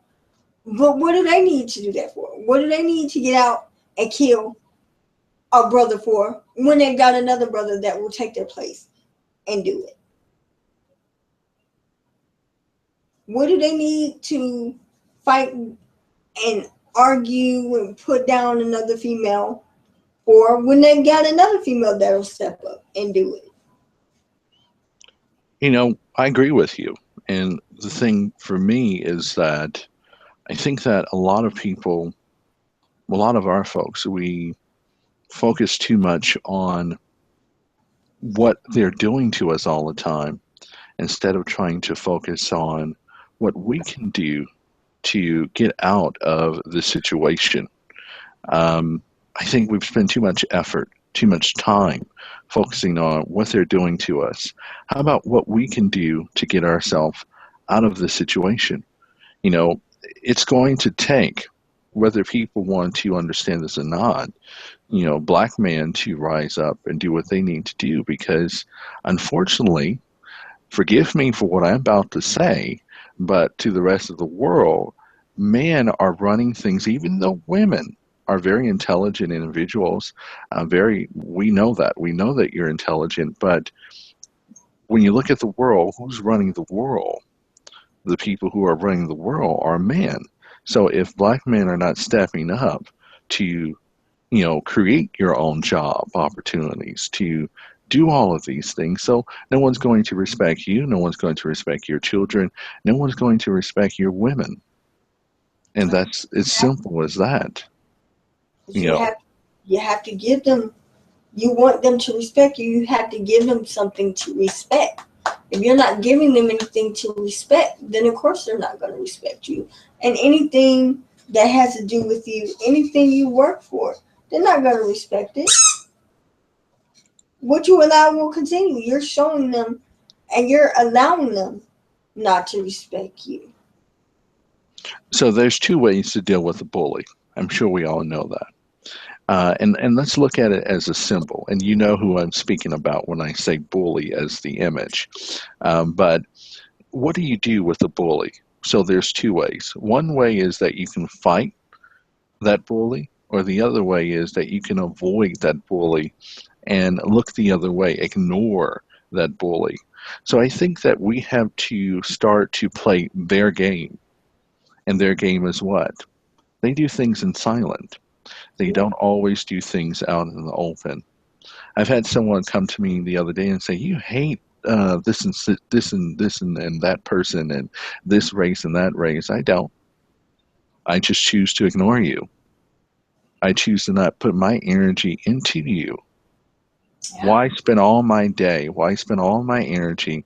And we don't know if tomorrow is our last day. But my day, my last day on earth, possibly, was spent focusing on you.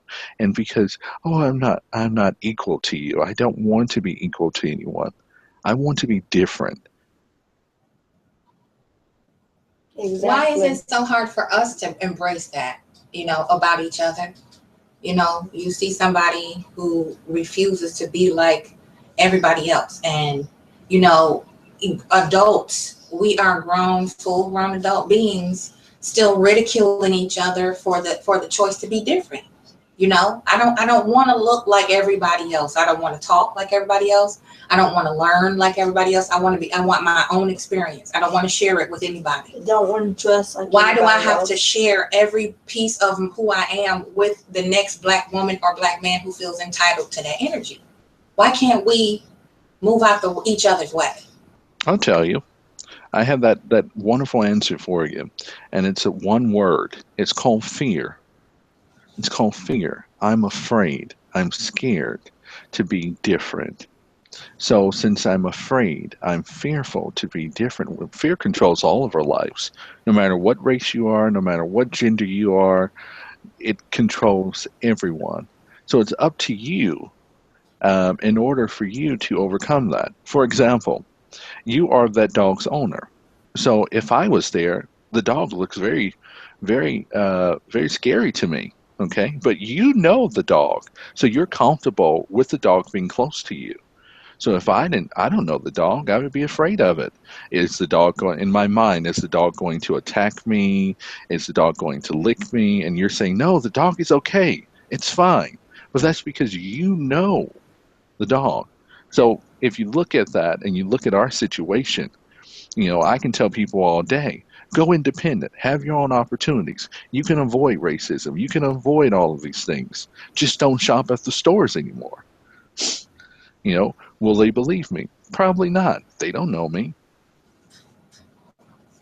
So that's your answer. Fear. Like Tupac said, I wonder why we're scared to let each other fly. Yeah.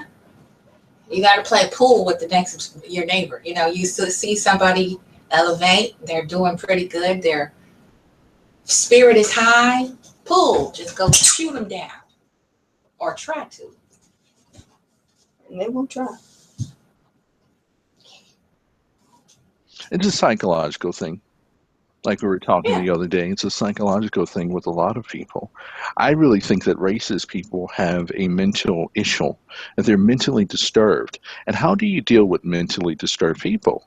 We've all were taught how to deal with mentally disturbed individuals. What do? Either avoid them because you're afraid that they're going to attack you or something. You don't want to hurt them. Because if you end up hurting that mentally disturbed individual, now you're the bad person. Even though they came at you and attacked you with a knife or something, you're the bad person because they said that they're mentally disturbed. So why did you attack them? So that's how you have to look at them like that, mentally disturbed. Yeah, mental illness. That's got more confirmation. I've been saying that mental illness is real. It is. Dressed up in suits, dressed up in fancy outfits. That doesn't make you clothing. It was like I explained to a person the other day. I don't care what I have on. When I wake up in the morning, I'm still black. Black is not rims. Black is not where I live. Black is not what hair I have. Black is not that. Black is who I am every day. Okay, so I'm black. Great, I face that reality. Okay, I'm in a country or a world that doesn't like African Americans or put them as a bad image. Okay, I face that. So what's next? Oh, they're being racist towards me. Oh, they don't like me. Or, okay, so don't shop there anymore. Why am I protesting you to shop at your store to give you my money? The money I work for. Duh. As this black person, I'm in my black skin, working hard every day for my black money. and I'm going to spend it in a place where I'm being shit on, just like trolls. You know, just like today, I was in a conversation privately about a personal matter, and this is supposed to be a professional giving me their service, advisement. Rude, unprofessional, self-entitled, typical, sarcastic racism. And this is a white woman, and I checked her. And, you know, they have zero personal accountability, so she, of course, disagreed with what I stated. And when I asked to go up line, it got worse. It just went further off into a ditch. And I have to now file a grievance for that. You know, we can't tolerate their shit. You know? But I'm the bad person. I'm the squeaky wheel because I chose to tell that white woman she was out of line. You know what I'm saying? That self-entitled attitude that people have to just shit on you, and you're supposed to be like, oh, okay, it's okay. You're disturbed, so I'm going to allow you to abuse me. I don't get that. Correct. There's two ways you can do that. One of the ways is that you can feed into it, which some of us do. That's your choice. And then the second way is not for you to say, okay, it's okay for you to abuse me. I'm not going to be in that situation anymore with you. You asked. And some people continue to be in that situation with these people.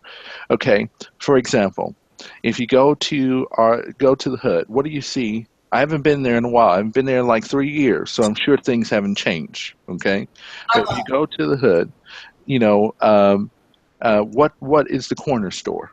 What is the gas station? Are they black owned? I didn't think they were. No. Well, technically, yeah. The middle, you know, the Iranians, the people from Israel. They don't claim us, but I get your point. But there are children. There are bald-headed stepchildren. But no, it's not black owned. You're right. So the question is, when you go into these stores, I've been into one 3 years ago, and the person had the nerve to call me out of my name, the N-word, because of course, before I open up my mouth, I look like a regular black dude, which I am black, you know, until I opened up my mouth. He was totally shocked. He apologized. But here's the thing about it. I took my stuff that I was going to buy, and I placed it down, and I walked away. So he just lost himself, at that time, $35. Now, $35 might not be nothing to anybody, but if you have several people with him losing $35, he will go bankrupt, and then he will move out of the hood. Thank you. That's where it ties into, we are taught how to accept abuse as, you know, love or positive energy. We're forced to take abuse as a positive thing. You know, like, if I didn't hit you, that means I don't love you. If I don't cuss you as my child and humiliate you, then I'm not teaching you anything. So then we go into a store and we're patronizing the store. We're abused while we're purchasing these items, and we continue to shop there. If you don't like that particular establishment there, you want to own whatever it is and place it there. Stop shopping there. No, I totally agree with you. Drive down that side of town. Like, find another place similar to and go to another side of town. You know, boycott. I mean, that, like, they shut down the whole system of the buses in Birmingham when they did the bus boycott. But here's the thing. We think that it was effective because of the boycotting, because of the protesting, but it was much more than that. It's the only way that things happen is when you take money out of people's pockets. You take some money out of my pocket, I'm going to change. Oh, yeah. Stop. Okay? So that's how it was effective. I think that we're getting the whole boycotting, the whole protesting thing wrong. I think that you have to affect them where it hurts. The money is the key. Very much so. That's what we've been harping on that all this time. You know what? It's the money. And people say, well, we need money in order to be able to separate from them. No, we don't. We don't need to gain any more money than what we spend normally at these places and stop spending it there. And if we stop spending it there and we're willing to invest it in each other more, I think we would have more Black-owned establishments. It's like with some humans. You have an issue with that person, you don't stay around that person all day. You don't talk to that person. You don't deal with that person. Same thing with the stores. Yeah, same with a restaurant. Car lot, restaurant, store. If I have a poor waitress and the server sucks and she has an attitude and rude, I'm not going to go back to that restaurant anymore. I don't care if that was my favorite restaurant. I've done it in Chicago. It's certain places that you go to, you know, especially in a place like Chicago where you can get any kind of food any time of day or night. There's a million Chinese food restaurants, you know what I'm saying? But everybody has their favorite. And my favorite place to go to eat lunch, one of the servers was a flaming bitch, and I've never went back since. And that's been there as long as I can remember. I think I grew up with that restaurant. And you know why she treated you the way that she treated you? It's because in her mind, she felt, okay, you're just going to come back anyway. So I'll just treat you, you know, any kind of way I want to, even though that's not your personality. But the image that we give off, remember? The image that they see on television. People judge a lot of things off of television. So the image that they see, that's what they usually treat you like. You know, I told you this before. I've been pulled over by the police a total of 48 times. 48 times. Wow. Okay. Have I ever been arrested? No. Have I ever been shot at? No. Why? Because there is a certain way that you deal with the situation. And I was just about to say that. When I was in driver's ed, there was a cop that came. This was high school. And he even told the class. He said, what most people don't realize, you decide if and when you get pulled over by a police officer, what you don't even realize is you decide what your fate is going to be. You decide if you're going to get a ticket. You decide if you're going to get arrested. You decide if you're going to get a warning by how you act about the situation. How you act towards them. You decide. And that's exactly true. You do. You decide usually your fate. Your fate. Is it true 100% of the time? No. Of course not. We know that. We live in America. Well, the United States. The United States is just not America. It's the United States. There's more than the United States in America. But we call it America. But you decide that. But 99% of the time, you decide that. That 1%, you might have an officer with a bad day. I've had officers with a bad day. So what do? The first thing you do is, even though we don't want to quote unquote punk down, I'm not telling anybody to punk down. Sometimes you just have to go silent. Sometimes. Yes, sir. Yes, ma'am. Because that's what they want to hear, right? Yeah. Yep. Sometimes they want you to be subversive. Mm-hmm. You just have to know when to hush. So can you be subversive? Can you be submissive, but really not submissive? Yes, you can. Stop. It's just like a relationship. So. Belle's having fun over there. Oh, she turns into a cat at night. She's special. She really is. Come on now, stop, or you hurt yourself. You're too big for that. She's a goofball. Go ahead. I'm sorry. No, it's fine. It's fine. But the question is, can you be submissive? Can you be subversive, but really not be? Yes, you can. Yes, you can. Even in a relationship. Stop. True. Stop. I've never been the type of person. I know there are some men who like submissive women. I've never been the type of person that I like a overly submissive woman. I'm not looking for submission. it will come naturally. Women pick up confidence. Women pick up power. Women pick up presence. How about you learn that instead of looking for this quote unquote submissive woman? I don't like a crybaby. I'm sorry. Exactly. For us to follow you, you have to lead us. You have to be able to lead us. We have to know for sure that you can lead us.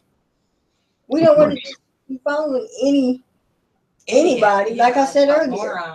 It's like lions and lionesses. They don't just follow any lion. You have to let us know, okay, I can follow you. You have to give us that feeling and make sure we have that reassurance or whatever. Mm-hmm. That's what I was saying earlier about navigate with a woman versus trying to manipulate a woman, you know?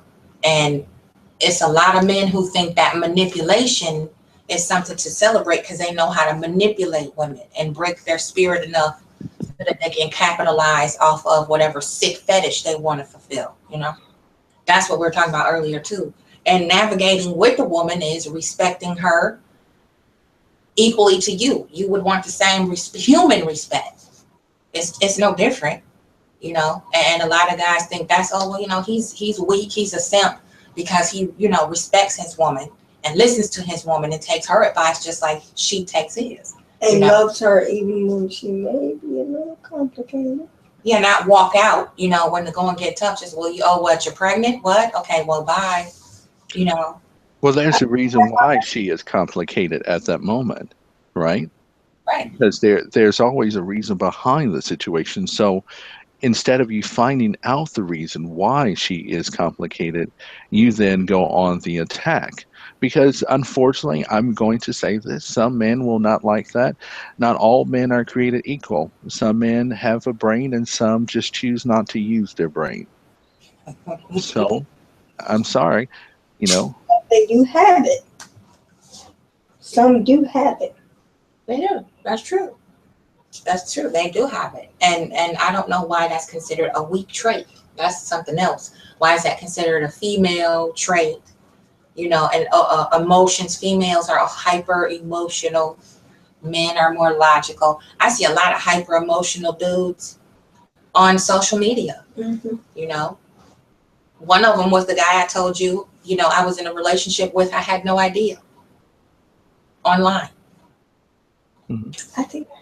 You know, but that's considered female behavior, though. You see what I'm saying? Well, you know, as I said before, a hoe can be anyone. A hoe can be a man. A hoe can be a woman. A hoe can, and excuse me for saying it, it's just as simple as that. You can be a high class hoe, you know, and I've said this before to someone before. She said she was going to be a hoe, and I said, well, I hope you'll be the best of the hoes. You know, if you're going to be something, be the best of it. Like be a high class hoe, be getting paid millions of dollars. I'm not saying that I'm condoning that, but if I can't change your mind at being a hoe, I can at least try to help you. I'm gonna promote you to be the best hoe you can be. Just like that. Exactly. Be, honey. That's what I say when people use that term hoe or whore. I'm like, you know, I wouldn't have to hide it. I would be so proud to be a whore. And like you just said, I would be the very best whore you ever wanted to meet. Mm-hmm. And I would have business cards with whore written on it. Mm-hmm. Billboards, commercials. You have to pay me $1 million, $1 million to spend my time with you. You know, you have to pay me $100,000 for a day. That's when you are a top paid hoe. You know, and there are those top paid hoes out there. You know, it's all about marketing. It's all about imaging. We go back to that one again. You know, that's true. It's something. The irony is what I'm laughing at.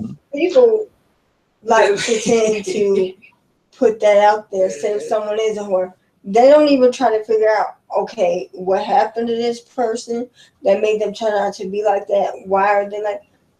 You never know. two sides to everything. Someone can be one thing, but it can contribute a lot to what they went through. Adapting their surroundings or just the situations that they went through, and they came out of it how they came out of it. To them, at least they made it out of it. Correct, and I agree with you. I was just about to say that.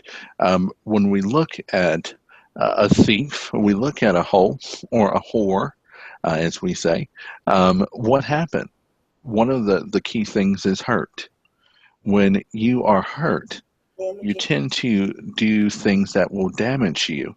But what we have to understand is that, for instance, I always tell a lot of my nieces this. The scariest thing is when you are in a relationship or you're having this one night stand with this guy, and then he decides to privately video you. And that is scary. Why is that scary? Because once your image goes on the internet, it stays here for the rest of the internet life, which is unlimited. And that video can be added to something else, into something else, into something else. And that is what a lot of people have to understand, you know. So, and am I judging these people who their videos are online? No, I'm not. I don't know you. I don't know your situation. So who am I to judge you? I'm still learning just like you are. No one's perfect. So once you put yourself in that situation, once you learn this stuff, and what I've noticed is a lot of young ladies will put themselves in these situations, but when they get older, they become wiser and say, damn, why did I do that? Why did I put myself in a situation with this no good guy? Why did I do that? I'm so much better than that. I am so much more powerful than that. I'm so much more beautiful than that.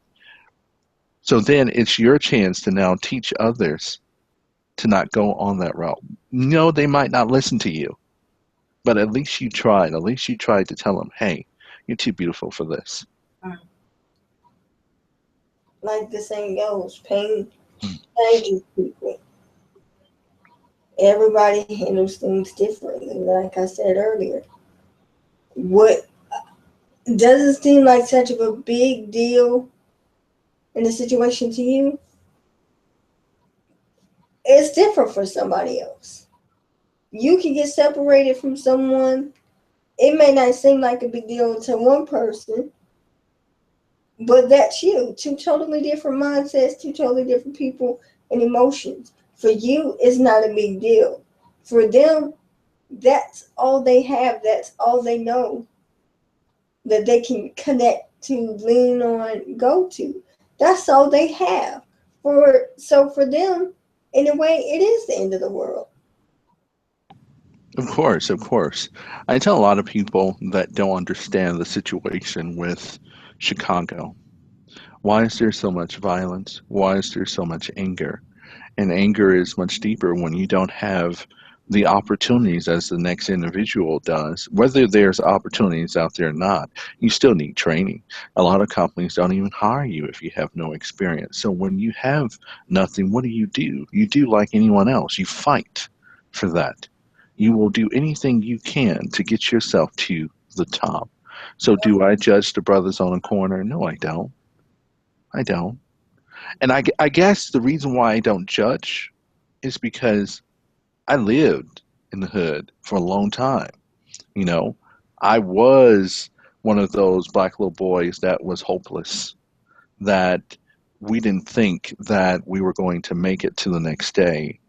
I remember my time growing up, that I didn't think I was going to make it to the next day. I didn't know that there was a brighter world for me, that there was something else that was out there, that my destiny was such greater than what I could ever imagine. And that's why I always like to tell people, you can talk about a person today, but you don't know who they are going to be on tomorrow. You might be down today, but tomorrow might be different. And that's true. Never the same person from day to day. That's true.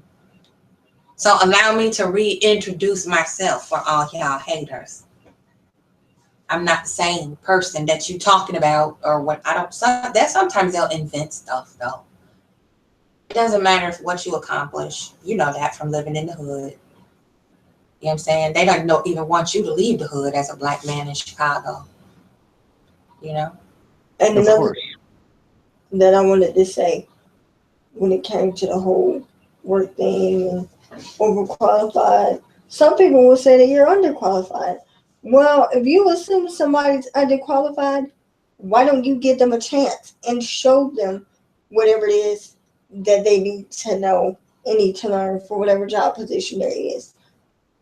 Let them know, give them the little ropes, show them what to do, tell them how to do it, train them on what to do, the do's and don'ts and everything, before you try to just put them down.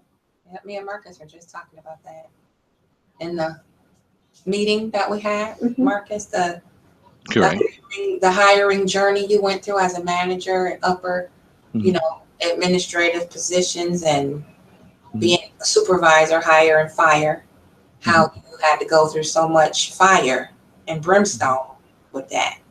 And how black women were so combative towards you. Oh yeah, black women were very combative towards me because they didn't see a face behind the voice.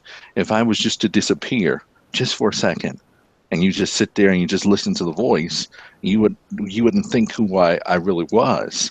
You can't tell them, hey, I'm black too. You can't tell them, hey, I understand what you're going through. I understand your struggle. You can't tell them that. But then when you take my hand away from the camera now you see the man behind the voice. Then if you actually really knew who I was or who I was when I was in Chicago, you would just sit there and you would absolutely just cry and break down in tears and say, how did you do it? It's because my destiny is not in your hands. I am not the same person that I used to be because I had to struggle. Guess what? Here's a clue for everyone, whoever's listening, that you're going through something. You have to struggle first in order to get to those better days. You have to really be to the lowest point of your life. Really. You have to be to the lowest point of your life. You basically just have lost everything, just done. Like you're like, man, I'm done. And then that's when the miracle, your blessings, whatever you want to call it, will come to you. Because now you have to believe in yourself. Yeah, you believe in Jesus. For some people out there, you believe in whatever God you want to believe in. You believe in the universe and etc. But sometimes you have to believe in yourself. Sometimes you have to look in the mirror and say, "Who am I? Where am I going to go?" Either is you believe in yourself. You said for your particular journey was 8 years before things started to really turn around the way you wanted them. It took a lot of deprogramming of old systems and behaviors, replacing that, not just stopping cold turkey, but replacing those old habits and patterns with new ones. In order to get something different, you got to do something different. And I know I had one woman tell me that I was a user because she struggled and nobody was there to help her. And she feels everybody should have to struggle. And even though, she was there to help, she can't be there to help all the time. So basically, I'm supposed to struggle the same way she does.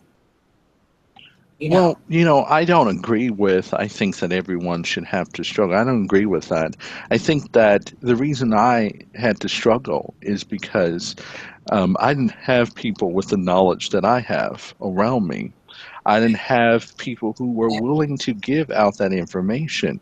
What is it costing you to do these things? Not much. It's not costing you anything to give out the advice that you can give out to a person.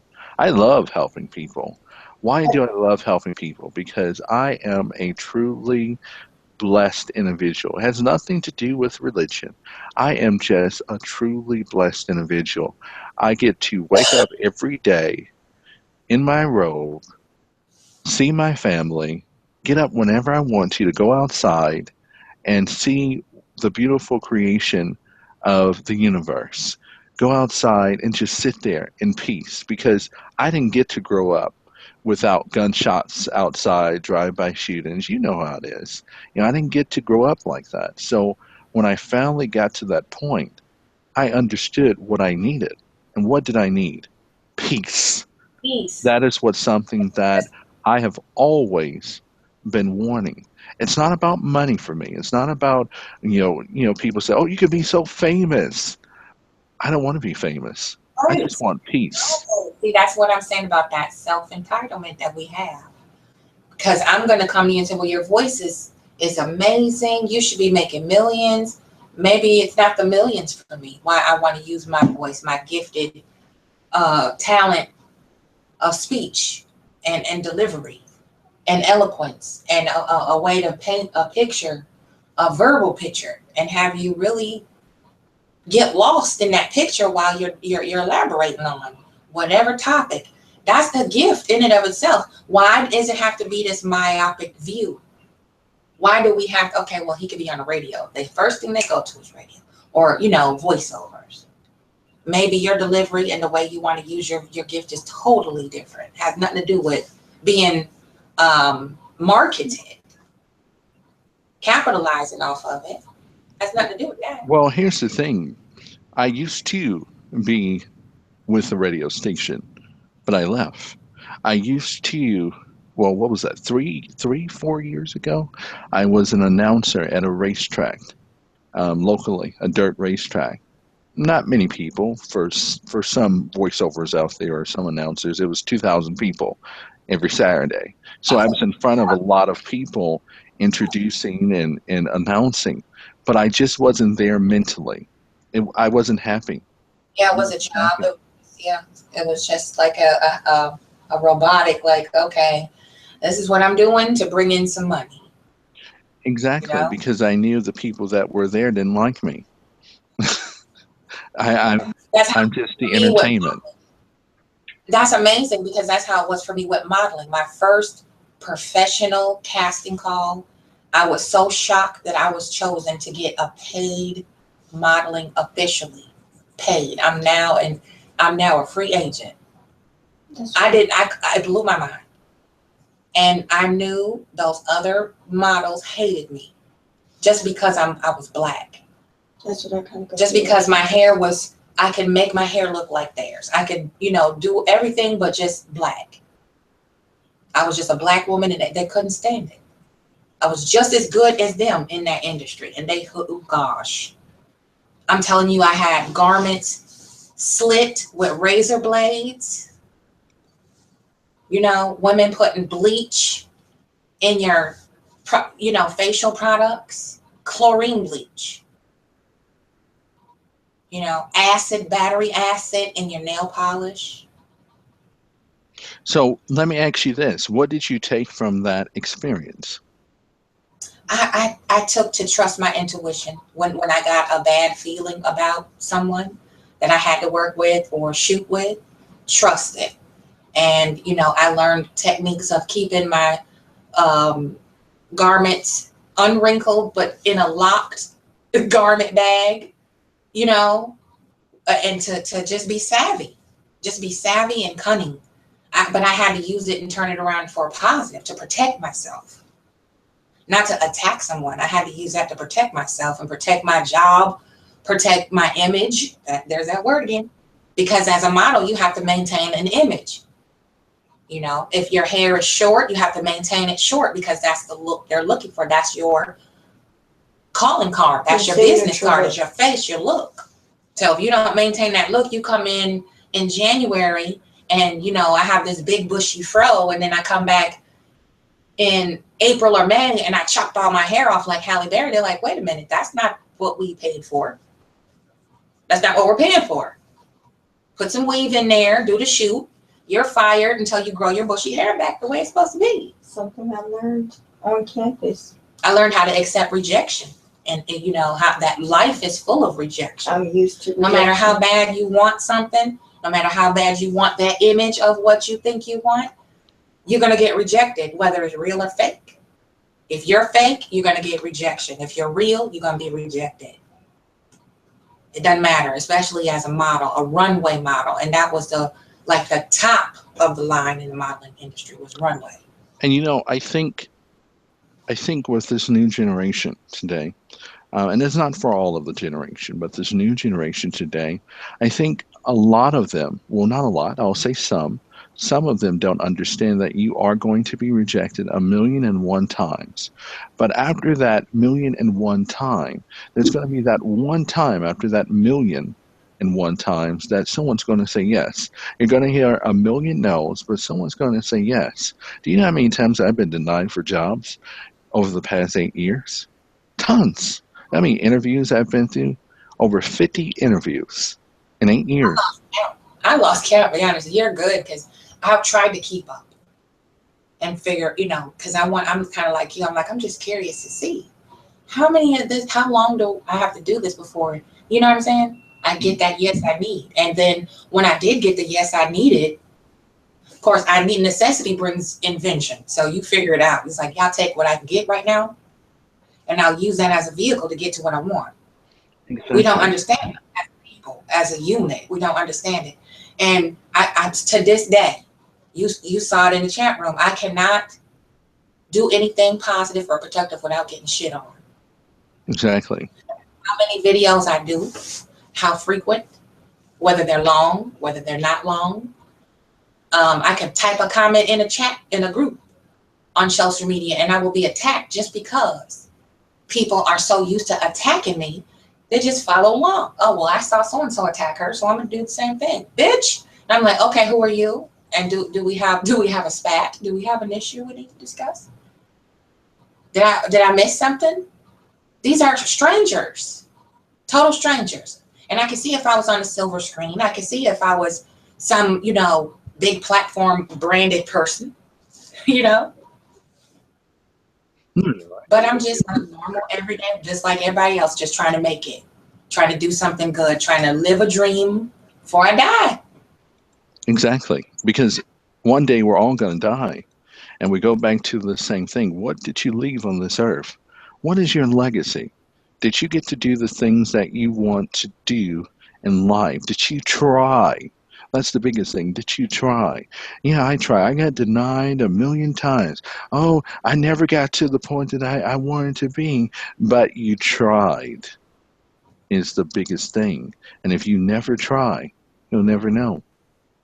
One thing that I learned with being on campus, and as I was saying earlier, with the vibes that you get off of people, you learn to trust the vibes, especially say if you get bad vibes and you get the vibes somebody don't like you, and you know for a fact you haven't done anything to that person, that's when you're just like, okay. Like you figure it out, and you're like, okay, well, I'm going to just separate myself from you so that you don't. Yeah.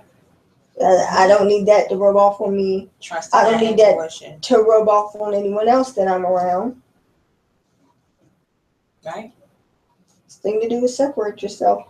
And even if that don't work, and it might not, but you're like, either way, you learn to automatically pick up on that vibe and those feelings, and you'll know, okay, that's who I don't need to be around. I don't want to be around that person. And you can feel it. You learn how. Yeah, instincts. That's what I learned. To pick up on it. And big time instincts. Just from being fluffed up and put makeup on and look all polished and perfect like a doll. You have to have good instinct. You can't. Models aren't stupid, by far. They're not uneducated. They're not airheads. When Naomi Campbell started, that's when I was started. You know, Tyra Banks. I knew all of them before they were who they are. But you know what? what I think is that you have to first know who you are as a person. And when you begin to know who you are as a person, you're able to go more places than you were before. Yep. Because you now know who you are. When I say there was something that changed my life, that was what changed my life. I started to know, well, if I can get Uh-huh. on the radio, then maybe I am good. You know, people have been telling me for years you have a great voice, but I never believed it because when I listen to my voice, I don't listen to the same thing that everyone else listens to. Right. And, you know, well, I got to be an announcer at a racetrack. Why do these folks hire me? To speak in front of all these people? That's because I didn't know who I was. But when you begin to know who you are, then that's when your life really changes. And that's where the negativity and whatnot come in for other people. That's where the drama kind of starts, because not everybody can react in a positive way. Take that positively as others can. Where it doesn't really matter, because no matter what you do, someone will always have an issue with it. No matter what. You come, you look nice, it's an issue. You don't, it's an issue. When you go by your own rules, it's an issue. When you go by their rules, it's an issue. People are going to have an issue with whatever you do, no matter what you do, no matter what you say, no matter how you present yourself.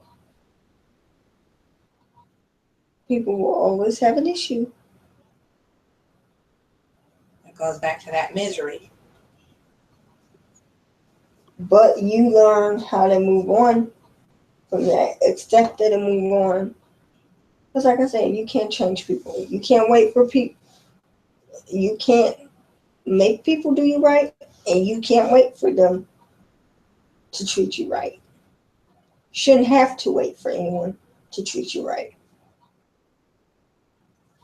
And I agree with you. Life is all about learning. That's what you're here for. That's your purpose. Your purpose is to learn. Your purpose is to try to help if you can, and trying to be the beacon of in life. You know, for me, I found out what my purpose is.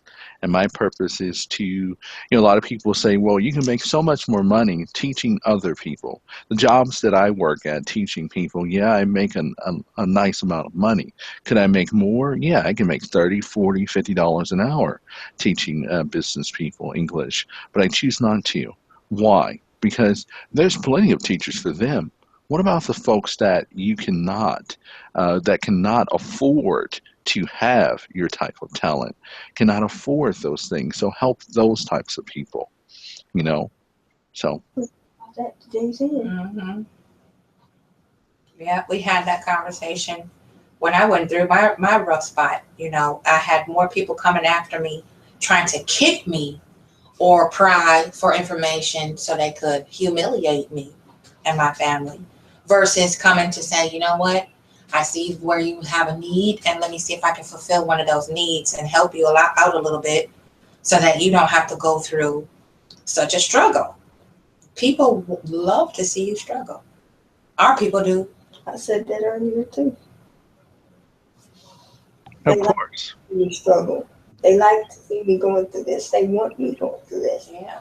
They want you to be beneath them or same or lower. They don't quite like equal.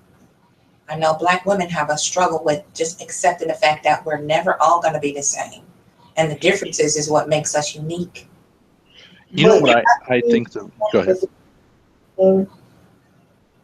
Not being the same can be a very good thing in the long run. I think the problem that Black women have, and I'm not speaking for all Black women, for me, analyzing from the outside out, and you all are in the inside, I think the problem is that that Black women, a lot of Black women, are trying too much to be like the European woman, trying too much to be like the Mexican woman, you are different. A lot of people don't know this, and here's a little bit of something, and trust me, look it up. Plastic surgery. The whole idea of plastic surgery comes from a black woman. Believe it or not, there are journals on it that plastic surgery is based off of a black woman's feature. Tanning. Okay, I like to tan. I want to tan. Why do you want to tan? Because you want to change your features. And what does a tan person look like? A tan person usually looks like a red bone black woman, right? Okay, so when they get breast enhancements is to do what? Something that you already naturally have, or a butt injection, or whatever. That's because they're busy trying to be you, but black women, well, not all black women, some black women are busy trying to be them, you know? Yeah. Competing to see who can achieve it better, you know? You're not as pretty as me. You're not as feminine as me. You're not as sensual or sexual as I am. You're not as whatever. Like, your weave is not longer than mine. I mean, just really shallow. And it's such a waste of energy to constantly compare yourself to somebody else. It's like what Beyonce said in Pretty Hurt. When she talked about all the plastic surgeries and stuff, it pretty much goes back to the song and the video. And she showed, people don't even realize, she did the video, she was showing the struggles of what the pageant girls have to go through. How they have to eat a certain amount and drink a certain amount. How they have to look one type of way. All the stuff they have to get prepared for. From being weighed, like she said. Yeah, it's not glamorous. The finished touches are. The end result is very glamorous, especially for a pageant. You know that there are women fighting backstage, fist fighting each other backstage at those pageants? Like, she had to fight the girl in the video over the hairdryer. So my question is this: what is pretty? What is beautiful? I don't think that there is an answer for that, because There's no. one person might find this person beautiful or pretty, the next person might find them ugly. It's because there's something that that person finds to be beautiful. It might be the person's personality, it might be the person's skin color, it might be their hair, it might be the hair texture, it might be the eyes, it might be their nose, a lot of things. So what is pretty? What is beautiful? I don't think anyone really knows the answer, because there is no such thing as a certain type of pretty, a certain type of beautiful. Yes, there are some ugly people out there. I'll be the first one to admit. I have seen some very but ugly folks. But, you know, at the end of the day, that's what I think. You know, and ugly can be a lot of things. Ugly can be that I've seen some very beautiful women, but as soon as they open up their mouth, they're first of all, one thing that is unattractive is when you don't brush your teeth. When your breath isn't all there. So when your breath isn't all there, you know, it's you know, I explained to a young lady the other day. Do you want a man who stinks? Do you want a man who doesn't wash? Do you want a man who doesn't brush his teeth and the first thing that comes out his mouth is shit? You don't. So why would you think a man wants that out of you? Do you want a man who has a stinky attitude? No. So why do you think a man wants a woman with a stinky attitude? The same thing, right? So you have to sometimes analyze yourself and say, what do you think? What do you think I want? So what I want, I'm going to put that out to the universe, and that's going to come back to me. Yeah. And that goes back to that myopic, you know, view that a lot of us expect out of each other. You know, your view or vision of a relationship, no matter what kind, if it's a friendship, romantic, doesn't matter. Your view is supposed to match mine. If it doesn't, if you don't behave in your relationship the way I think you should, that means it's invalid. It's not real. That drives me up the wall. I don't know how we can begin to change that, I should say. Again, I think that maybe we can begin to change these things when we actually analyze ourselves. I think when we analyze ourselves and figure out what we want in life, how we want people to treat us, then I think things will be much better. You know, for instance, it's like sickness. You know, why am I sick all the time? Well, maybe you should analyze what's going in your body, and maybe that's the reason why you're sick. Every medicine that we have is derived from a plant, some type of plant on this earth. It just, where do you think to get it from? It just appears out of nowhere. Chemical. Chemical is a change, a process. Go ahead. And it also could be the energy and who you surround yourself with. Spiritual wise, that could be bringing you down. It will make you sick. Toxic people will definitely make you sick. They break your immune system down with stress. And once you're stressed out like they are, then you start to get sick and you catch all these airborne spores. It almost kills you. Because that's their lifestyle is misery and depression and drama and chaos. So they become immune to it. It doesn't affect them the way it would you. It's a spiritually transmitted infectious disease too. That's a true thing. And I'm going to tell you this, that happened to me. And this year I made a vow in 2016 and going forward that I will no longer let people affect my spirit. I have one life, and that one life I'm going to live. I don't care what a person believes in, reincarnation, there's going to be a heaven, a hell, or anything else. The one thing that I know for a fact is that I am here right now at 11:57 p.m. Today is June the 3rd, 2016. I am talking to you all. That's what I know for a fact. I don't know what tomorrow is going to hold. Tomorrow is a new day. Every day is a new day that I've never seen before. I don't know what's going to happen in that day. I can assume, but you just don't know. You really don't. You don't know. You can have something planned to do it and never touch it. It's like I had planned to, so and so on. But the day took a life of its own. So check this out. Last year, different person. Last year, I was a very hateful person. I hated a lot of different people, a lot of people that did me wrong. I hated a lot of folks, and I was just so angry. I was sick all the time. And when I released it out to the universe and let it go and just say, you know what? Why am I sitting here wasting my energy on hating you? And the person that I dislike, I hate, they're probably out there partying. They're probably out there having a good time, minding their own business. Do you think they thinking about you? They don't give a hell about you. Sleeping like a baby at night, don't care one bit that you salty. Exactly. So what do? So now you change your mindset, and your mindset says, I'm going to ignore you like you don't even exist. I'm going to love me. I'm going to focus my energy on me. You know, I feel like taking a bath today, so I'm going to go and take me a bath. I feel like getting some fruit. I'm going to go and get me some fruit.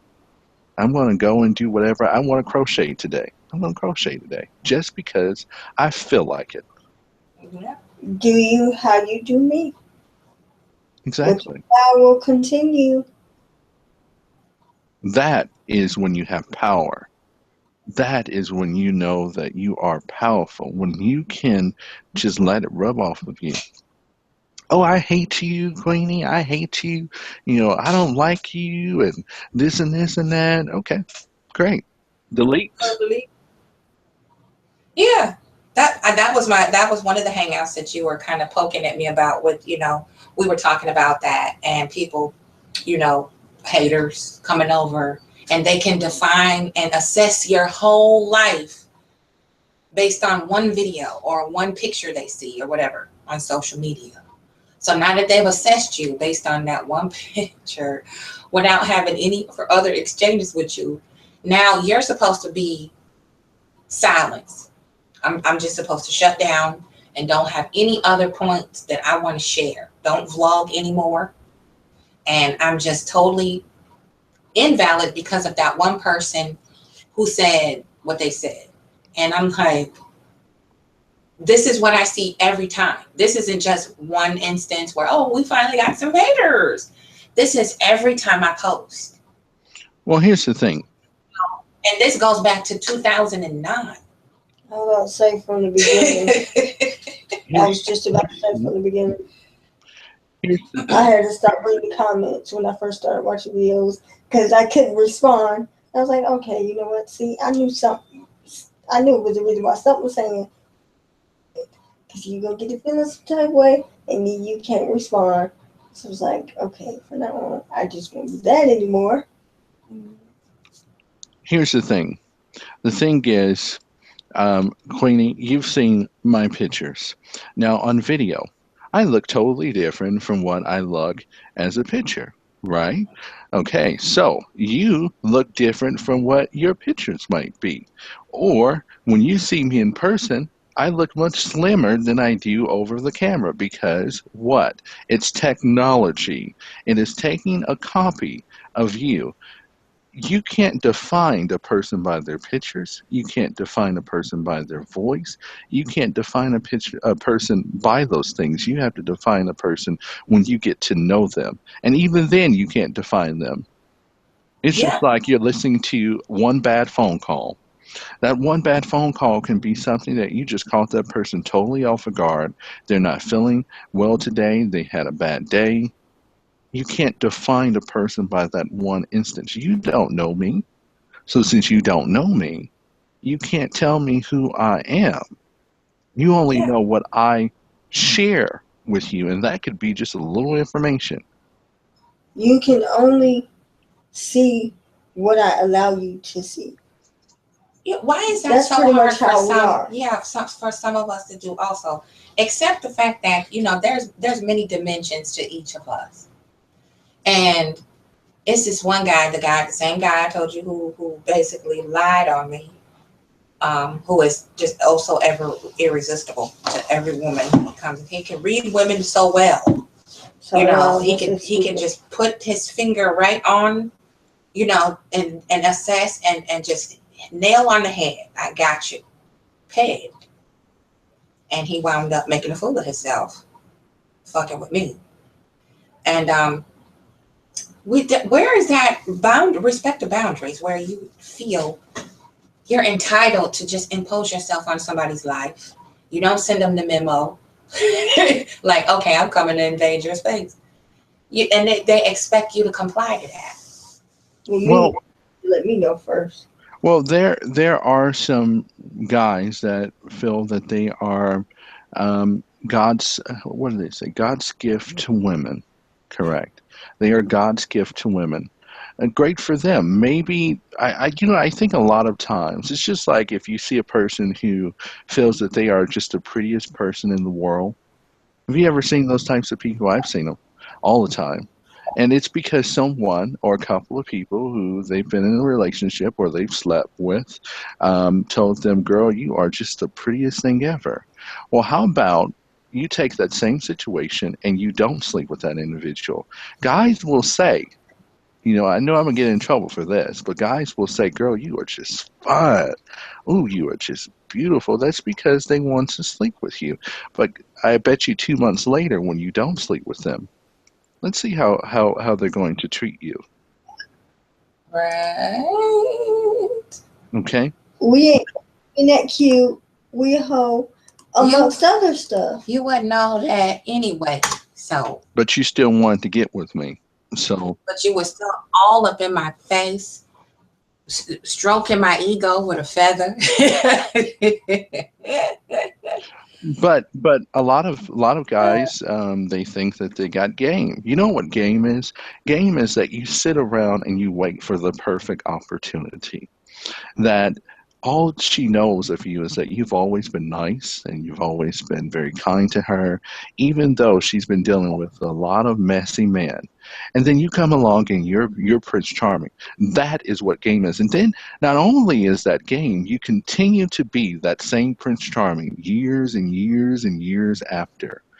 What do you do then? You put a card in her name. You put a car in her name. You give her something. You take it up to the next level. Instead of her buying some Jordans, instead of buying her some Nikes or some stilettos, you buy her a house. That's game. That's game.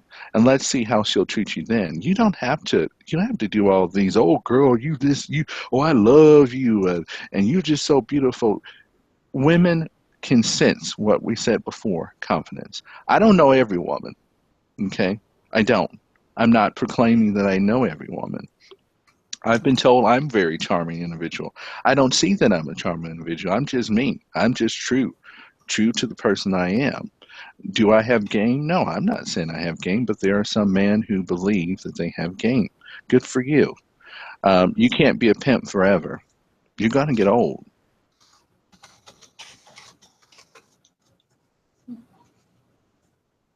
Yeah, I'm glad you said that. You put it so well, because I have been battling this battle too. That exactly what you just said. We have so many different issues, layers to our issues as Black people, and I know it happens in every culture, but I have never seen it done to such a degrading fashion as, we do to each other, and if they can't find a chink in your armor, then they have to make up rumors and lies to minimize your righteousness and diminish your character. Mm-hmm. See what you get out of it. I think it makes them feel better. But we go back to that conversation that me and you had. I think a lot of Black men are hurt. They're hurt. And when being hurt, they've had a lot of situations in their life. For example, there have been some people in every race who have treated me like crap. For example, I've had a lot of white people who have been very mean to me. So does that mean that I'm going to go out there and treat every white person like crap? No, I'm going to see who you are. Okay? It doesn't mean I have to like you. It just means that I'm going to respect you because you respect me. You are not the person that I dealt with yesterday. So we have to treat people on an individual level. I don't have to be your best friend to respect you. And exactly. I don't have to sleep with you as a woman to respect you. That doesn't, because I respect myself, I'm respecting you. Because do you have to be sexually attracted to the women that you respect? No. I was just being, I'm being facetious. You already know that. No. But that's what a lot of these, as you can see clearly, online predators, mm-hmm. these little imps running around. They mm-hmm. feel like if I'm sexually attracted to this woman and she doesn't feel the same, then that makes her talking points, her ideologies, even the factual things that she speaks, that makes it all invalid because she's not sexually attracted to me the way I am her. And I know she would reject me. Mm-hmm. So I have to find a way to criticize her to equalize her to how I feel about myself. If there are any guys that are listening or will listen to this, I'm going to give you one key that is very sexually attracting to a woman. It's called confidence. When you can be the most butt ugly person there is, but when you are confident in who you are, there's nothing else that you have to do. I have women of all races that respect me. I live in a neighborhood that it is multicultural. And some of the white guys look at me like there is something wrong with him, because when I come into the gas station, there is a white woman who's working. She say, "Hey, baby, how you doing?" Am I her baby? No, I'm not. I know that. She knows that. But it's the fact that she stops what she's doing and she respects me. Why? Because I respect her. Not as just a person, but as a woman. But I respect her. It doesn't mean I have to like her. I don't like a lot of people. Okay, Yeah. but it's the fact that I respect her and she respects me. She goes out of her way. She has thousands of customers in that gas station. But when I come in, she remembers me. Why? Because it's confidence. It's because you respect an individual. That's the first thing, is respect. Yep. Just plain old fashioned You would respect. get a lot more out of women, by the way. I'm not saying you're using anyone, but you would get a lot more out of women if you learn to respect them. If you learn to just communicate and have a conversation. Hey, things are not working out right now. Hey, our relationship isn't going, the way I want it to go. Okay, so now you have just communicated. That's the first level. You just communicate with her and you tell her, okay, things ain't going right, or things ain't going right in the bed. Okay, so now you don't have to go and cheat. Okay, what is cheating going to do for you? You have just entered into the realm of communication. So when you communicate with her, now she can communicate with you and tell you what she thinks is wrong with you. Okay, and then there you go. Communication has started. Right. So, but the thing is, that's what I say. They can't be respectful without an ulterior motive. The guy, dude I was telling you about, he had an ulterior motive. He was very respectful in the beginning. Risk, very, very upfront. And the ulterior motive began to wear down on his conscience. So then he had to try to hurry up and speed up the process, and whatever his end goal was, expose me, And that ulterior motive is what gets me. That's it. Well, I'm gonna be respectful. I'm gonna be that, that picture perfect guy until I'm made, until my cover is blown. Well, I'm going to say this. There is no picture perfect guy. Newsflash for all the women that are listening to you. There is no picture perfect guy. There will never be a perfect guy. I might seem like the sweetest and the most loving and charming individual. Yes, I am. But I have my bad days too. You catch me on the wrong day, I might curse you out. But then tomorrow I'm going to say, what do you want for breakfast? Because I'm going to cook you something. And I'm going to say I'm sorry because I'm just having a bad day. Okay. Does that make me a terrible human being? No, it doesn't. That just makes me human because I'm going to come back. And that's one thing that a lot of guys don't do. They don't know what I'm sorry is. I'm sorry. And then you mean it. And then you don't do. And there is no sorry from cheating. I'm sorry. There's no sorry for that. You did it. You did it. You wanted to do it. Yeah. Just like they make the choice to make up lies, and just because they can't control you, manipulate you, they can't weaken your intuition. They can't smother you, they can't abuse you. And they can't control you. So, You can't control a woman. I'll say that. I've learned that right. years ago. You can't control a woman. The only way you can control that situation is by loving her. She'll respect you. She'll be nice to you. I've had some women in my life who were people thought they were the most worst people ever. They were so mean on the outside, but when they're by me, they're, hi, how are you? I'm doing good. That's because they don't have to put on that whole mentality with you. Yes, I get that too. And I think that's what you were kind of trying to help me see too, where you say, I have a very strong presence. It can be intimidating. Of course. I'm learning better now. I'm starting to see it more clear. And I just don't know why it causes such a negative response to so many people. And, I embrace it because strength helps me strengthen myself when I see others who have the gift of strength. Of course. And it's not a bad thing to have a strong presence. It's not a bad thing to be a little aggressive sometimes. It's not a bad thing to be that way at all. But sometimes, for some people, not you in particular, I've met a lot of people that they were just heated all day long. They were heated 24/7, 365 days a year. And sometimes you just got to calm that down a little bit. Shh. Peace. Yeah, slow that train down. Let's slow down a little bit. Let's have a conversation. Hi, I'm Marcus. Nice to meet you. What is your name? That's kind of what, that situation, Mhm. That we had earlier, Mhm. like a couple days ago, that situation Mhm. with the too fast. Mhm. Like everything is going 1,000 miles a minute, and that person couldn't hear anything Mhm. because they were just going too fast.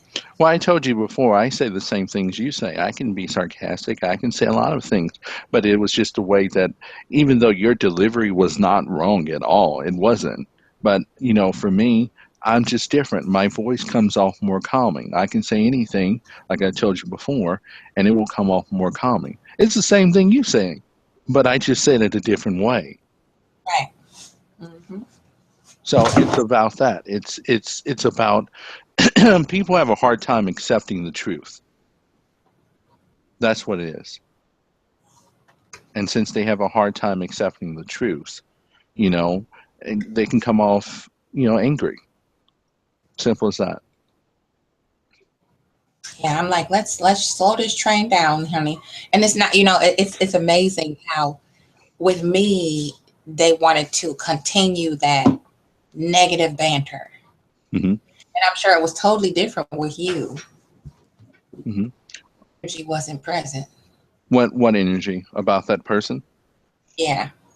Well, typically I don't have negative energy with anybody, and when they start off negative, the first thing I've had, no, I did have someone in that class who were very negative towards me, and I brought it back, and I said, okay, I'm sorry you feel that way, but I was just trying to make conversation with you. Have a wonderful day.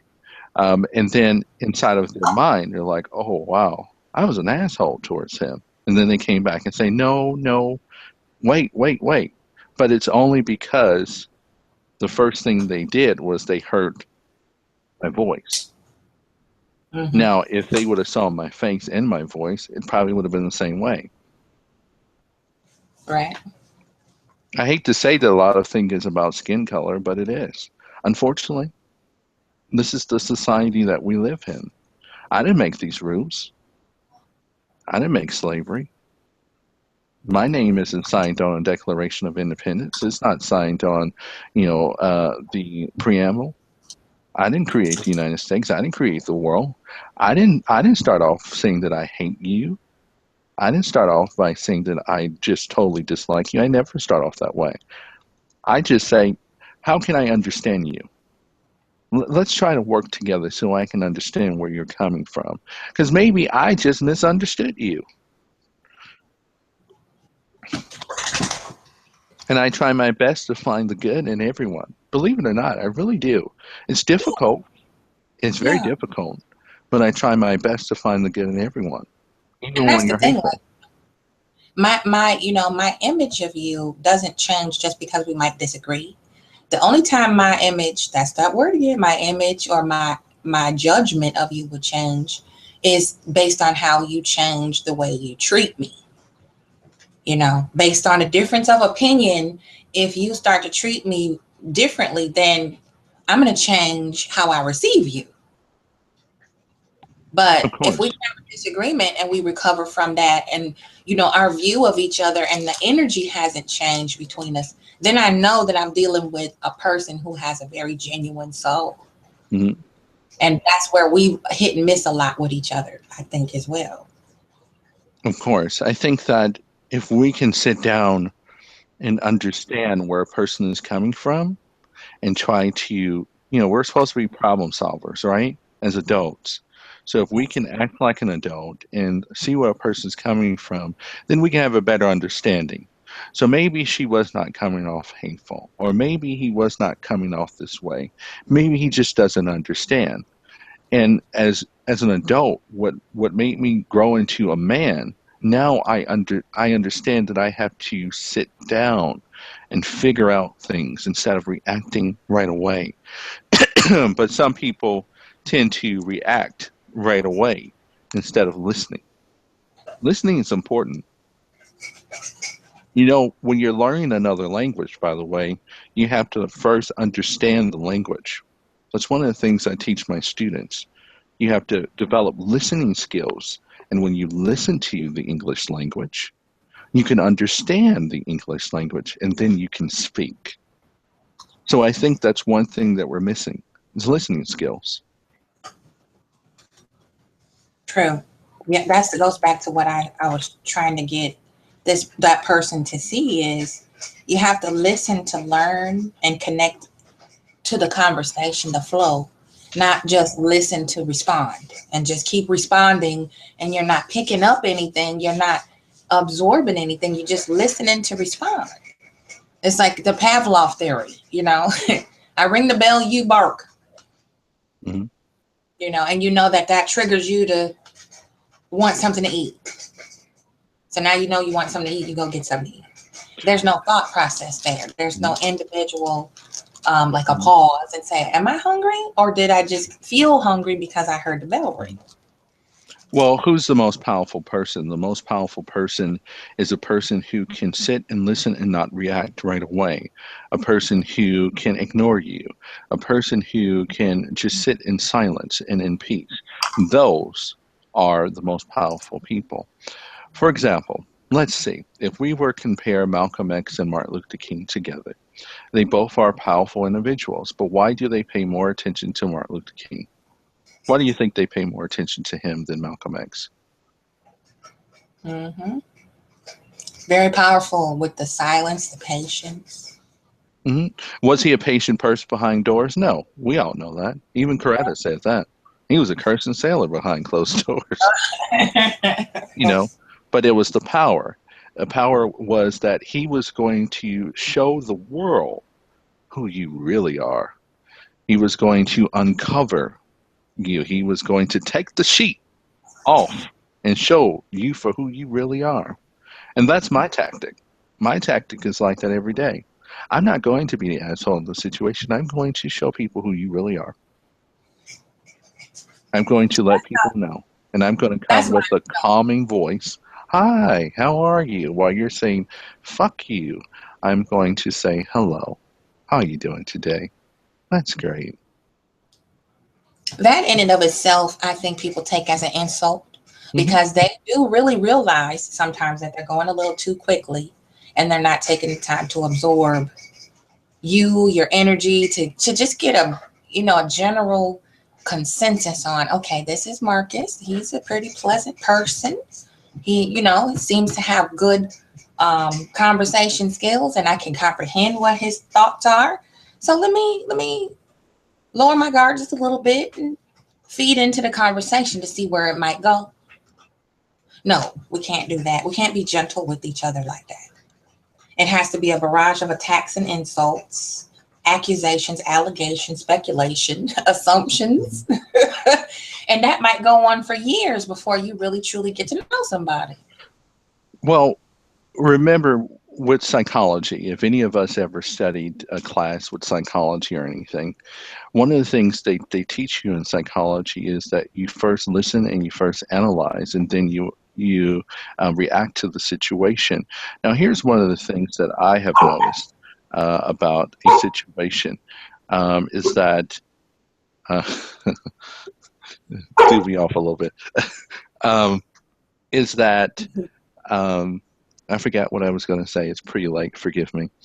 What was I going to say? I don't know. I just really don't know. I'm sure I'll come back to that conversation. I don't know. It's late at night. Forgive me. No worries. Because your mind is going on different directions and then lack of sleep. It's like, I know I have a good thought, but I can't quite find words for it. But yeah, that's what I'm about too. I try to take that approach because I used to be a very reactionary person. Mm-hmm. Chip on both shoulders, knock that battery off my shoulder. I dare you. I'll prove myself. Before you get me, I'm going to get you. I used to be like that. I did too. I was like that.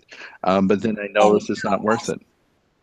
Yeah, I see the power in letting the words sink in, first and kind of go back over. Mm-hmm. Why is this person saying these things to me? And how are they coming to these conclusions? But what's the most powerful thing? The most powerful thing is love. I'm going to tell you, love is just so powerful. Love can overcome hate. Yes, hate is powerful, but love is much more powerful. I compare love to water and hate to fire. Fire can be great and it can destroy things, but water can come along and cool things off. Water is something that we need. Yeah, we need fire, but it is easier to, when it's cold outside, it's easier to warm yourself up than it is to cool yourself off. And that's True. when I look Very. at things as a symbol, an image. And what I try to do, my best, is I try to love. I try to love. It's not because of the Jesus way. It's not because of the universe way. It's because what I feel. I want to be remembered as, yes. You're fake. You're fake. You don't love. What do you Mhm, mean? You don't love me? How could you mhm. love somebody you don't know? Because I love myself. Exactly. Exactly. I love myself so much that I can love you even when you think you don't deserve it. Mm. And you know, that hurts the worst. I've seen situations like that with people who hated my guts, but when it came down to it and they needed some help, I helped them. They hated my guts, but I came along and helped them. That's why they say you should be careful the way you treat people. You should be careful not to burn down a bridge because you might have to use that bridge again. Exactly. Some people you have to love even when they are being the opposite of lovable. Sometimes the people who act out and are more unlovable is the one that needs the most love. And you know why? I think it's because they've never felt love, true love. Love is not getting in the bed in between somebody's legs. Love is not how I can sexually feel. Love is that I can stand right next to you or I can hear your voice over the phone and I feel a special feeling inside of me. And it's not a sexual feeling, it's just I feel whole. I feel that I can never live without you in my life and that I feel broken if something was to happen to you. That is love. Right. There you go. There it is. And this is so good. I'm glad you said that. That's from a man, a adult man, a black man. I've said it before, and they're like, "Who? Okay, yeah, that's a fairy tale, honey." But it's But there not. you go. It's not. It exists. And and the people who think it's a fairy tale, you can make it exist just by changing right now, right at this instant, right at this moment, and just changing. That's the beauty of life. I tell people that all the time. You can be the most hateful, the most mean person ever, and you can change just like that. It's like that. And that's your life. Ma- Magic. That's why a lot of black people don't believe in that. Love is magic. It'll change you overnight, faster than overnight. Change you in a blink of an eye. I'll be honest with you, I didn't know what love was for a long time. I thought love was just a good feeling that you get, when you get in the bed and, that's what love is. But love is when you can just be by a person. And especially when you're in a relationship with a woman or when women are in a relationship with a man, when you don't even need him to take off his clothes or you don't need her to take off her clothes. It's like, wow, look at you. You are just gorgeous. You're just beautiful. I love your spirit. We can just sit and have a conversation all day long. That is love. But some people, they're in relationships, they don't even talk. What's going to happen years from now when that man with the six pack or that woman with the beautiful body and the voluptuous body and the beautiful hair, what's going to happen when her hair starts falling out when she gets 60 or 70 years old, when those wrinkles get on her hands, her beautiful soft hands, when her hands turns rough, when he starts to look different than he was when you first met him? What is going to happen? All you have left now is just you and him. What did you build?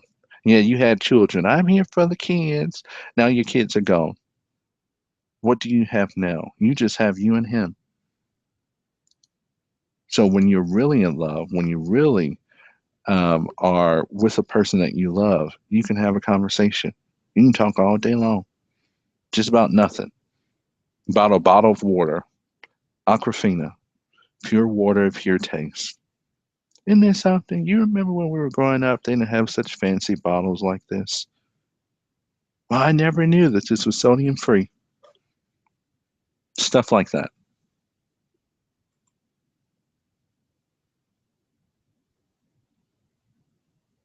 So Apple said, "What do you call something that you love but doesn't love you back? You call that person selfish."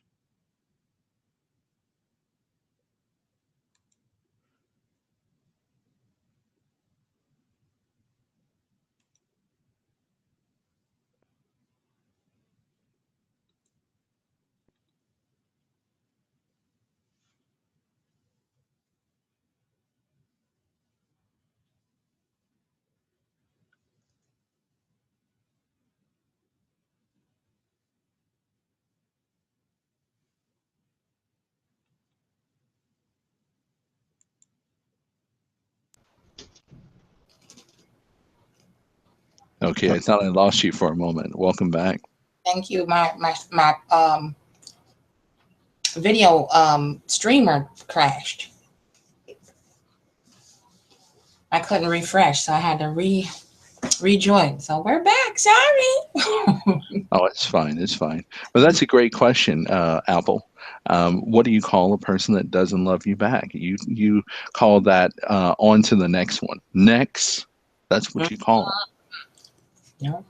If a person loves you, they love you whether you are fat, skinny, whether you got in a car accident, whether you're broke, whether you stop loving them as an individual. Even if you're a little stubborn, Of they course. still. I've dealt with plenty of stubborn women in my life.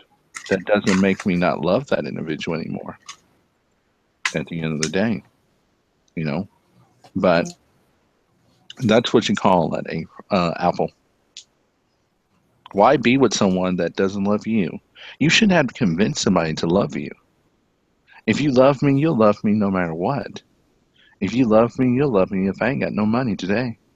We'll eat beans together. We'll make this happen.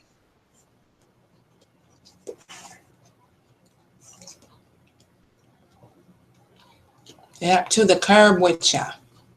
Because you don't have to love me. That's the beauty part of it. It's a choice. Love is also a choice. And the type of love you receive is a choice. It's your choice. It can be a gift and a curse. Anyway.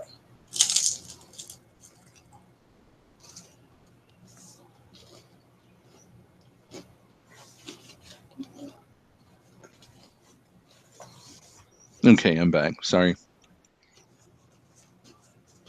Welcome back. I can see you on my side, so I had to refresh. Okay. Yeah, but that's what you call love. I think people are lacking that. If we had more love in this world, we wouldn't be having so many wars. If we had more love in this world, we wouldn't be having so many homosexual people. I'm not saying that there should not be homosexual people. I'm just saying that if there was more love in this world, there wouldn't be so much disaster, so much stuff out here.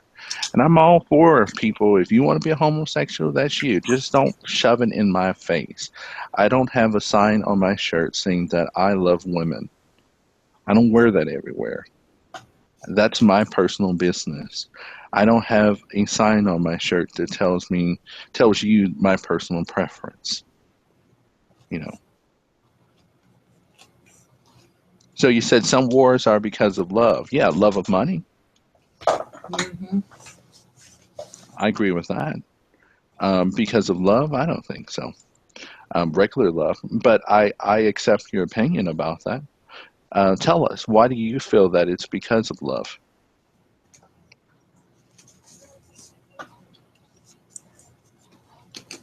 I would love to hear that.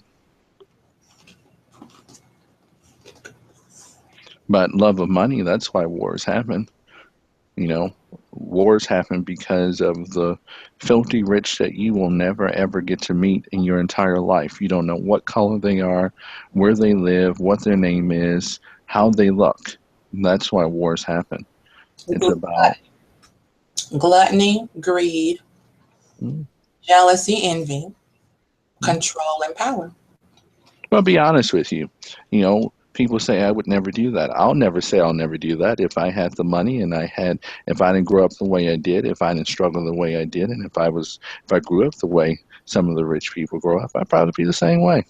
I'll be honest with you. That's what makes me human, because I don't know any better. I don't know any different. I've never had to be poor. I've always been a billionaire or a millionaire. So that's why I am the way I am. And I choose not to stop because I have no purpose to stop.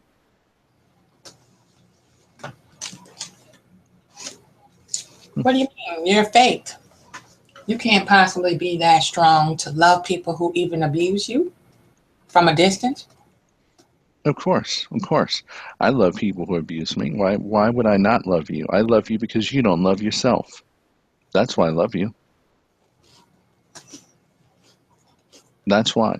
You don't love yourself. So I love you because you don't love yourself. Somebody got to love you. We all can't be hateful in the world. That's what balances the world. The world has to be balanced. And to be honest with you, we got to have those haters out there. We got to have those people that are mean and angry. Wouldn't this be a boring world if everybody was loving? I get bored. We got to have those racist people. We have to have those people that think that women should be in their quote unquote place. We have to have those people. They're all part of that ecosystem. It is. It's just like the plants that don't reproduce very well. What happens? It rots into the dirt, and the earth eats it up, and it decomposes. So, and then what happens? Something beautiful grows out of it. Yep, another season to harvest something greater from the death of something former. Mm-hmm. The latter is greater than the former. I tell people all the time, I had to die first in order to become who I am. Oh, I love, see? All these things I've shared before, and I'm so glad you're saying it. I love it. Now, what would you tell, what would you share with TJS, the link I sent you, the guy, the wounded guy? Oh, him. What would I say to him? Honestly, I would just say that hurt is a powerful thing. And when a person's hurt, you can honestly tell that they're hurt. I don't know the guy personally, so I would love to hear his story. I would love to hear what he has been through that made him who he is. That's what I would say. I love to hear people's stories. I love to hear who they are. What I am today is because of what I had to go through. I am the strong person I am today because of what I had to endure. Yeah. I had to stop putting everybody in a box. That was my problem. I had to stop putting everybody in a box. And when I stopped putting everybody in the box, my life was much better. We can't. It's just like a pit bull. They said pit bulls are the most dangerous animals there are in the United States. But I'll tell you, I have some neighbors with pit bulls, and I petted the pit bulls. It didn't bite my hand off. Mm-hmm. So, I got one less than 6 inches away from me at all times of day and night. Never been wounded by one, never been hurt. I've owned 3 at a time. Some of the largest 3 pit bulls, American pits, very 180-pound pits, big babies, never been hurt by one. Mm-hmm. So I can't automatically judge you because I don't know you. Okay. You know, a lot of people put black women in the same category and say, "Oh, black women are angry, they're vicious, they're this and that." Well, I've met a lot of black women who are not angry, who are not vicious. One is my grandmother. One is my great grandmother, such the most beautiful, the most sweetest spirit that you can ever be around. One is my mother. She's a black woman. So should I put her in the same category? But I bet you for those ones who hate black women, or who the ones that are talking about black women and talking crap about them, I bet you they don't treat their aunties that way. I bet you they wouldn't treat their black daughter that way. I bet you they wouldn't treat their mother that way. Of course not. Don't you think it's a message about how you feel about your mother, sisters, aunt when you do mistreat them, mistreat other black women? Yes. Yes. Offspring, especially. Again, we learn from our experiences. You know, we are who we are because of our experiences. You know, because of our, I can't say environment, because we can change environment. I grew up in Chicago. I grew up in the hood. So if I grew up in Chicago, I'm not like an average Chicago man, as they say, stereotypical. You know, I'm not, I don't have a bunch of babies. I don't have any babies. I don't have a bunch of baby mamas. You know, I don't have a record. I don't even have a parking ticket. You know, I've never did drugs at all. I don't smoke cigarettes. Are you a coon? No, I'm not a coon. I just choose to use my energy in a different way. I choose not to hate the ones who hate me. I choose not to be like everybody else who hate white folks. They did nothing to me at this moment. And even if they did, I choose not to hate you. I choose to ignore you. This is a big world. You deny me a job, I can go somewhere else and get a job. You don't want me shopping at your store? Thank you. Goodbye. I'll spend my money somewhere else. Because it's a big world. It's called the United States of America. Exactly. So why would I hate you? I don't know you. I feel sorry for you. You know, there's black people that don't like me. Good for you. It's the black woman's fault that the black man always goes to jail. Say again. It's a black woman's fault. No. We always put you in jail. We ruin your lives. No. Well, yeah, it's too. No. I've had a lot of black women who were very mean towards me, who told me that I was an ugly person. Told me they like light-skinned boys and they like dark-skinned boys. They said dark-skinned boys will never be beautiful. I grew up most of my life with a lot of black women who were mean towards me. So does that mean that I hate black women? No. Mm-mm. She was just confused. She didn't know who I was going to be or become. Mm-hmm. So since she was confused, I have to understand that, because she is brainwashed. Those young ladies were brainwashed. You are in a system that brainwashes you. I don't provide you any jobs. You don't see my face on the dollar bill or the quarter or anything. So why should you? Why should you respect me? I don't give you anything. I look at both ways, you know. Black men are saying, oh, black men are running towards the white man. That's because he has jobs. He has the protection. He has all of these things. He's in the USA. He owns the USA. He owns half of the world. So while you out there getting mad, you should be trying to get yours. Now, I don't have a problem getting a woman. And I'm not the richest person in the world. Not even near being rich. I just have my own. Have my own car, have my own home, have my own business. I can feed you. I can cook. That's about it. Protect you, make sure you're safe. Of course. Of course. That's all. It's a survival thing. That's it. I don't think black men should take it personally. I really don't think they should take it personally. That's innately what the man does, though. What you just described is what innately. It's not, and part of it is societal too. But I just think naturally the man who is well adjusted and who learned from his experiences, he prefers to have it that way in his life. Whoever he chooses to spend it with. It's kind of a natural thing that you want to protect, provide, and do those things to balance the relationship, to make it a journey. A pleasant journey, Well, I feel this. I feel that there have been a lot of young ladies throughout my life who've turned me down because I didn't have anything at that moment. They didn't know who I was. Of course, they like me now, but they didn't like the person I was before because I knew who I was, and they didn't know who I was.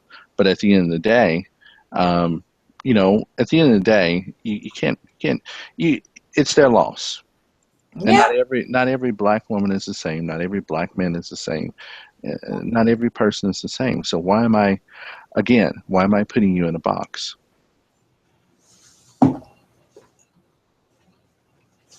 What happens to a flower once you dig it up and you put it in a box? It dies. God. You can put a flower anywhere in any neighborhood. I bet you it'll grow. It's the way you treat it. Your niece seems like she's getting a little sleepy. Yeah. Yeah, I really am. Sorry, I'm still here. No, it's fine. It's fine. It's fine. I understand. I understand. No, I get my days too. Yeah, it's been a rough week, a rough month, really. Just like you said, survival is the focus right now for a lot of us. And it's not any really different than what we've been going through. Some of the struggles and the waves and the peaks and valleys of it are harder. I think they're rougher than others. Certain trials you go through, they're not quite as bad as others. So, sometimes we just have to ride the wave, and kind of pick our battles wisely. Because now I just see people just randomly bludgeoning each other with abusive behavior and abusive thoughts, abusive energy. Everything has to be so provocative, Mm-hmm. There's no balance. There's no rhyme or reason to the there's no rhyme or reason to the outbursts that you see now. Well, and I agree with you. I agree with you. And I again, 2016 is my no haters year. 2016 is my no drama year. 2016 and on from this year is I'm getting older. Like I said, I'm 28 years old. Yeah, I'm not that old, as they may say, but I'm still getting older. I probably don't look like I'm 28, but it's because I don't have a stressful life and I don't consume stress. I swear. When I get done with all of my work in a day's time, I go in there and fix me something to eat in my house, come back in my office, look on a computer, talk to folks, and then I go and I lay down in my bed. Let it go. And let the day, yes, And I sleep like a baby. I swear, I promise you. And then students cuss you out all day. no, I don't have any students that cuss me out. They're actually glad to talk to me because I have a conversation with them. I talk to them just like this, like a normal human being. That's what my job is, and I enjoy what I do. I always said I wanted to be international. When I was growing up, I always said, "Oh Lord, please make me just famous, make me international. I want to be all over the world. I want to be rich. I want to be a millionaire." And I was so angry for so long because I was like, "Well, I'm not a millionaire yet. Why am I not a millionaire yet? I deserve to be a millionaire." And then it came to me, and it said, they said, the spirit said, basically, you are a millionaire. You know why you're a millionaire? You have peace. That's Yes. why you're a millionaire. You know why you're a millionaire, Marcus? It's because your voice is $1 million voice. You can take a cheap little microphone like this, and your voice still will come out. You don't have to be on a studio microphone for your voice to come out. You are international because you can share your gift with others and talk to them. All people want is a little niceness. All people want is, why I have such a high rating at the school that I'm at? It's because I encourage them. They say, I know I speak bad English. No, you don't. You're doing wonderful. You're doing great. Excellent. Wonderful. They love that. It's because even though they know that they're not doing such a good job at that moment, it's because you said a kind word to them. Yeah. Yeah, just to boost the confidence. That's it. And I noticed that, with hurt people, They don't want others to be confident because they are not confident themselves. That's why they have to do the antics that you see in chat earlier. You know, one screen name said, well, you know, clearly he doesn't love you or care about you because, you know, the pictures you posted are collages. You two are never in the same room together. So that means he doesn't love you. And you invented your boyfriend. I was like, wow, okay. I just noticed you got about 5 people watching you. I haven't seen anybody comment. Yeah, it's been a while since somebody commented. So there's 5 people watching you. Interesting. It might be more than that. Could or less. Okay. It could be more or less. It depends. You know, when we use these platforms, they never are accurate like they would be for any other culture who would post on here. Because, you know, everywhere we go, they have to try to shut us down. Of course. You know, and what you notice right now is that you don't have your haters on at this moment. I'm sure you probably would have had tons more.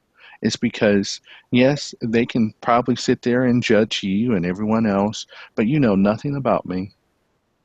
And I will eat you alive. I will. Yes, I will eat you alive. You know, I'm not afraid. I'm not. What is it for me to be afraid of? There's no challenge. If I'm not competing with you, then I don't feel challenged by you and your negative energy. That's just all it is to me, is negative energy, and I can sidestep that. If I can drive on to Dan Ryan, negative energy don't mean nothing to me. And all I say is just go in peace. That's it. Go in peace. You know, go use your energy on someone else who really cares about you. Yeah, about try to paying attention. You know, because it's worthless. I'm trying to learn. I'm trying to teach people to love each other, to like each other, to, you know, we're all on this earth. And you know what's the strangest thing? While we're doing all these wars, while we're hating on each other, we all live on the same earth that doesn't belong to any of us. At any moment, the earth can just collapse whenever it wants to. Any moment, it can suck us all up. It's not going to care about how fat you are, how rich you are, how poor you are, what color you are, color eyes you have, how your hair looks, how your skin is, how ugly your feet is, how pretty your feet is. It's just going to suck you up and you're going to die. And be in the same size grave. Exactly. When you die, you just die. They don't care how much money you have, who you are. You just die. That's it. Yeah. That's it. And when my house is prettier than your house. It's bigger than your house. My car is newer than your car. I have more money in my bank account than you. I have a 900 square foot house. I have 3 bedrooms, 1 bath, and a nice yard. I live on a corner, and I don't have a huge house. And why do I not have a huge house? Because a house doesn't measure me. I was a renter for many years, so I was blessed to have whatever I have. But why everyone else is paying $3,000 and $4,000 for their mortgage? I told you how much I'm paying, Angie. Yeah. Very low. So that's why I'm at peace. Laugh. People laugh all the time when they see my little tiny house. But I bet you when something breaks down here, I'm going to pay less than you for your big 4,000 square foot house. And you'll still be able to buy groceries and put gas in your car. Come on. And afford to do, buy a shaver. Come on. All the necessities you need will be met. And the unexpected repairs will be met, and probably still have quite a bit in your pocket to play with. I'm going to tell you this. Versus being stressed out and can't even eat the next day, you know? Things are so good with me. I can go out there and work a $7.50 an hour job and still survive. That's how good things are. So that's when you consider yourself valuable. You consider your life peaceful. I think we got the game all messed up. The game isn't about how big your house is, how beautiful your husband is, or beautiful your wife is, or how beautiful your children are. Is do they respect you? Will they be willing to die for you? That's the game.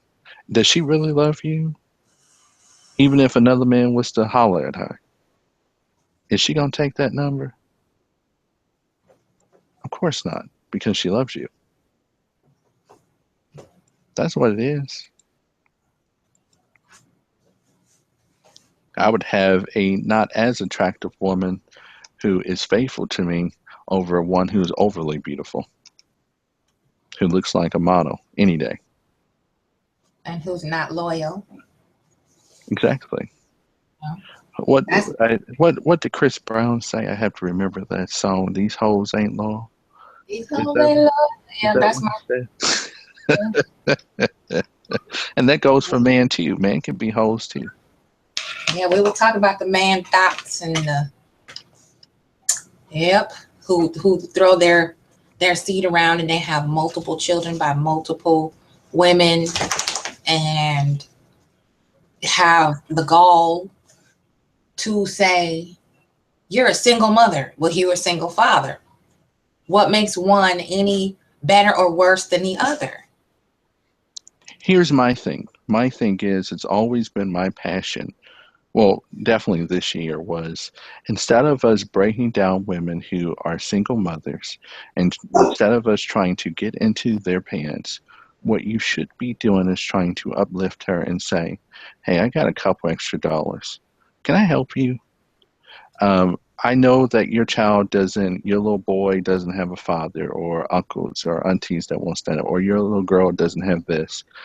I know someone who knows how to do hair, or hey, I know how to do something to our hair. You ain't got a perm her hair today. Let me go get this. My grandmother taught me an old school thing. You ain't got to perm your hair all the time. You can go in there and take some water and take a flat iron and flat iron that hair up and put it in a ponytail. Okay, there's so much knowledge out there that we are afraid of sharing, and so selfish with not sharing it. It's ridiculous. But instead of tearing each other down, this is the skill that I have. This is what I can do to help you, my sister. I ain't trying to get in your pants. I'm just trying to help you. That's what they should be saying. What about Go ahead. Captain Save-A-Hole? Where you're considered caping if you do that. Well, I am still today considered Captain Save-A-Hole. That's what a lot of guys call me, Captain Save-A-Hole, because I'm all about women being empowered. Why am I about women being empowered? Well, women don't threaten me. Women are not a threat to me because I have my own. So I am considered Captain Save-A-Hole, because I would rather help you than tear you down. So I will be Captain Save-A-Hole for the rest of my life. Hey, it doesn't bother me. But here's a trick for some of the guys out there who are listening. If you spend time, listen closely, if you spend time helping them, maybe you can get more out of life. Maybe one day when you're down and you helped her, she'll come back along and she'll say, here's a couple dollars, or I'm a manager at this company. Let's build something together. Maybe she'll be willing to help you. Because guess who's going into power very soon? Black women. Mm-hmm. So instead of you tearing them down, dummy, you should be trying to help them. Just saying, I'm just speaking common sense here. And I say, the response that men receive from us would be so much more pleasant. The attitude, what we say attitude for no reason, will subside when more Black men adopt that same mentality and practice it genuinely without an ulterior motive, and not sexualizing the Black woman, her down to being just a roll in the hay because you gave her a ride to the grocery store, or you wired her a few dollars so she can go to the grocery store, then you'd expect a return, and it's always sexual and of a sexual nature. Yeah. Well, that's because they have to get over the point that it should not be sexual. I think that when you can get over the point that everything is not sexual, um, your life will be so much easier. For me, everything's not sexual. You know, I can give my woman something and not even care. I can care about getting anything in return. That's just how I guess I'm a different type of person. I don't know. I have no clue. No clue about guys. Really don't. I think you do. When we question our sanity, that means we're not crazy. Because I feel the same way. You know, the better that I treat myself, and then it's much easier to treat others well. And then once that energy starts flowing, it becomes natural, and more natural to do it. And you know, the genuine nature of it just grows. You know, you just become more authentically who you are by just trying to be as helpful as you can in any way. Mm-hmm. And you learn more that way. I think you learn more. And that's another barrier I always run into. People say, well, you think you know everything. I know me. And I'm not going to let you define who I am just because your view of me is distorted. Well, you know, there are some true things to the untrue things. For example, I'm going back to meeting people where they are. A lot of people are heavily religious people. So here you go. So in the Bible, it says something about when you sow a seed, it will, I'm just paraphrasing, it will come back to you double fold. Okay. I should know this because like I told you, I'm a pastor's kid. I am a past pastor's kid, so I should know the Bible, right? So even though I'm not quoting it to you the exact way, what I'm trying to say is that when you bless others, okay, it will come back to you. It definitely will. Absolutely true. And sometimes we look for that return too fast, I think. You know, they say, well, I just did something nice for somebody, so I deserve this or I deserve that. How come somebody won't help me so-and-so, pay my bills or whatever? But maybe if they don't help you pay your bills and you did this and this for that person, maybe a job is going to come open. It might not be that job that you want, but it could be a temporary job. There have been situations where I have had jobs where I thought I was going to be there forever. And then it was a temporary job, and then something came that paid double because I had the faith. I believed that I was going to go a little farther in life. But you know, when I've always had money, I always, you know, try to give a gift to someone, you know, someone who's in need, because when I give to people who are in need, it comes back to me, and it's not because I'm expecting for it to come back to me. It's because, you know, when you put out to the universe, when you put good out to the universe, it's going to come back. I promise you that. But when you're just putting nothing but negativity out into the universe, you're going to get negativity back from the universe. We do live in the universe. We do live on planet Earth. Yeah. That's the thing I say about karma. A lot of people don't understand karma. They don't believe karma is real. You know, they don't think that what they put out, they can receive, you know, and it can boomerang very quickly.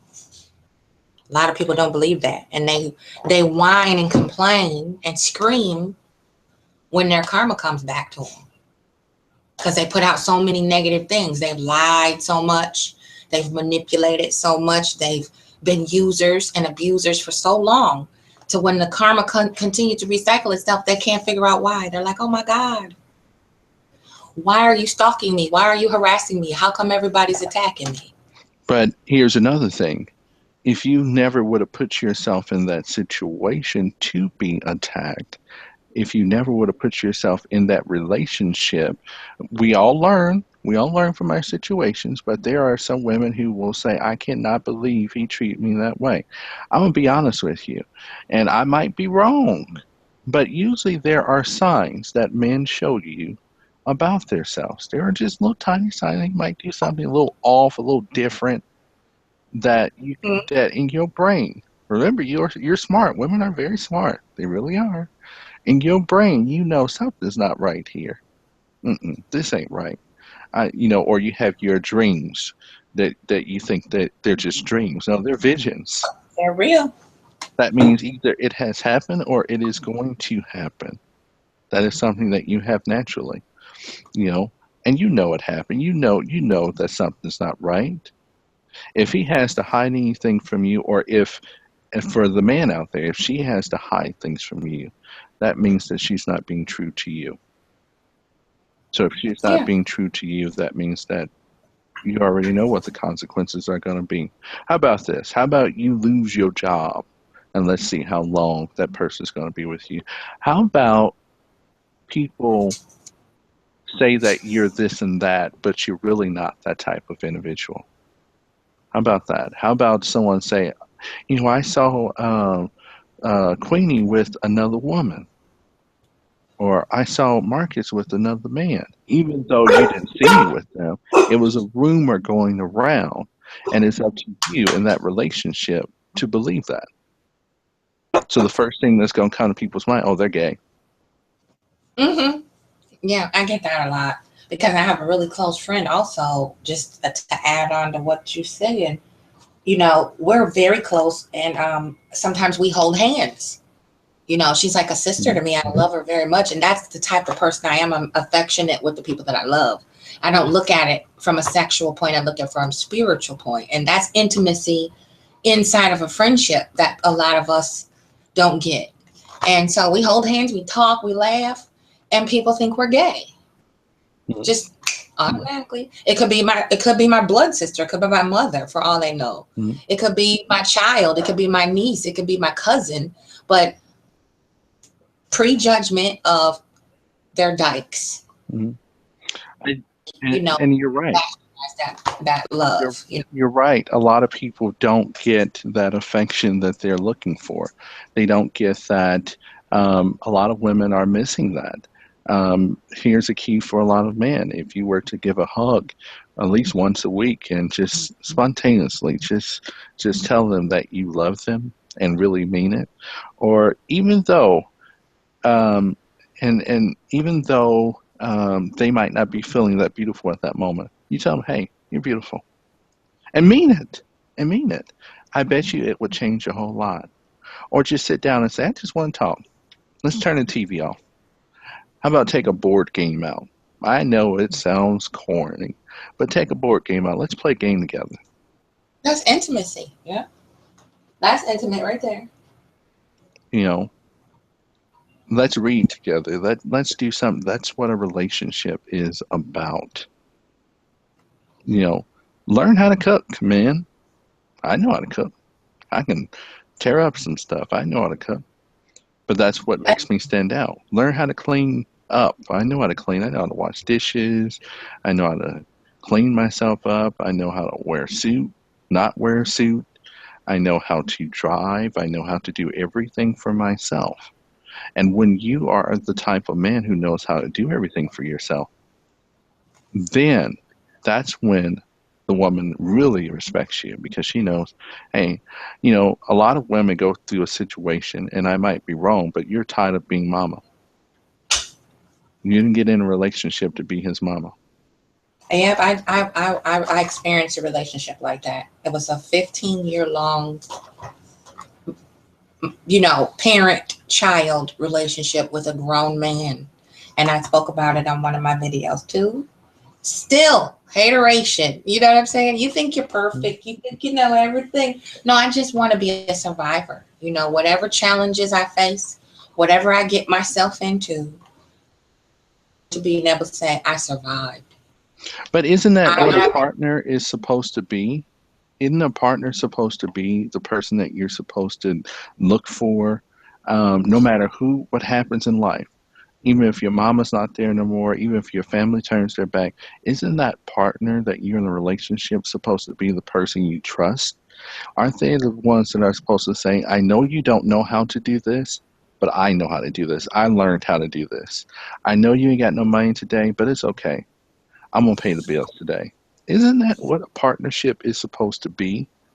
That's why households survive, because there are two who are bringing in income. Even if it's just $300, that's $300 out of her pocket that she don't have to bring in.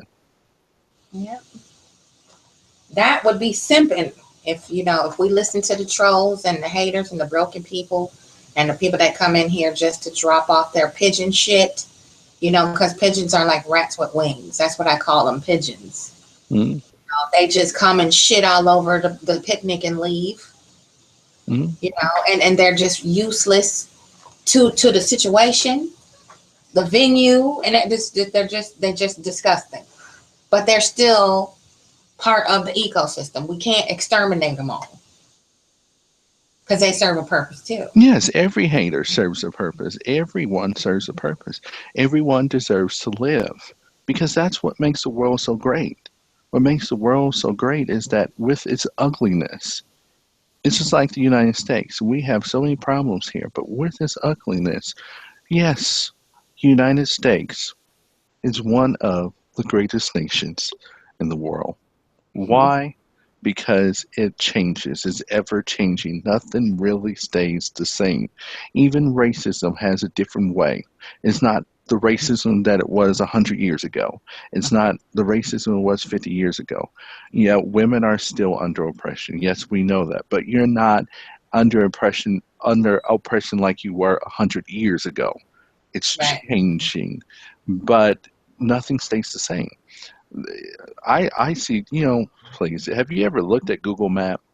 Have you ever seen how beautiful the earth really is? I said if I ever had a chance, one of the dreams I've always wanted to do was to just take a trip outside of Earth. I don't have to go nowhere, just outside of Earth, just to see for my own self how beautiful it really is. Right. Even though we got all these terrible things, all these wars, all this hatred, the earth itself is beautiful. Have people ever went outside and just took a walk and just looked and say, wow, isn't that fascinating? Look at those beautiful flowers. Yeah. Look at the birds. The birds come out at 5 o'clock in the morning. I was just looking because Bella likes to walk through the trees here, the wooded areas. So I have about a 12-foot lead that I use to walk her because she's a natural tracker.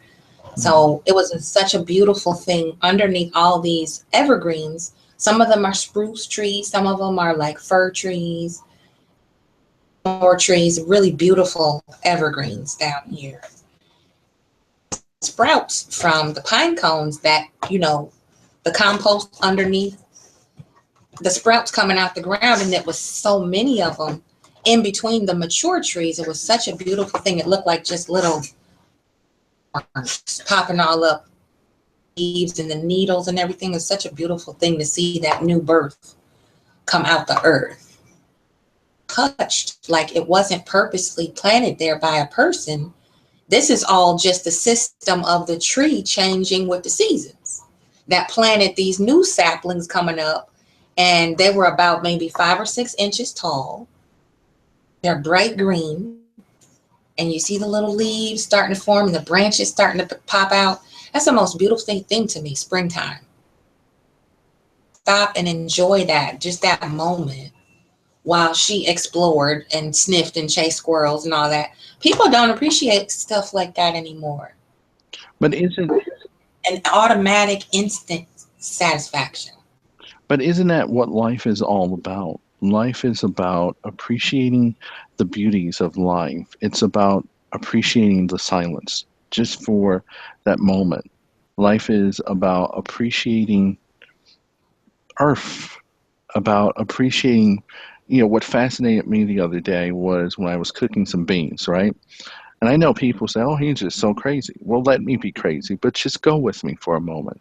You take this $1 bag of beans that you get from Walmart, and they're dried beans in a bag, And you can take those beans, soak them, pick them, wash it, and put it in a crock pot or a slow cooker and put some water and some broth in there and some onions and some garlic and take it out after 12 hours of sitting there on high, and it makes a meal.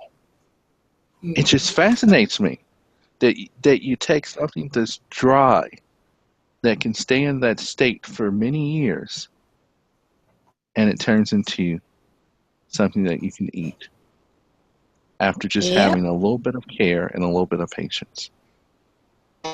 To prepare it in so many different ways you can do it. And we're on here talking about how somebody, a total stranger, these are strangers, these are people I don't know, never seen, never will see, never will meet.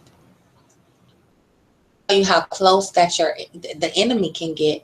You know, these are people watching my Facebook page. Comments that I made off of my page to come into my chat room and confront me with what I said on my page. Unreal. You know, the truth bothers you that much that you have to confront. What do you expect me to do? Say, oh no, I didn't say that. That wasn't me. Keyboard e-bully? Nothing. You're not going to do anything. Because that still doesn't change the truth. And to be my friend, just so you can take screenshots and gossip over them. These are black women. These are black women doing it. No way.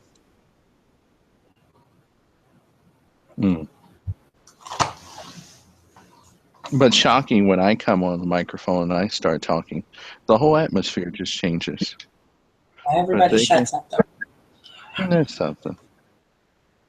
I was waiting for the man around. She's crazy. Her chase any man away. foolishness.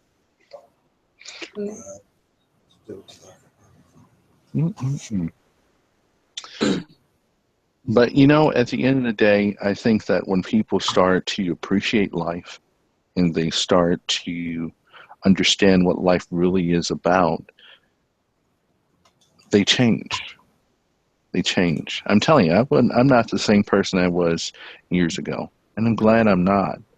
I'm glad I now understand what life is. And now people say, oh, I'm not afraid to die. I'm not afraid to die, but I'm scared now. And you know why I'm scared? It's because now I really know what life is all about. Now I'm afraid to lose that. That's just that little moment. I'm afraid to lose those little moments. Yeah, that's real right there. Same here. I'm not per se, like you said, I'm not afraid to die because I know that's part of life. But it scares me. I'd be a liar if I say death didn't scare me, because you're attached. I'm attached to my family. I'm attached to my dog. I'm attached to my belongings, the precious things that I collected over the years. And to try to imagine myself without it, then that to me would be death. That would be a form of death right there. So it is scary. Physical death, spiritual death. But some people are already dead, though. That's why they have to do. They're already spiritually dead. They allowed something or someone to kill their spirit. Oh, hunting for other spirits to murder. That's where the hate comes in. You're fake. You're a coon. You're a save-a-hoe. I'm a hoe. You're a man hoe. I'm a woman hoe. But get this. I still to today have people who hate on me. Friends, family members, ex-friends, all types of folks that I don't even know. I still have people that hate on me, still to this day. Does it bother me? No. Because after I shut off this computer, you no longer exist. It's over. It's over. Like you said, go lay down, take your hot bath, and sleep like a champ. Look, I appreciate just the simplest things. I was out there earlier and I went outside in my robe and my bare feet in my backyard and I said, wow, that 7-foot wooden fence sure is pretty. Mm. And I I went don't. outside. Say that again. Anybody but the sky, the stars, the clouds. Yes. And I went back there and I said, I got to take this garbage out. And I just walked right out my back door and I took the garbage out right there because I don't have to walk to the back in order to take the garbage out because the garbage cans are right here. Mm-hmm. I was like, wow, isn't that beautiful? And they're like, what's wrong with him? And I was just sitting there. I swear I was crying like a little baby. I swear. Just sometimes, I'm a little emotional too. Sometimes I'm just so appreciative of things that I have because when you know where you came from and the struggle you've been through, and it's like, I'm just so, I'm appreciative, but it's like I'm so honored to have the things that I have. Just simple things. I can go to Yes. sleep, lock my doors up. No one's telling me where to park. I can now park my car in my backyard. Or garage if you have one. Yes. And I don't have to worry about people telling me I'm going to ticket your car.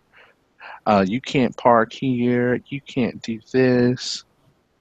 Having the neighbors throw nails in your Yeah. parking spot because you Yes. asked them out of it last week. Yes. And neighbors park in front of my house because I live on a corner. I don't even let it Yeah. bother me. I don't. I used And to, but I don't. it's so funny because in Chicago I had a corner house.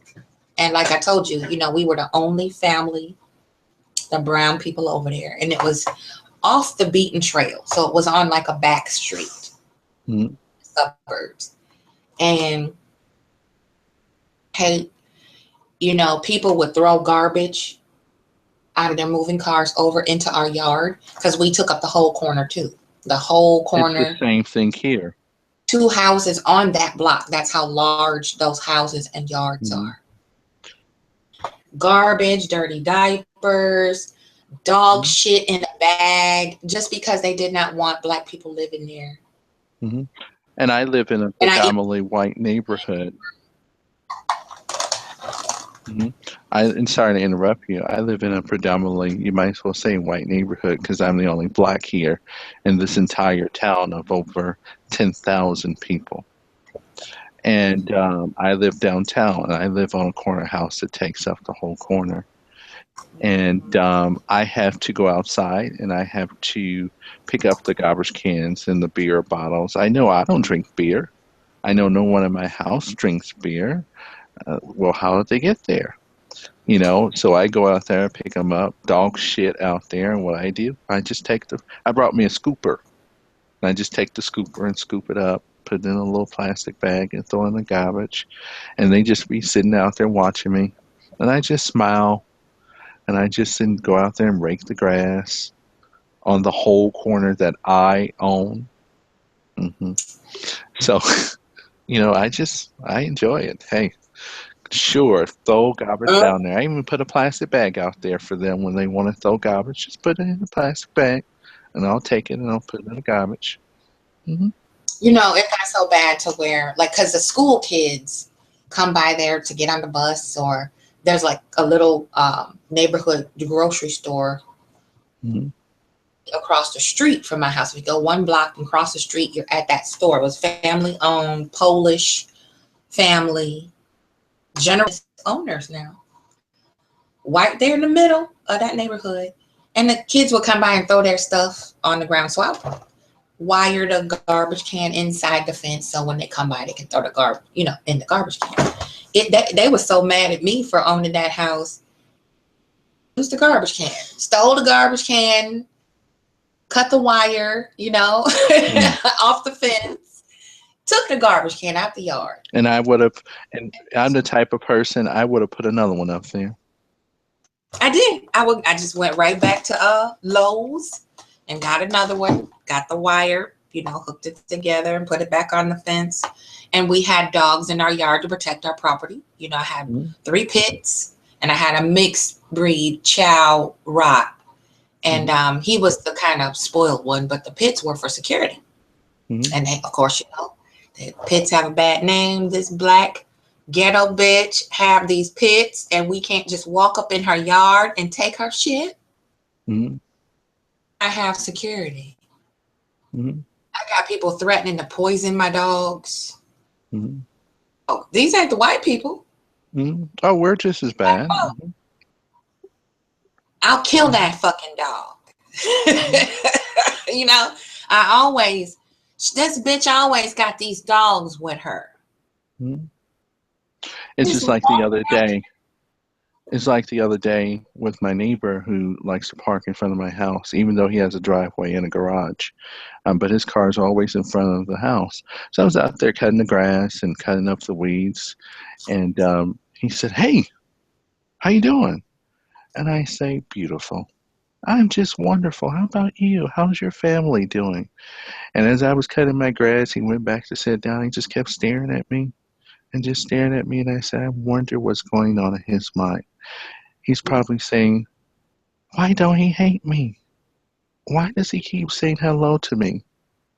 Why does he keep being nice to me? Even though I park in front of his house, I make all this noise at night with my speakers, early in the morning with my trucks. Slamming the doors. Yes, slamming doors. How did you know? How did you know? Yes, slamming doors. Letting my dogs bark all day long. Why hasn't he called the police on me? Why hasn't he came out here like the typical black man?" Like them niggers do in the ghetto. They come out and act like monkeys and yelling and hollering and shooting and shit. Yeah. Mm-hmm. He said, "You dress so nice.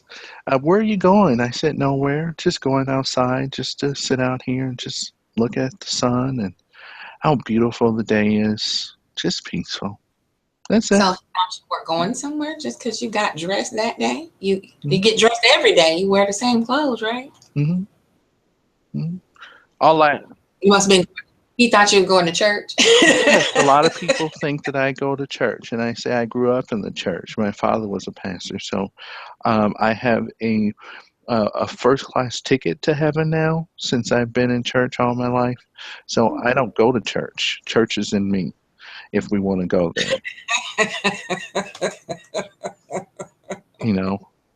So at the end of the day, maybe I don't understand people, and I stopped trying to understand people. Can't, especially that malignant, neurotic stuff they do. Where are you going? What do you mean where I'm going? I'm coming outside. Where are you going? What you mean where I'm going? I had the police called on me about 4 months ago when shopping at the local grocery store, because they're not used to my kind, as they say, and all they see is from television. So I had the police called on me saying that I was trying to kill someone. And basically, when the police came up, people said, "Why is he not running?" So I'm in my Lincoln with the thing open, and the police comes up and says, "Hold up, stop right there." And I said, "Give me 1 second, let me close the trunk." Because I had my groceries. I'm not going to leave my groceries out there. I just didn't get my groceries. He said, "What are you doing?" I said, "Closing the trunk so I can talk to you." "How you doing, officer?" "Well, we had a report that you were trying to kill someone." I said, "Interesting. Don't you think I would have ran away? Right? Don't you think that the person would not be standing at the door at the moment? Does she look like something happened to her?" "No." "Let me get your license and registration." "Sure you can. Here it is right here." "There you go, officer." "You stand right there." "I'm not going anywhere, officer. Go ahead and take care of what you got to take care of." So he came back and he apologized. All of that. And he knew at the inception of that interaction that you were not a suspect. They know. So guess what I did? Guess what I did? I never went back to that store, and they lost over $1,300 a month in grocery money. Guess what I do now? I don't shop locally. I go to corporations. I have my stuff shipped to me from Amazon. Just go right outside my door, and there's the boxes there. Well, that's me. I like Peapod. I use Peapod. I don't have them here because the town that I live in is so small. There's a lot of Mm-hmm. people who won't come out here because it's a very tiny town compared to the rest of the towns. But, you know, stop shopping at the place if they don't want you.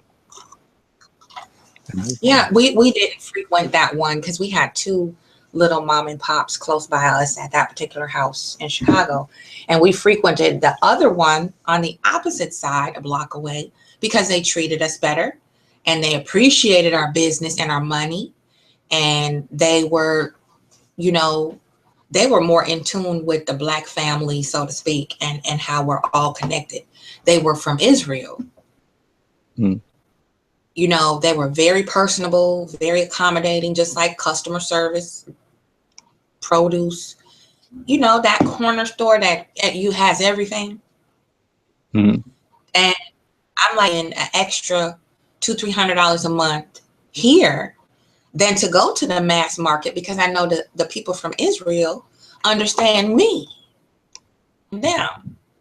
But when I go to the white owned mom and pop, they mistreat me. And they've been here longer and they have more roots in this community than the people from Israel. Mm-hmm. It's just amazing how the attitude and the view and how people view you. And they look like dark-haired Italian people. You know, we all know what Israelites look like. Mm-hmm. And they're, you know, you're my sister. You're my sister. We have to help. We both in the same system. So here it is. Here it is. Here's your answer. So since I noticed that you don't want to be my brother or my sister, no matter what color you are, since I know you want to be mean and malicious and be racist, and you don't want me to shop at your places, then I will do you a justice and I will do myself a justice. I will get some sleep and I will wake up and drive 20 minutes farther just to go and shop in peace at a grocery place. Yeah, you can shop without being harassed and profiled and being talked to like you have no common sense or no lucid, like you're not a lucid person. They talk to you like you don't belong there, you know, like they talk at you instead of to you. I don't frequent, I don't go back. I had a bad experience, you know. Negativity is contagious. And if one of your employees will treat me that way, I know maybe the next time my child might come in here. I don't want my child mistreated because you don't, you know, have a open mind, or because you might be racist, or because you watch too much TV and you stereotype Black people. I'm not coming back here. But you know what? That's what I love about 2016. That's what I love. People hate technology with a passion, but I love it. That's what I love about 2016. That's what I love. That's the part I love about the USA, is that we live in a country that if someone is mistreating us, we ain't got to call the police. We ain't got to go through, I'm going to hurt you, etc. We can just avoid you because the United States is so big. The cities are so big. The state is so big. You can drive anywhere and get your stuff. It's just about you doing it. You don't want to hire me? Then I'll go online and I'll get me a job. You don't want to hire me in the USA? Then I'll go overseas and get a job online. The possibilities, the opportunities are just so large that you just don't have to deal with it. That woman don't like me and she don't want to be in a relationship with me. Well, the universe has made a billion more. That man don't want to be with you. Well, the universe has made a billion more. So fine. But when you find out that one in a billion, you have somebody telling you that that's fake. Oh, that's not real. You guys aren't in a relationship. She don't love you because she didn't tweet you back when you tweeted her. Her name is not on your Twitter feed, so she's cheating on you. You know, that's how we think. Well, you know, that's their thoughts. That's how I feel. You are entitled to your opinion. If that's what you feel, that's what you feel. Maybe I am a low life. Maybe I am nothing. If that's what you want to feel, that's what you want to feel. That is your opinion. Thank you. I appreciate that you invested your time and your energy in me. Share that with me. Right. That's what I say. And that's your opinion. That doesn't make it true. You know. And it's not gonna change me. It's not gonna make me try less. It's not gonna make me give up. It's not gonna make me stop having a conversation about it. But I can't give up because so many before me gave up. And that's the thing about it. I can't give in. I can't go through these things because that's what you want. So since that's what you want, I can't give you what you want. I'm sorry. I really do apologize that you want me to be nothing. I really do apologize that you want me to believe your input and your opinions about my life and who I am. But I will say you don't know me. Even our parents don't know us. They really don't. They know who we were when they raised us, but you don't know us. No one will ever know you, not even the person that's in a relationship with you. Hell, we probably don't even know who we are half of the time. We know who we are, but how great our potential can be, even more.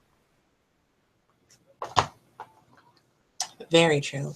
I'm so glad you showed up because this is really the direction I really wanted to go with my channel this year.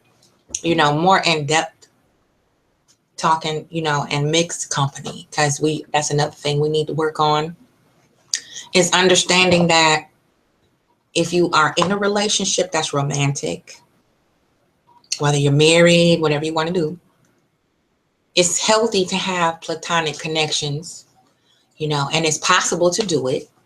You don't have to chase away all your friends. If you had guy friends as a woman and you enter a new relationship with somebody, you don't have to not be friends with your guy friends. But the first thing is trust. Exactly. Trust. And when you can trust your partner, it makes you a better. I know I keep saying all these things about it makes you a better person, but it makes you a better person when you can trust. When you feel that, okay, if you are stupid enough to cheat on me, and I know I'm a great person to you, then you're the dumbass. That's how I feel. It's very important to be trusted. And to earn somebody's trust is really, that's a gift too. And I don't know why a lot of our people feel that in order for me to trust you, I have to always be able to see you. I have to always have access to you to be able to trust you. But that's what a relationship is about. It's about trust. That's what it's about, trust. And, building that trust. What would you just say to black men who have trust issues? That you don't trust yourself. But they blame black women for that. No one's to blame for your own trust issues. We go back to, I can't put because one black woman hurt me, or because 20 black women hurt me. 20 out of what? How many black women there are? I can't even count them up. Probably, let's just say a number, 1 million. And that's being very modest. 1 million black women on this earth. Just giving an example, just if there was 1 million black women. So out of that 1 million black women, does that mean that all black women are the same? No. Because that was 20 that you went through. And maybe you should have chose more carefully. You know who she is. Just because she has the pretty face. It's because she has the body that you're looking for. That's just superficial. That's just that. Can she cook? Can she do anything? Can she just fold my clothes? I know she can't do nothing else, but can she fold my clothes? But can he do anything? Can he do other than going in the bed? Anybody can do that. There's technology for that for women these days. Men too. I know. I'm just saying. But can you do anything other than that? We stop working after a while. That clock slows down a little bit. It ain't the same after a while. So here I am, 70, 80 years old. Come on, girl. Come on over. No. Mm-mm. Mm-mm. You Watch know, out. you know, what are you doing? What are your memories? That's what life is about. What are your memories? What did I build with this person? And that's with anybody in life. That's even with family members. What are your memories with that person? Again, I try my best to find the good in everyone. It's difficult. It really is. But I try my best to find the good in everyone because I refuse to hate you. I refuse to give you that energy that I hate you. There have been plenty of women who broke my heart, but I refuse to hate you. Because I'm better now. You broke my heart. You got away with it. That's because I was foolish to give you my time of the day. Sorry. Now I'm much wiser. Now this is Marcus 4.0. Like they say, Windows 10. This is Marcus 10. It's an upgrade. Just a little bit different. But I'm not going to give you me for free. I'm not going to be like Windows. I'm not going to beg you. You got to pay. We in church now, y'all. You're going to have to pay. But just watch out. I might be down today, but tomorrow I'll be different. Tomorrow I'll be different. You might not award with me. Say that one more time. You got to pay. You got to pay. You got to pay for the new upgrade. It's not free. Even a woman's love is not free. Who said it was free? I don't know who lied to these people. Ain't nothing free. I thought we all knew that. They're going to say, I hired and paid you to say that. Oh, no. No. I'm not for sale. I came here because I had extra time. I came here because you are one of my friends, my newly found friends, and the universe brought us together. That's just simple as that. No one pays me. I'm not for sale. Checkmate. I'm not for sale. I'm just true. I'm just going to tell you how it is. I welcome questions. I'm not running away from the questions. I have nothing to hide. You also have the choice not to answer if you don't want to. Exactly. We all do. Everybody else gives me no choices. Gives me those same choices of not to answer. Okay, so why is there racism? I've been asking that for a long time. Why you hate me? I get no answers. I get no answers. So why should I give you answers? Am I going to go up to a thief and say, why are you stealing? They know why they're stealing. They know why they're doing that. So why am I asking you those questions? I probably won't get that answer. People know what they do. Self-consciously, they know what they're doing. Come on now. They really do. That's what I say all the time. When they come with the passive-aggressive questions and the personal digs and, insinuations and stuff like that, I'm like, you know what you're doing. And then they get upset when I push back, when they don't get the response they want. Well, you're not answering the question. You're being evasive. No, I'm exercising my right not to tell you shit that I don't want to tell you. If I don't want to share that with you, I'm not obligated to do that. Just because you ask the question doesn't mean you deserve an answer. It's up to me to determine what questions about me that I want to share with you. I'm not required to reveal and divulge just because you're nosy. I'm going to say this. This, like I told you, this year in 2006, I got to the point where I'm tired of hating. I'm tired of disliking you. I'm tired of talking to you. I'm tired of wasting my energy with you. I'm tired of trying to tell you about who you are. When you're ready to learn who you are, when you're ready for me to go ahead and give you your VIP card back to be an adult instead of a little baby, because that's what little babies do. They act out, they whine, they cry to be an adult and to work with me, then come on. I'm willing for anybody to work with me, no matter what color you are. You can be white, Mexican, black, Cuban, Puerto Rican, anything that you are. I'm willing for you to work with me so we can build something together in the United States of America. Everybody's always talking about, oh, I remember when the United States is great. The United States can be great again. Yeah, it could be great again when we learn to work together. we can just be the most powerful place in this entire world when we break all of those little wounds that we have. Stop covering our wounds and our scars up with band-aids, because that's what we do. Yeah, I Rip say it that off, all. rip it off, and heal it. Any wound can be healed. I say that all the time. You cannot put a band-aid over a bullet hole. You have to extract that bullet out of that hole. And you have to perform the surgery to get the fragments, if any, and just cover it over and expect it to heal. You have to treat it. You know, you have to attend to that wound daily. Mm-hmm. You know, you can't just slap some gauze on and go, yo, you got shot. Mm-hmm. Come here. Let me get you know, let me tie it off with a tourniquet. You'll be okay. Because Just what put happens? around your waist and you'll be fine. Here's the thing. What happens when that bullet stays in there, or those fragments stay in there? For the people who don't know, that bullet continues to travel. It continues to travel until it might get up to your heart and kill you. Just a little fragment. Yeah.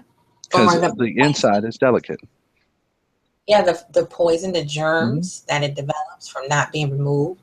The body rejects anything foreign that's non-organic. Mm-hmm. That's the truth. Yeah. That's the truth. So at the end of the day, I'm not a hateful person. I don't dislike anybody. Maybe back in 2015 I did, but these days I ain't got time for that. You want to build something, you want to work together, then let's work together. This is a message for me to everyone out there who is listening. I'll build with you. I'll help you. Let's build something together. Man, woman, transvestite, transgender, homosexual, black, white, anything. For me personally. But if you come into me with BS, I ain't got time for you. That makes you a sellout then. You know that, right? Oh, there's no such thing as a sellout, because if we want to go back to the history of black people in the United States, as native black people, we're all mixed with each other. Everybody's cousins. I hope I didn't step on no feet. Oh, well, they just have to put on more padded shoes and to move their toes out the way. DNA, let's do some DNA. Mm-hmm. The original Africans are blue black. How do you think we got so light? From what Europeans Mm-hmm. being raped, exploited, sold, Mm-hmm. used as the objects that they thought we were. And what do you think the Europeans are? If we are supposed to be the original people, what do you think they are? Come on now. They don't want to hear that. You're right. That's you pissing some people off. You really are. You know that. The blood that I have in my veins is the same blood that you have. Yeah. I saw this one video with Louis Farrakhan was speaking with a native chief. I can't remember which tribe he was from. I think he was from the Cherokee or Lakota tribe. And he said to Minister Farrakhan, do you know that for every African that we think was an African slave is a Native American? And there's 5 to 1, actually. 5 to 1 natives to every African, descendant of Africa. When you think that you're putting you're shaking the hand of a African descendant, you're really shaking the hand of a native descendant. Of course. Who was that? It was, I can't even think of it. Who wrote that? These people know the way. I can't think of his name. He wrote it in his book. He was a famous Greek person. Oh my God, what is his name? I think you know who I'm talking about. Socrates? Yes. These people know the way. I forgot what the rest was. My mind isn't here. But he said that these people were, the natives. He was talking about the natives, and the natives were just as dark as anything. Okay, if you go over to Mexico, for instance, in Mexico, we were everywhere. In Mexico, they have statues in Mexico. They have black people in Mexico. They've had black folks in Mexico. Yeah, Aztecs, the Aztecians, over in Bolivia, what do they call that tribe over there? I can't remember. I have to look it up. But they're black. They're black men and women who have bronze skin, and they're like they're like the Samoans, but on the South Americas. Mm-hmm. So we're everywhere. I'm not trying to be special. I'll be honest with you. I'm way over that. You don't have to acknowledge that I am one of the, my bloodline is from the original people. You don't have to acknowledge that I'm native. You don't have to acknowledge that I'm black. I can be other for all I care. I don't need your money. I don't need your handouts. I don't need all of this stuff. You don't have to acknowledge me. You don't even have to say a thing to me. I still will live tomorrow. Who was I before I even met you all? It's the same person. A person that's evolving. Mm-hmm. And that's another thing that I see where a lot of black men don't want black women, and vice versa too. Women, same thing. They don't want you to have the confidence that you do. They don't want you to be that self-assured person. They find something wrong with that. Why are you so confident and how are you so sure of yourself? You're a black man in where they grow white people. How can you know what you know and be able to do what you do? There's no way you're making it, working at home, you're broke. Mm-hmm. You're living in Section 8 housing, you're lying, Mm-hmm. you don't own your property. You know what I'm saying? Mm-hmm. Correct. You know you're not a homeowner. Mm-hmm. And you're gay. Correct. Yeah. And you know, the seat that I'm sitting in is not an executive chair. No, you're right. This is not a leather seat. See, look at it, everyone. It's not a leather seat. This is all in my imagination. It's all in my imagination. The room that I'm in is not an office. I'm in a bedroom at this moment. Now, you know, the things I have is just fake. Yeah, that's correct. This is not a 5-hour energy drink. This is all in your imagination. That would be liquid crack. You're drinking meth over there. Mm-hmm. Are you drinking methadone out of a 5-hour energy bottle? Mm-hmm. So when I don't go outside and I don't get the sun, this is not vitamin D. Okay, this is not vitamin D to help us because we need vitamin D. You know, black folks. So, okay, it's all in my mind. I'm imagining. You're supposed to run to Cinnabon at the mall and buy a Cinnabon and eat the whole thing in one sitting. Mm-hmm. Drink 8 ounces of milk, pasteurized milk, because if you take vitamin D, then that makes you a sellout. Mm-hmm. That's correct. And you think you're white now because you're taking vitamin D. Mm-hmm. I don't drink milk anymore due to the fact that I can't handle milk, the milk that they have here, ladies and gentlemen. What I do is I drink almond milk. I make my own almond milk from the almonds that I buy. Mm-hmm. Have you ever thought about when they were talking about the Africans and the Egyptians, they didn't always have to drink milk from cows. They had nuts. What do you do with nuts? Nuts can turn into milk. Coconut. Mm-hmm. Exactly. Well, I want to say that I enjoyed my conversation with you. I have another class here that I have to do here, but I'm going to close it down so we can get a little shut-eye because I have some more stuff to do tomorrow too. I got to get up early. So. Well, you got my information. I'll talk to you later. Have a wonderful day, and thank you so much for the opportunity. My pleasure. It was good. Great to have you. We're going to do it again now. Once, we are. Yeah, we'll get a rhythm going, and hopefully we'll be able to attract more people who are ready to have that, that real talk. Exactly. Well, peace and love to you all. Same to you. You have a good day, or good class, I should say.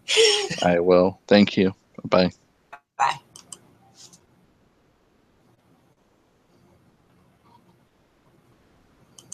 All right, everybody, y'all rest well. Be good, and I'm out of here.